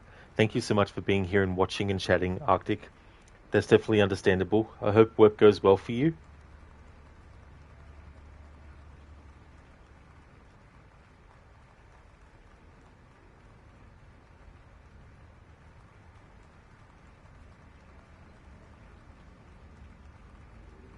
Would like to highly recommend people check out Arctic Smash's channel, doing playthroughs of PUBG Battlegrounds. A fun streamer, very funny as well and entertaining. So if you're looking for a very funny and entertaining streamer, definitely recommend checking out Arctic Smash. That's all good, Arctic. No worries at all. And same for the shout out as well. No problem at all. I hope you have a great rest of your day as well.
Alan Wake.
Following your master into La La Land. A sad bunch of clowns in funny masks and hoods pretending to be a secret society. Maybe it is you who's playing a role, Mr. Casey. A role carefully laid out for you. A puppet blindly performing the ritual steps for the glory of the cult. Huh? What the fuck have you been smoking? Nightless Night. A clip of the lost film survived. You will see, Mr. Casey. In the Nightless Night, you will finally see. Nightless Night was Zane's film. It played a role in this story.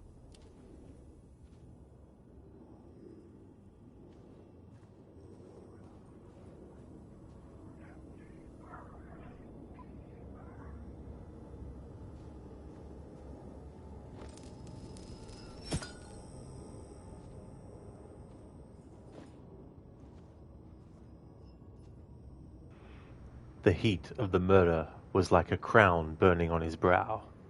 A Dark Place Films presents Nightless Night, a Thomas Sane film based on a novel by Veiko Allen.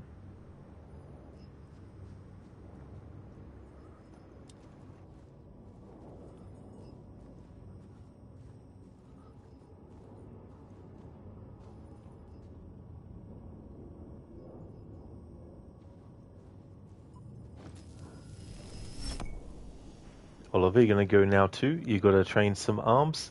Awesome, Oliver. I hope that goes well. I hope you enjoy. Thank you for being here too and watching and chatting. I hope that you have a great rest of your day too, as well.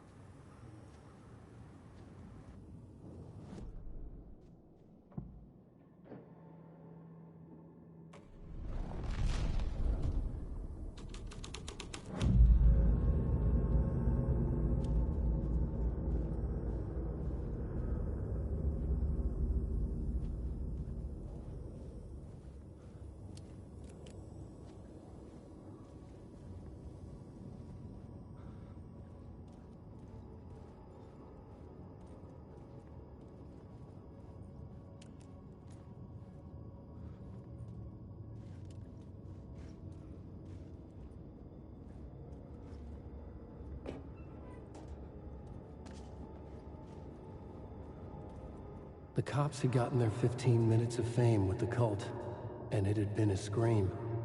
They were the murder victims. I had to find a way into the projection booth somehow.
Zane's lamp on the screen had no light.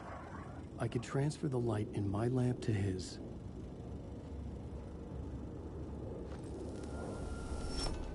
The light of the lamp shone out of the screen and revealed the door.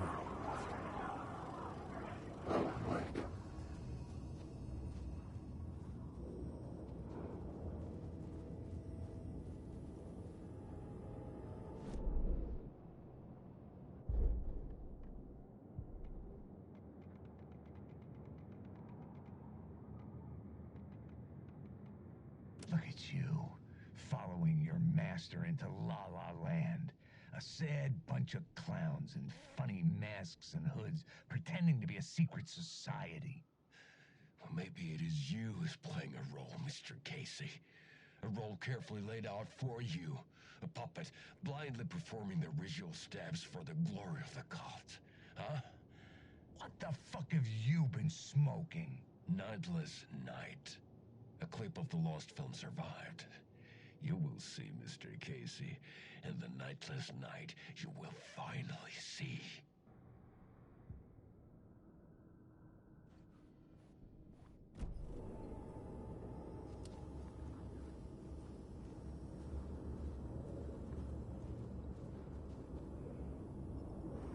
I like the design of that poster too, with the face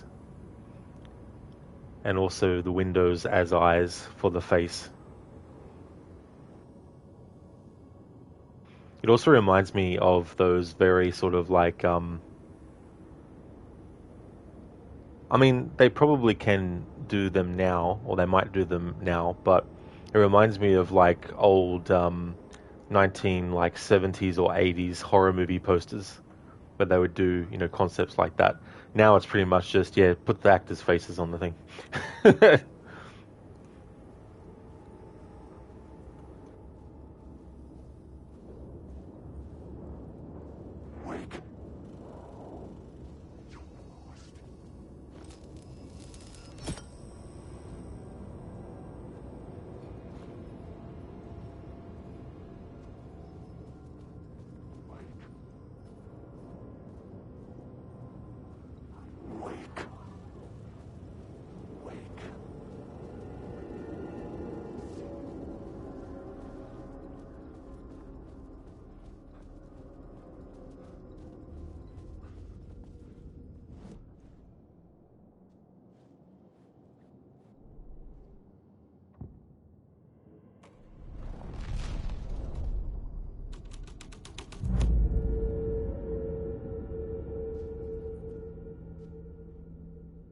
A film that was a ritual, literal movie magic, in a theater that hailed from a time when there was still magic in the silver screen.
The urban legends circling Thomas Zane were a bottomless rabbit hole.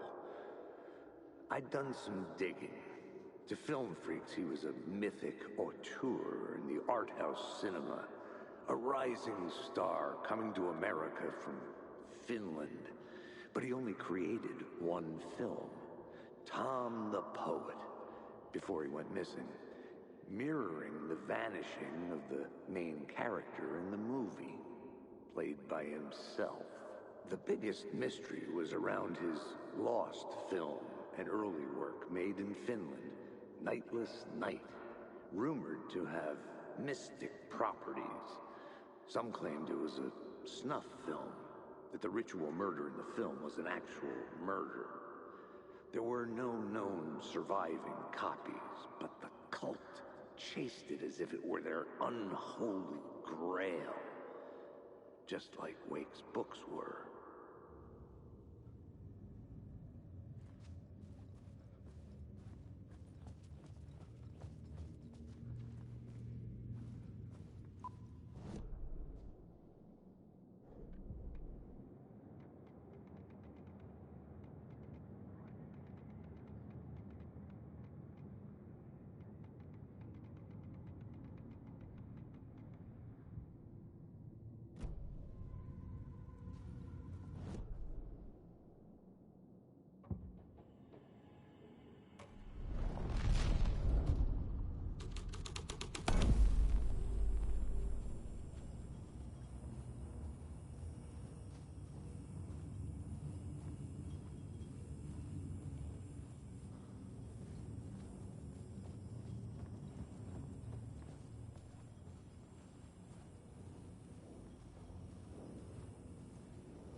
Alan Wake.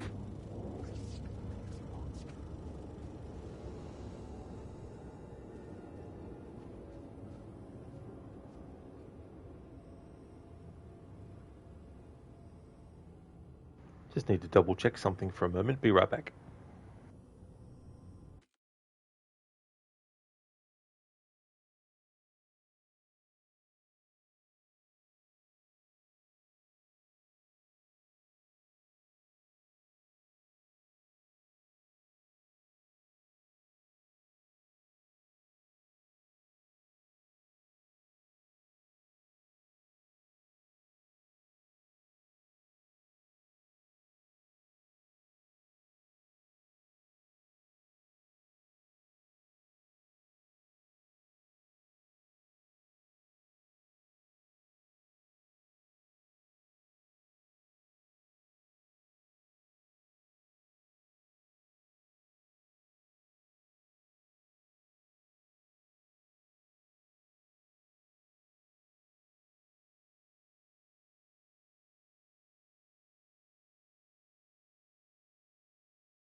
Okay, I'm back.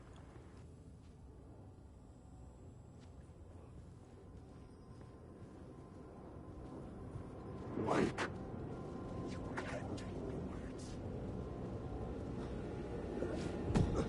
I was back out into the night.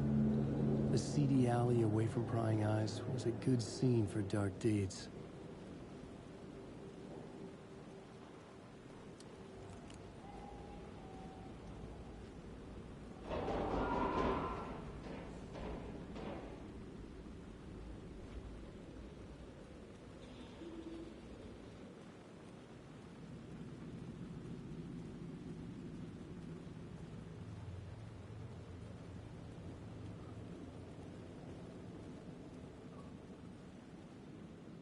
I had to keep working on the story.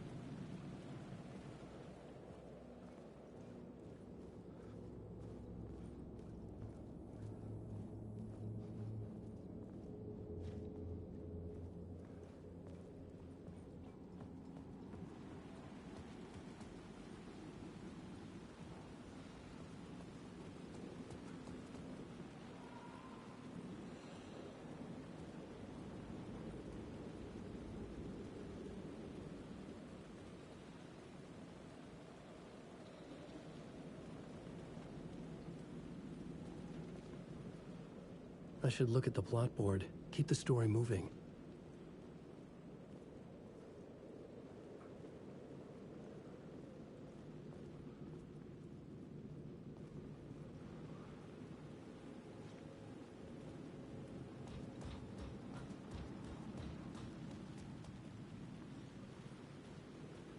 Hido, you just thought of the barrage of other horror movies you like, just hit you like a truck? Oh, cool, yeah. What are some of them?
In the city trapped in eternal night, they watch the film where the night never arrives, where the night hides in your mind.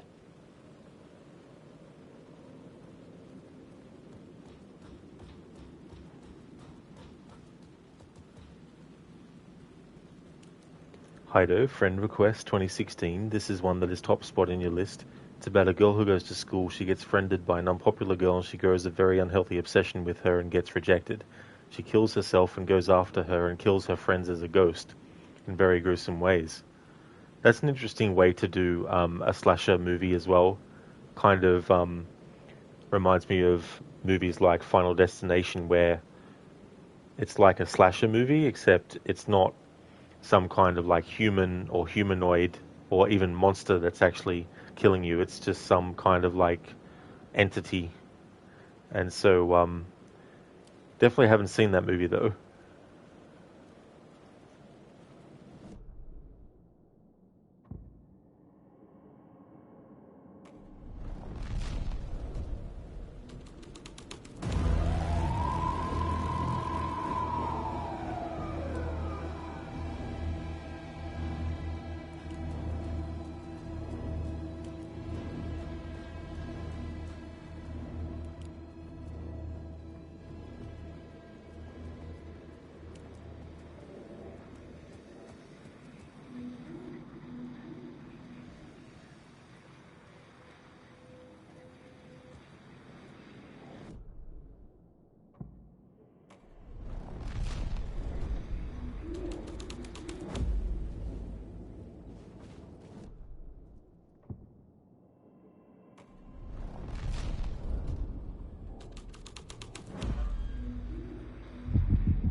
Straight to the top.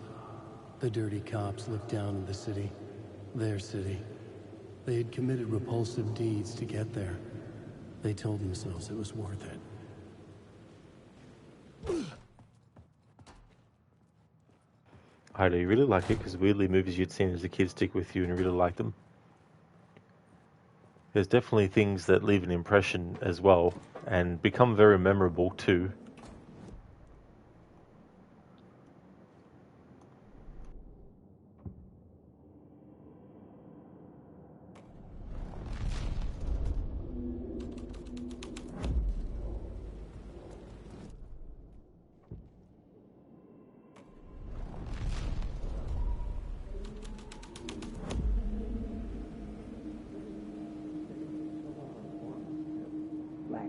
You don't think they're gonna want us to, like, cut off a finger or something for this initiation, do you? Nah, I'm sure we'll just chant some ceremonial stuff.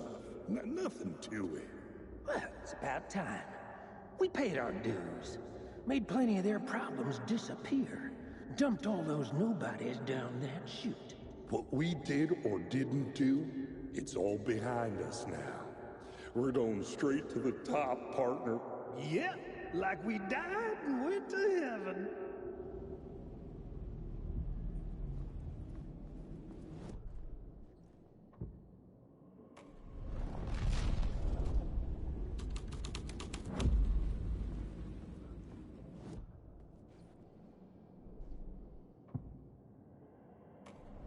Hido, others, one are the first Conjuring, the first Nun. That first Conjuring movie was really good. I liked that one a lot. I liked the second one, but I thought the first one was better. And since that movie, I haven't actually seen The Conjuring 3 or 4. I know they're not actually titled that, but I haven't seen those ones. Haven't seen The Nun. I've seen 2 of the Annabelle movies, but I didn't watch them in order. I actually watched the first one, and then I watched the third one. I didn't see the second Annabelle movie.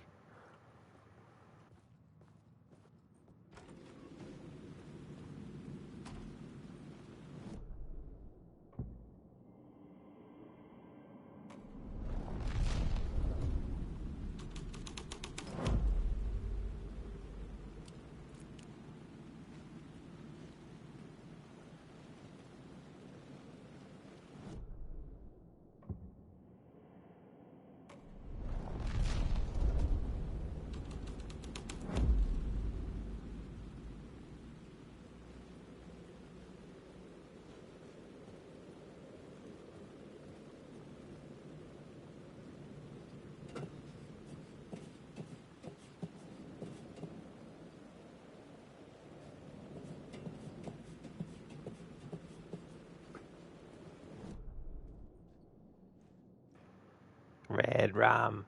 Red rum. Red rum. Red rum. Red rum. Red rum. Red rum. Thank you, Keone, for redeeming the red rum from The Shining. Thank you.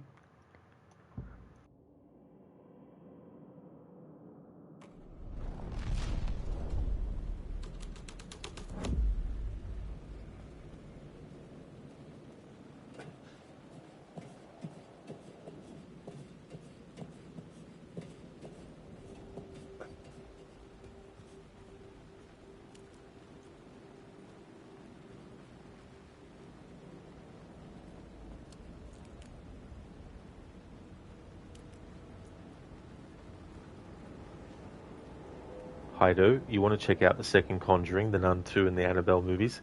Oh yeah, they'd done a second Nun movie, yeah. I didn't actually remember that. Code redacted. Indeed. And as we all know, redacted is redacted. How's things, Code? Welcome.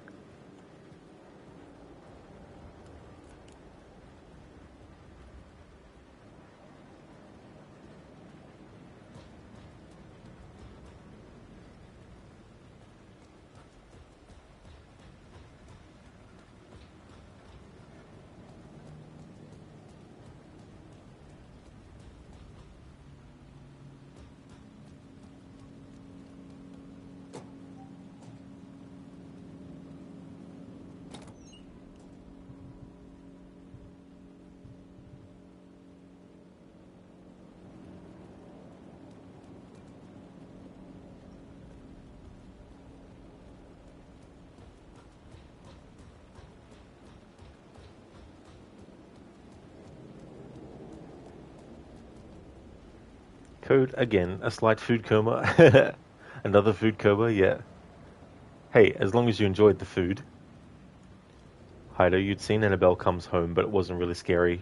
Yeah, that can be definitely, well, I mean, I don't get scared by horror movies, so that element isn't something that I need to enjoy a horror movie.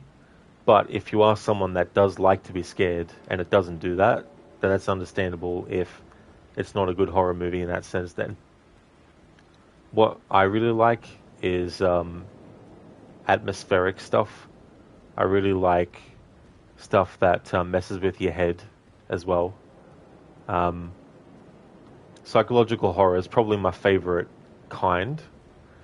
And the good thing is, too, with that, you don't have to strictly be doing a movie about a serial killer that is human either. You can do stuff like A Nightmare on Elm Street, where the killer used to be human, but they don't actually exist outside of the dream world anymore.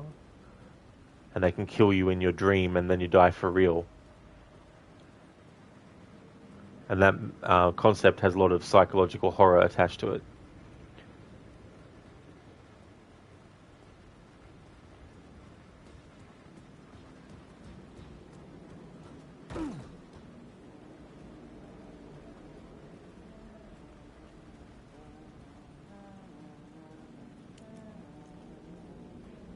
There was an encounter with Sheriff Breaker in this game that I hadn't actually been able to get until this playthrough. And there was dialogue that I remember hearing in a different encounter, so it makes me wonder now what dialogue will actually play with this one, because the last time we came across Sheriff Breaker, it was dialogue that I hadn't heard because I hadn't found that one yet. So I'm very curious to see what this next one will be.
Hey, Tim.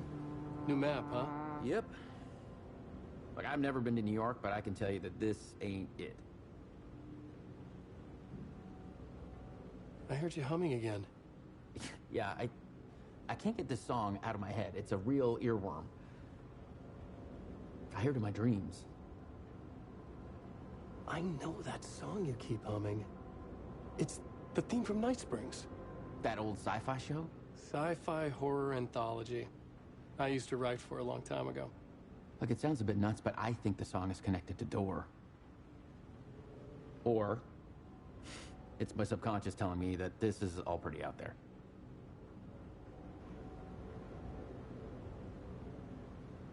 For those who were here to see me do the DLC where we played as Sheriff Breaker, that wasn't actually this same character that we're speaking to now.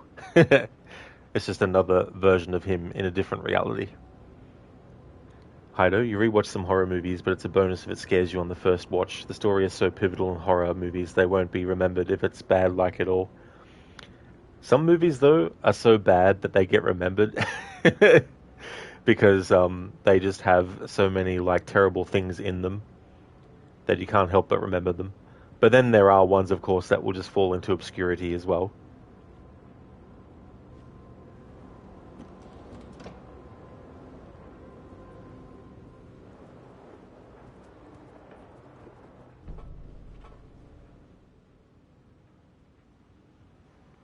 Door went missing in 1988. Age has not aged. Longevity, not human. Alien, magic.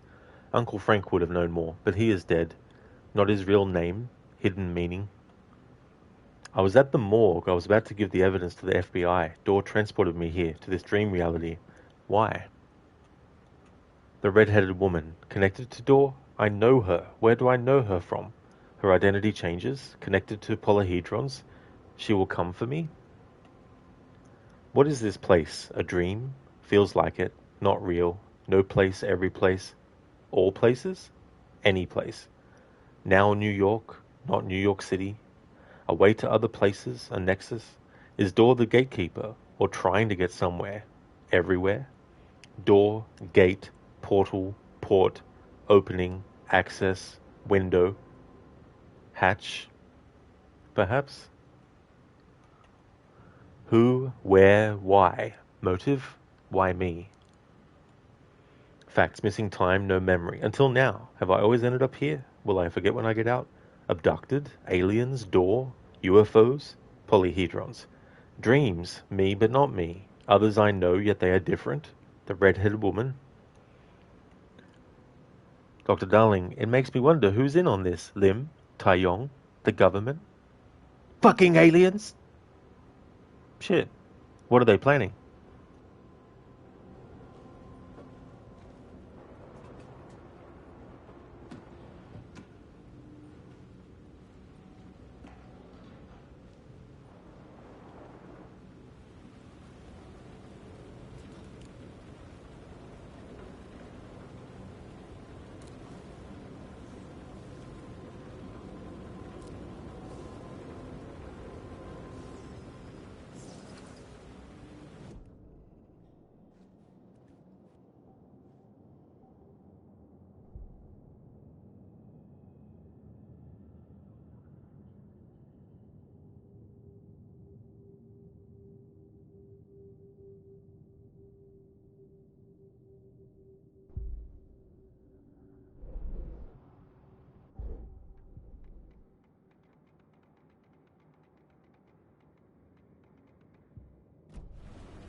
Someone had fallen to their death from the rooftop.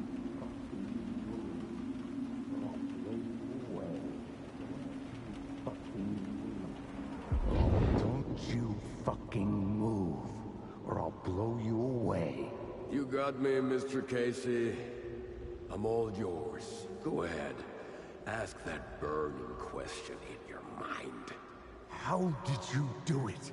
How did you get me into that film clip without my remembering it? Talk to me, damn it! You've seen the film? Good, good. Now you're ready to meet the Grandmaster.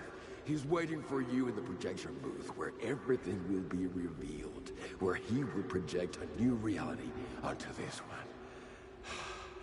And now, Mr. Casey, I've played my part to the end. No! Crazy bastard! Why'd he jump? The projection booth. Was that where I'd find the murder site?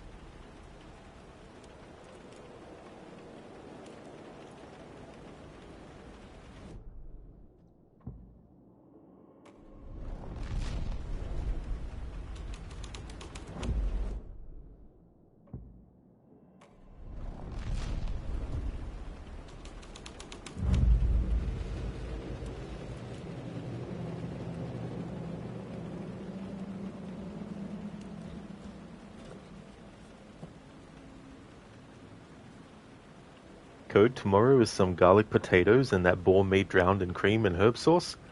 That sounds really good. Garlic potatoes. I don't think I've actually had garlic potatoes before. I definitely wouldn't mind trying those. But that sounds like you got some really good combo there. Hido, horror is very subjective too, where people get scared by so many different things. Like, you find Outlast 2 way more scarier than 1.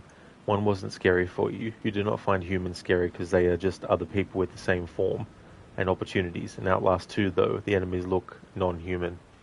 Yeah, that's the thing too about Outlast 2, is you have a lot of moments where they look like they might be monsters, you know. Also, like the texture of stuff as well, especially when you get the ones, the Skald, who have like all boils and sores and all that stuff on them, you know.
Heido, you find it interesting too, both characters in Outlast just want to record stuff and expose people, and they both just have the absolute worst night of their lives. They very well do, for sure, absolutely. You have the first game where it's about exposing the corruption of Murkoff, and then in the second one you have trying to shed light on essentially a cult and the disappearance of a woman, you know.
Given what time it is for me, in this stream we won't actually be finishing the first pass through, which is fine. I've got a few more days of this game scheduled, so because I just remembered how much stuff I still actually have left.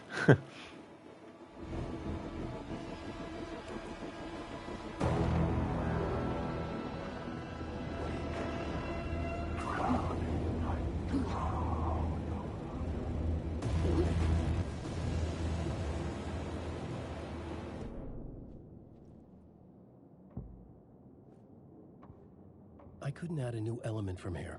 I'd have to go to the scene.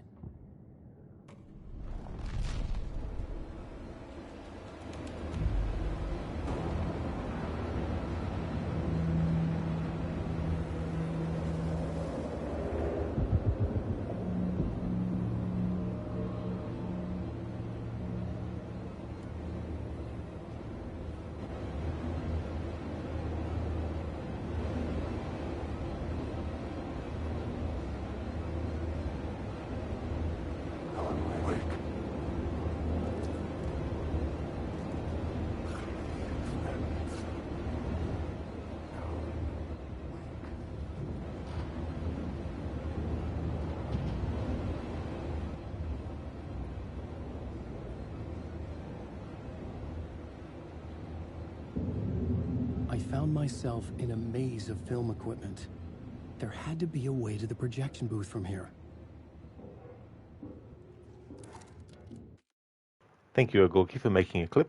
I'll grab the link for that and post it in chat.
There we go, Ogorki. Thank you for clipping that. Dr. Darling, anything from Arthur and Red Dead 2?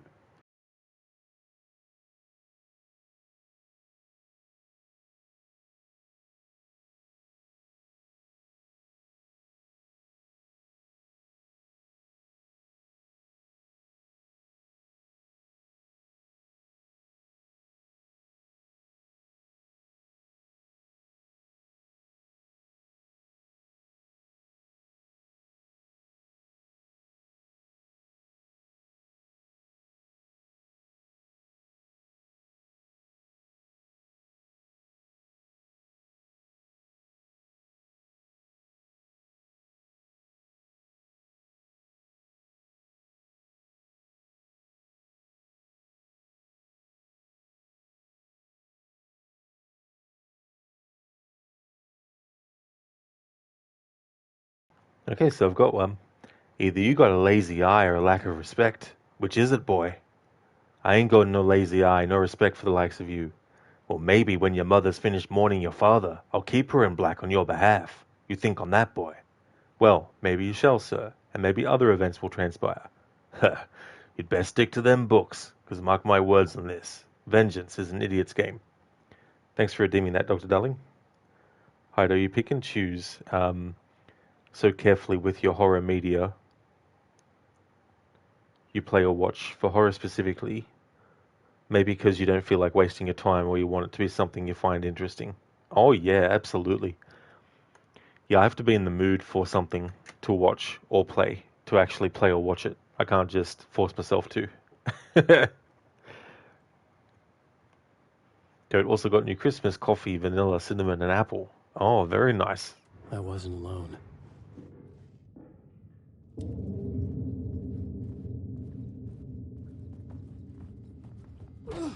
I'm here, you son of a bitch. Show yourself. The Grand Master my ass. You're a clown in a mask.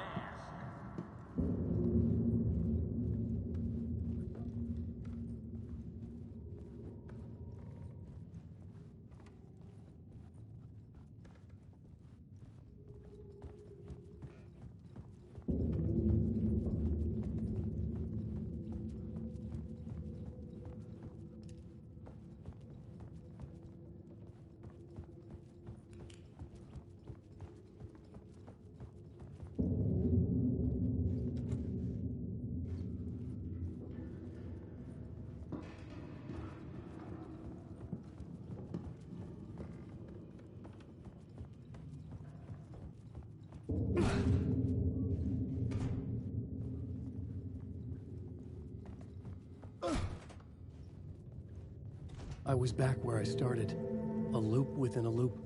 I had to keep going. I'm here, you son of a bitch. Show yourself. Who was it? Who said that? The Grand Master my ass. You're a clown in a mask. I'm not the one wearing a mask here, you moron.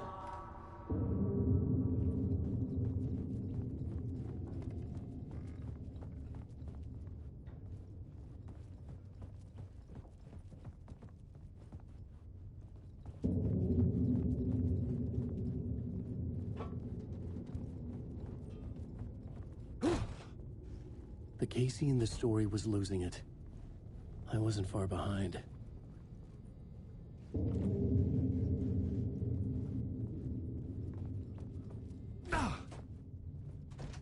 I was back at the beginning again. I had to keep going.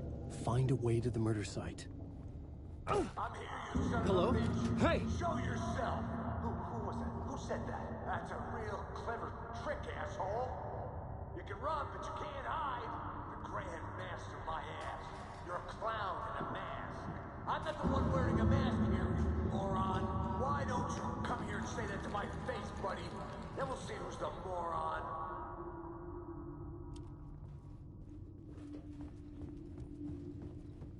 It's gone. But I saw someone.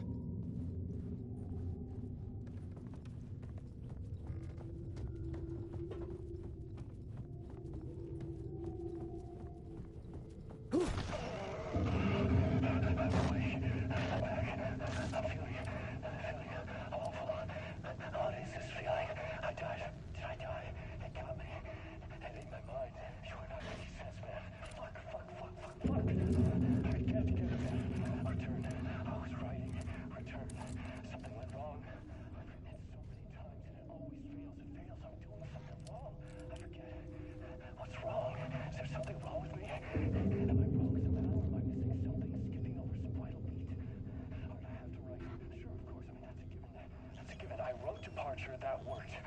Now we're fine. Maybe there's a missing step before return.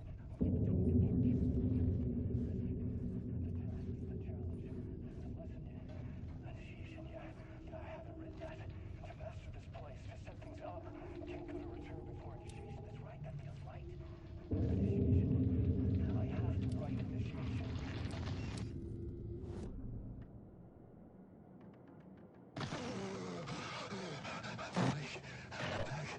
I'm feeling awful. What is this feeling? I died. Did I die? It got me. It ate my mind. You are not making sense, man. Fuck. I can't get it. Return. I was writing. Return. Something went wrong. I've written it so many times and it always fails. It fails. I'm doing something wrong. I forget. What's wrong? Is there something wrong with me? Am I wrong somehow? Am I missing something? Skipping over some vital beat? All right, I have to write. Sure, of course. I mean, that's a given. That's a given. I wrote departure. That worked. That worked fine. Maybe there's a missing step before return. What's between departure and return? The tasks, the challenge, the initiation. Yeah, I haven't written that. To master this place, to set things up. Can't go to return before initiation. That's right, that feels right. Initiation. I have to write initiation.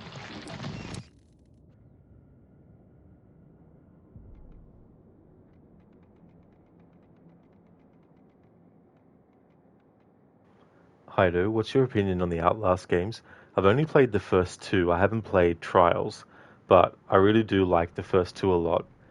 I can't decide which one I like more because the first game and the second game, there's a lot of things that make them different to each other. While there's definitely similarities as well.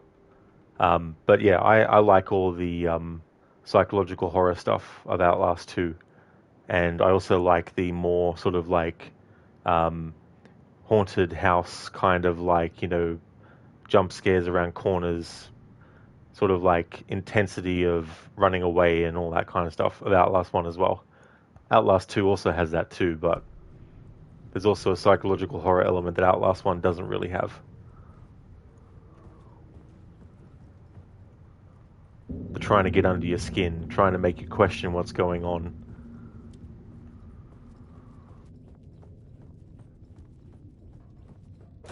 I was back at the beginning again. I had to keep going. Find a way to the murder site. I'm here, you son. Show yourself. Who was that? Shut up. That's a real shut up. Fuck up. You can run, but you can't hide. I'll get all you fuckers. You're a clown in a mask. I'm not the one wearing a mask here, you moron. Why don't you come here and say that to my face, buddy? Then we'll see who's the moron.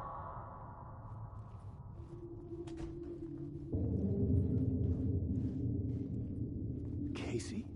Who's there? Look, you got the wrong guy. I'm not Alex Casey. I only play him in the movies. He's just a fictional character. What's going on here? You don't have to kill me. You don't have to go get that knife and stab me. You can just give up and go back. Forget about the ritual sacrifice to open the way forward. The ritual sacrifice to open the way? No. Don't do it. You don't have to become a monster. Just leave the knife where it is, in the back, and go. A knife in the back? Everything about this was absurd. Our dialogue forced and ridiculous. In desperate need of another pass. But I'd play along to see where it took me.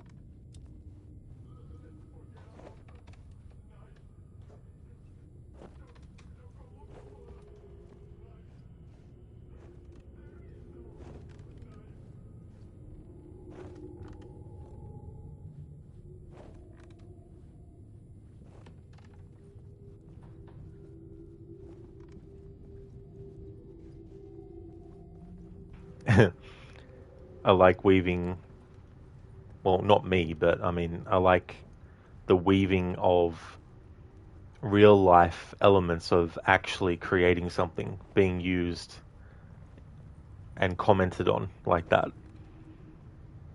The idea that this dialogue is so forced and contrived, Don't go looking for the knife.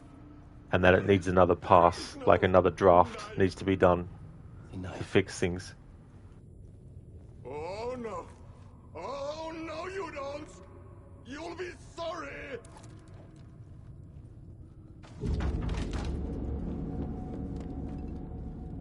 What the fuck? Haido, Outlast 2 you think had amazing levels. The running away was very intense. Some people found it too much of that and very overwhelming. Yeah, it definitely can be for sure. There's a lot going on in that as well. And the sequences that are from Blake's past and what happened back then, you know, they can confuse things too. But yeah, what he's going through has made all that trauma resurface that he tried to block about everything that happened back when he was only a kid, you know, things like that.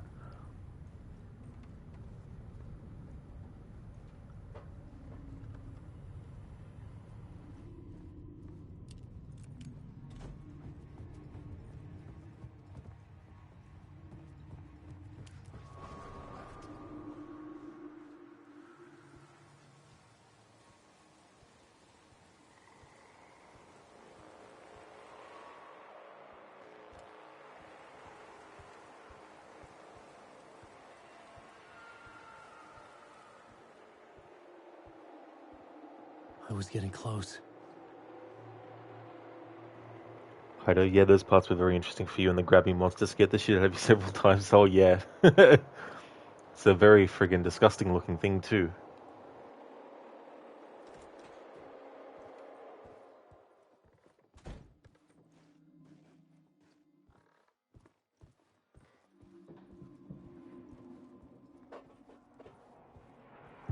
Welcome, Alex Casey. You've done well. You've played your role perfectly. Everything out of your mouth is a damn lie. The only place any of this makes any sense is in your psychotic brain. As a fictional character in a story, you've fulfilled your purpose. You brought the writer of the story here. You can go now, Casey. No, I'm not going anywhere before I get some answers. How was I in that movie? Why does all this feel so familiar? What? Who the fuck are you? Who the fuck am I? No! And welcome to you, Alan Wake. What the hell? This is the ritual to lead you on. We're just one step away from your final destination, Mr. Wake. So first, here's an unanswered mystery for you. If Casey was fictional, and you assumed his role as a detective, are you now fictional too? Whose story are you living, Mr. Wake? The visions were getting under my skin, coming too close for comfort. Not a separate layer, but mingling with my own reality in the dark place. Hydo, yeah, the games use very creative ways to scare, like shadows, footprints in the snow, relying on the player turning specific ways where the monster was. Very good game. Oh yeah. And trying to make the player sort of like sometimes second guess what they actually saw. This is the ritual to lead you on. Your friends will meet him when you're gone. Thank you for redeeming that as an Arnie impression, dude. I like that saying. When I was streaming Alan Wake 1 recently, I said that in the part where Mr. Scratch appears.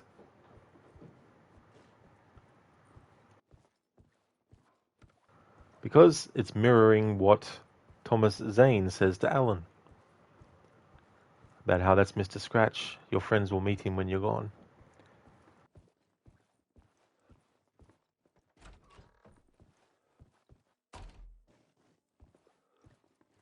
Wait. Dead end. This can't be right. Did I miss something?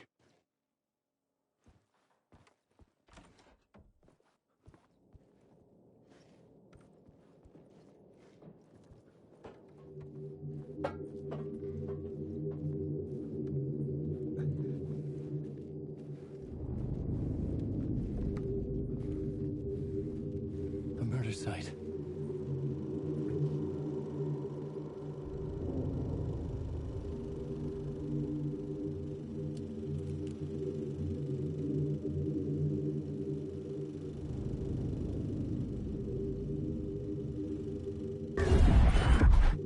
The mask was the key.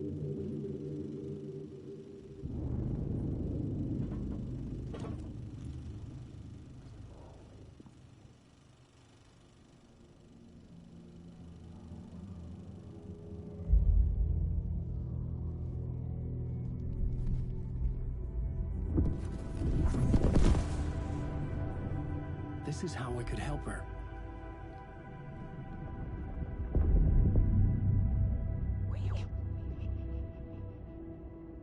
Saga Anderson, listen.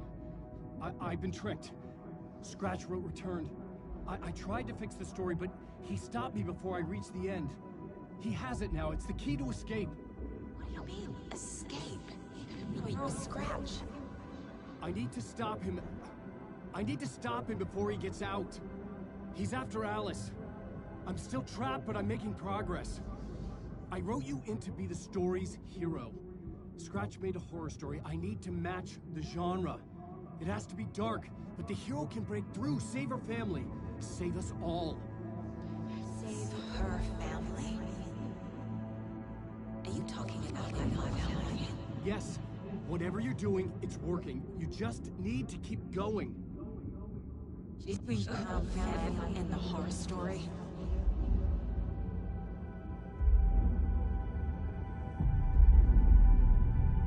I was closer now. Closer than ever before. But there was no time to lose. Everything was hanging in the balance. I could still lose it all.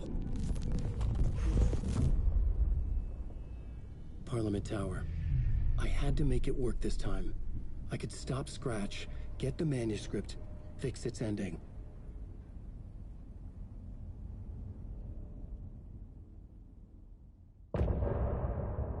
Hi, do you remember that shadow on the door scare like it was yesterday? Same with when you heard and noticed footprints appearing out of nowhere. Those types of things are what stick with the player. Absolutely. They become very memorable. And while there are jump scares, of course, in that, sometimes it's better to just make the player get tricked into thinking they saw something when they didn't. Doesn't necessarily always have to be get a reaction out of the player, you know.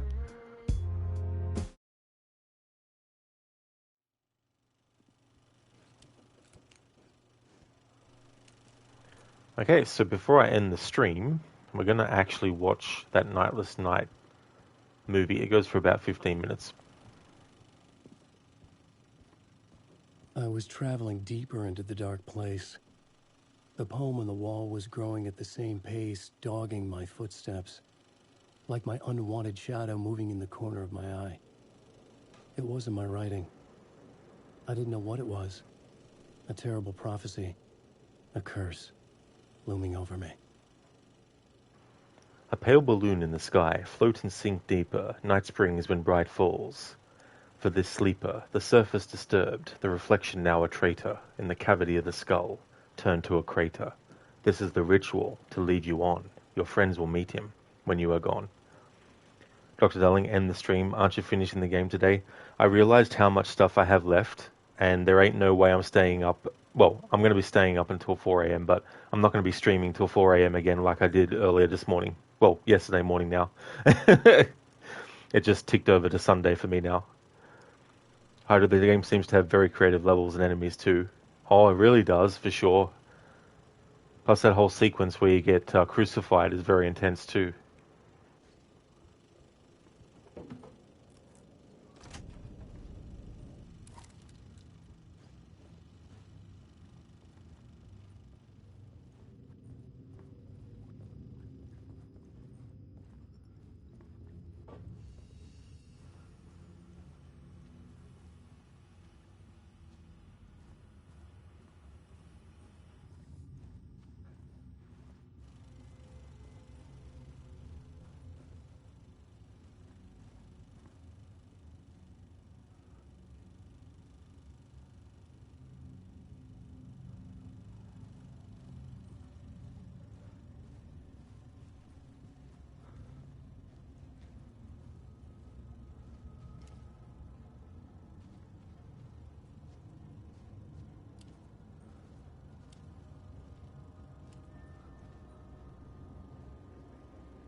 Onko täällä ketään?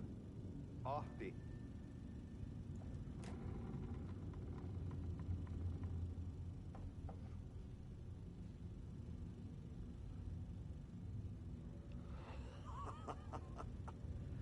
Sanovat, se joka varjoon tyytyy, valon ihmeestä paitsi jää.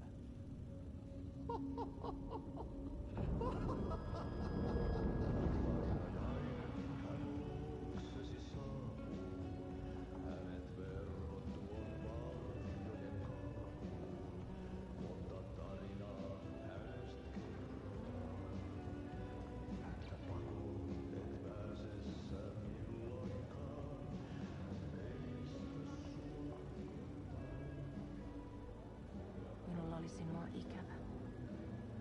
Olit Veikon kanssa. Siksi lähdin. Hän on poissa. Ollut jo kauan. Kun nyt lähden, lähde kanssani. Mutta vasta tämän yön jälkeen.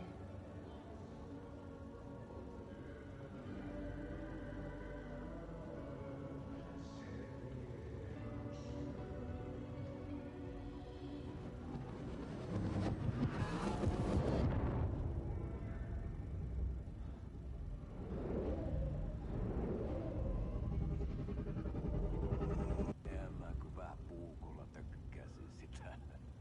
Tuik, tuik, tuik, tuik, tuik. Heti sinulla oli paskat housussa.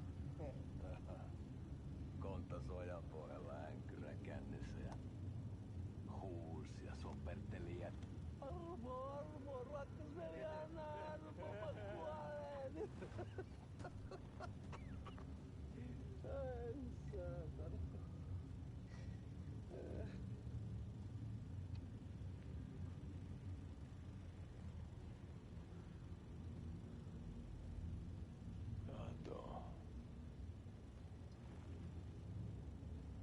Tuhlaajan pojan paluu. Ja häntä koipien välissä. Tuliko hakemaan anteeksi antaa? Uutiset mistään paluusta ovat ennenaikaisia. Tulin vain käymään. Ja nyt kun muistan millaista tämä touhu täällä on, en viivy kauaa. Missäs veljesi luuraa? Pisti hengiltä. Rupes käymään aivoon se aina länkytys. Uudella mestarilla. Mutta ei se paskaveli kelvannut edes siihen.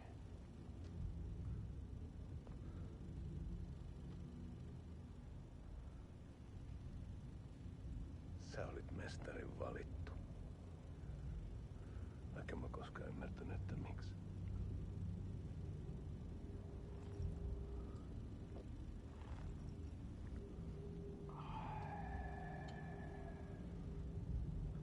Päiviltä pitäisi sinutkin pistää. Mitä on? Nyt tuli tupen rapinat, poika. Leikataan parta! Leikataan pojalta parta!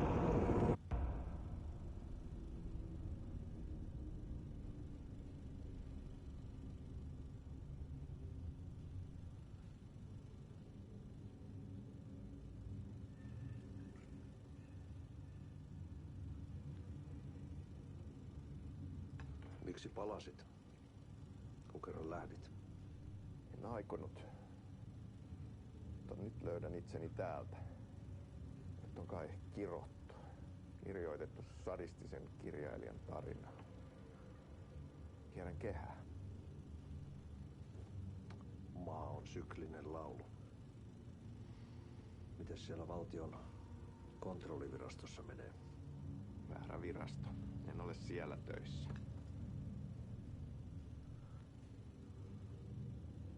Sitä paitsi sain potkut. Ei olisi tarvetta talonmiehen apulaisen. Ei ole. Tämän tilan isäntä katosi yön selkää vuosia sitten. Sen jälkeen kun sinä lähdit. Merkit merkit on ilmassa, että multakin loppuu hommat pian. Siksi kyselen virastosta. Ehkä saan sieltä töitä.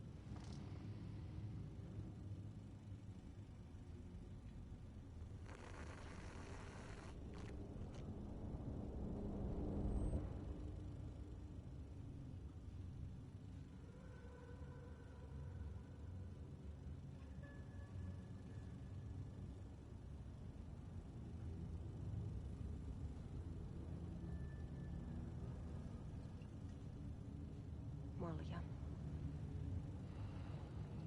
Millä juomme? Yöttömälle yölle.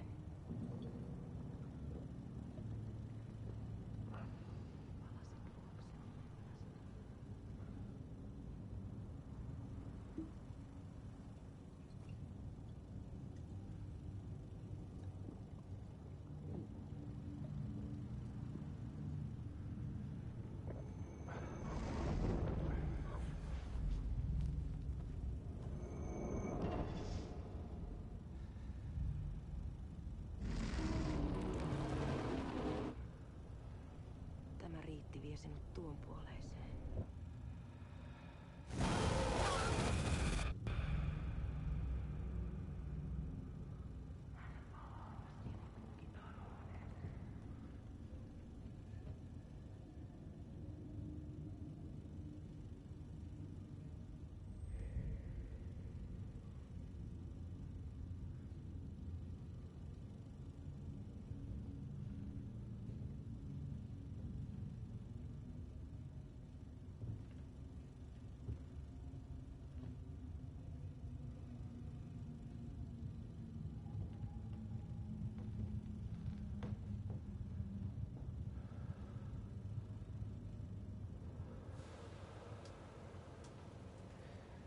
Sanotaan, että Aleen kurkotti liian pitkälle yön syövereihin.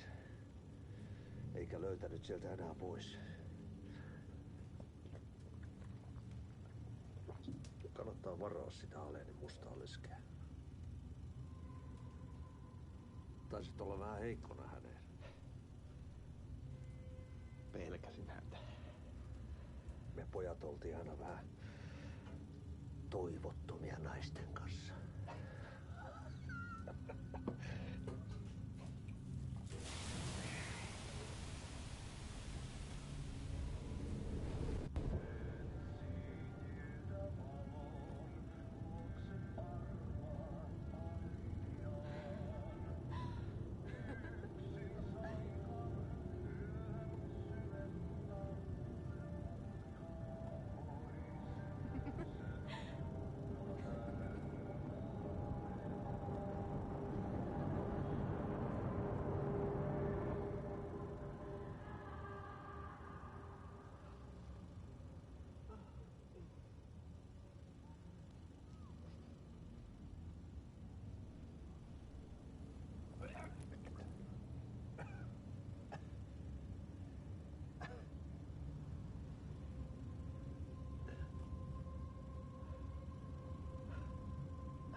En kierrä kehää. Tämä on spiraali.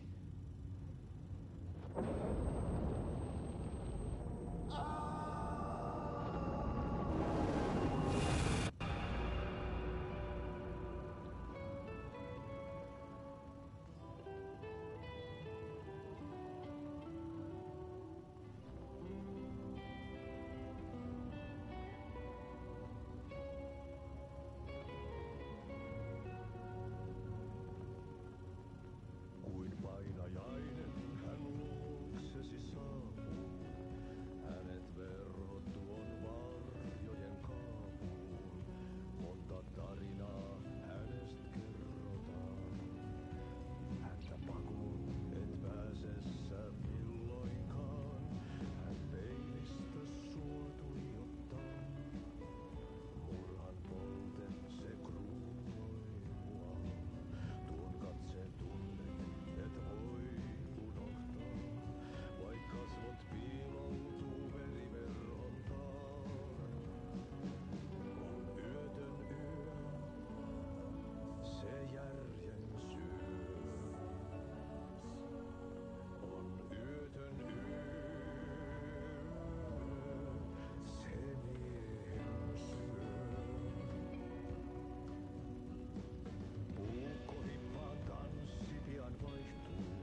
Alright, so it actually loops. I wasn't sure. I thought it might be an after credits kind of little scene thing.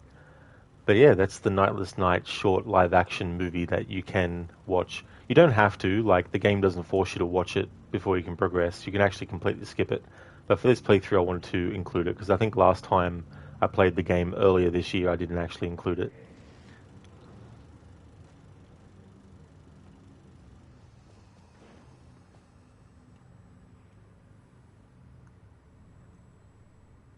Hido, you don't think you would like it though? You don't really like the third-person Resident Evil style horror games, maybe the first-person ones though? Oh yeah, that's fair too as well. The thing about first-person horror games is that it reduces the amount of barriers between you and what you're actually having to come up against. Like psychologically, you've got the screen that separates you from what's going on in the game. With a third-person horror game, you've then got the actual character that you can see, and then the horror is in front of them. So there's more barriers between you and the actual horror in the game. Whereas with first-person, there's less barriers, and so you're literally seeing through the eyes of the character. You're literally seeing what is directly in front of the character. And that can, you know, have a bit of an effect as well, psychologically, on how you react to stuff. Because we're so used to reacting to things in first person in real life. So it sort of emulates that as closely as possible. Whereas third person gives you a lot more that you can see around the character, of course. But when you can't see directly around the character, because it's in first person view mode, that can add to the terror.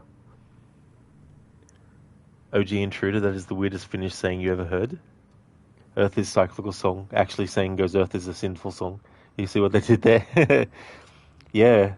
I actually like it. I think, like, as its own piece, even, like, if you strip away the references that that short movie makes to what's actually going on in the Alan Wake 2 story, I think it's a pretty effective short, like, horror movie. Really.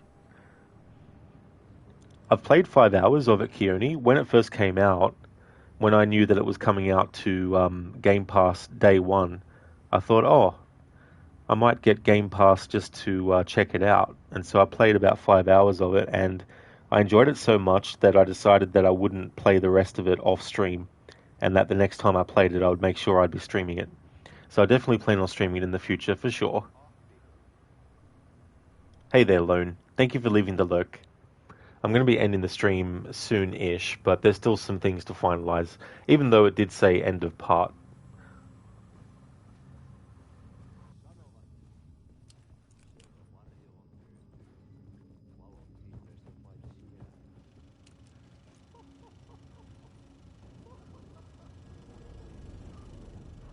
Alright, yes, that's where we came from, of course.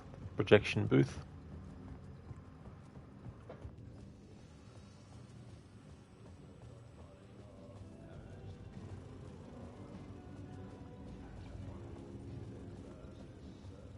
Let's go, Detroit Become the Ark. It was so fun. Like, I had so much fun just doing side stuff, because that's before I ended my gaming session of it. That's pretty much what I was just doing. Was just doing the side stuff, because I'm like, no, I don't want to continue the story from this point. But it's just so fun to just, you know, knock out enemies, and like the sound effects. It's just so cool recreating the sound effects from the movies.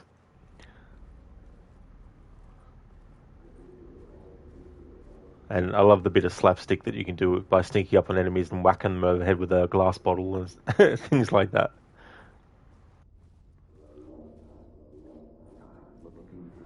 There wasn't enough alcohol in this city to drown the memories of this nightmare, but I damn well try. This case would never be closed.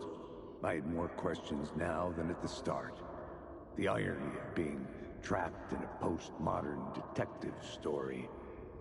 I felt watched. The eyes of some unseen audience on me. I wanted to turn to the hidden camera and tell them to fuck off. But I didn't know where to look to break the fourth wall. There would always be another case for Casey. A million stories in this dark city. The night opened up to welcome me. I walked into her arms. Roll credits.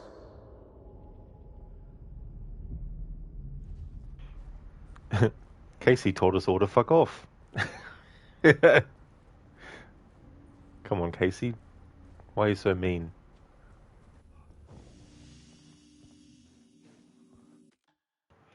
Alright, so I think this will be a good spot to end the stream.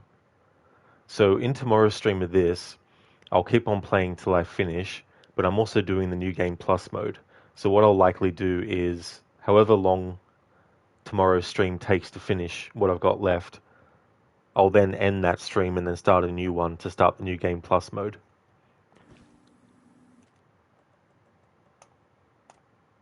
The next stream that you'll see from me will be this again. If you see me streaming it, then you know it's the Sunday stream. I want to thank everyone so much for watching. I really appreciate it. Before I raid out to Crocodiles, who's playing some Assassin's Creed Black Flag, I'd like to give some shout outs to some streamers I'd like to recommend.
There we go, that's better. I was missing the X at the end of Arctic's channel.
Would like to highly recommend people check out check out Arctic Smash X.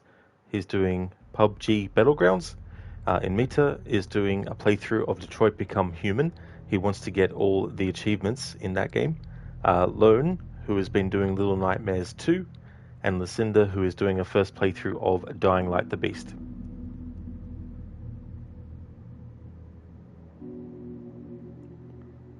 Here's a general raid message that everyone can feel free to copy and paste, and I'll put one in chat for subscribers as well.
It's still so annoying having to use the mobile for all the apps, having to continually switch between things multiple times, and one app, when you switch back to it, it resets everything. It doesn't remember how you left it before you switch to something else.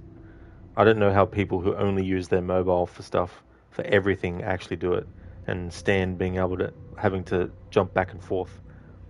It's like it'd be like if you're writing something and then someone just came along and erased it all when you came back to it, and you had to write it all again. It's like shit that you have to keep redoing. Thank you, Nofra. I definitely will. I hope you do too.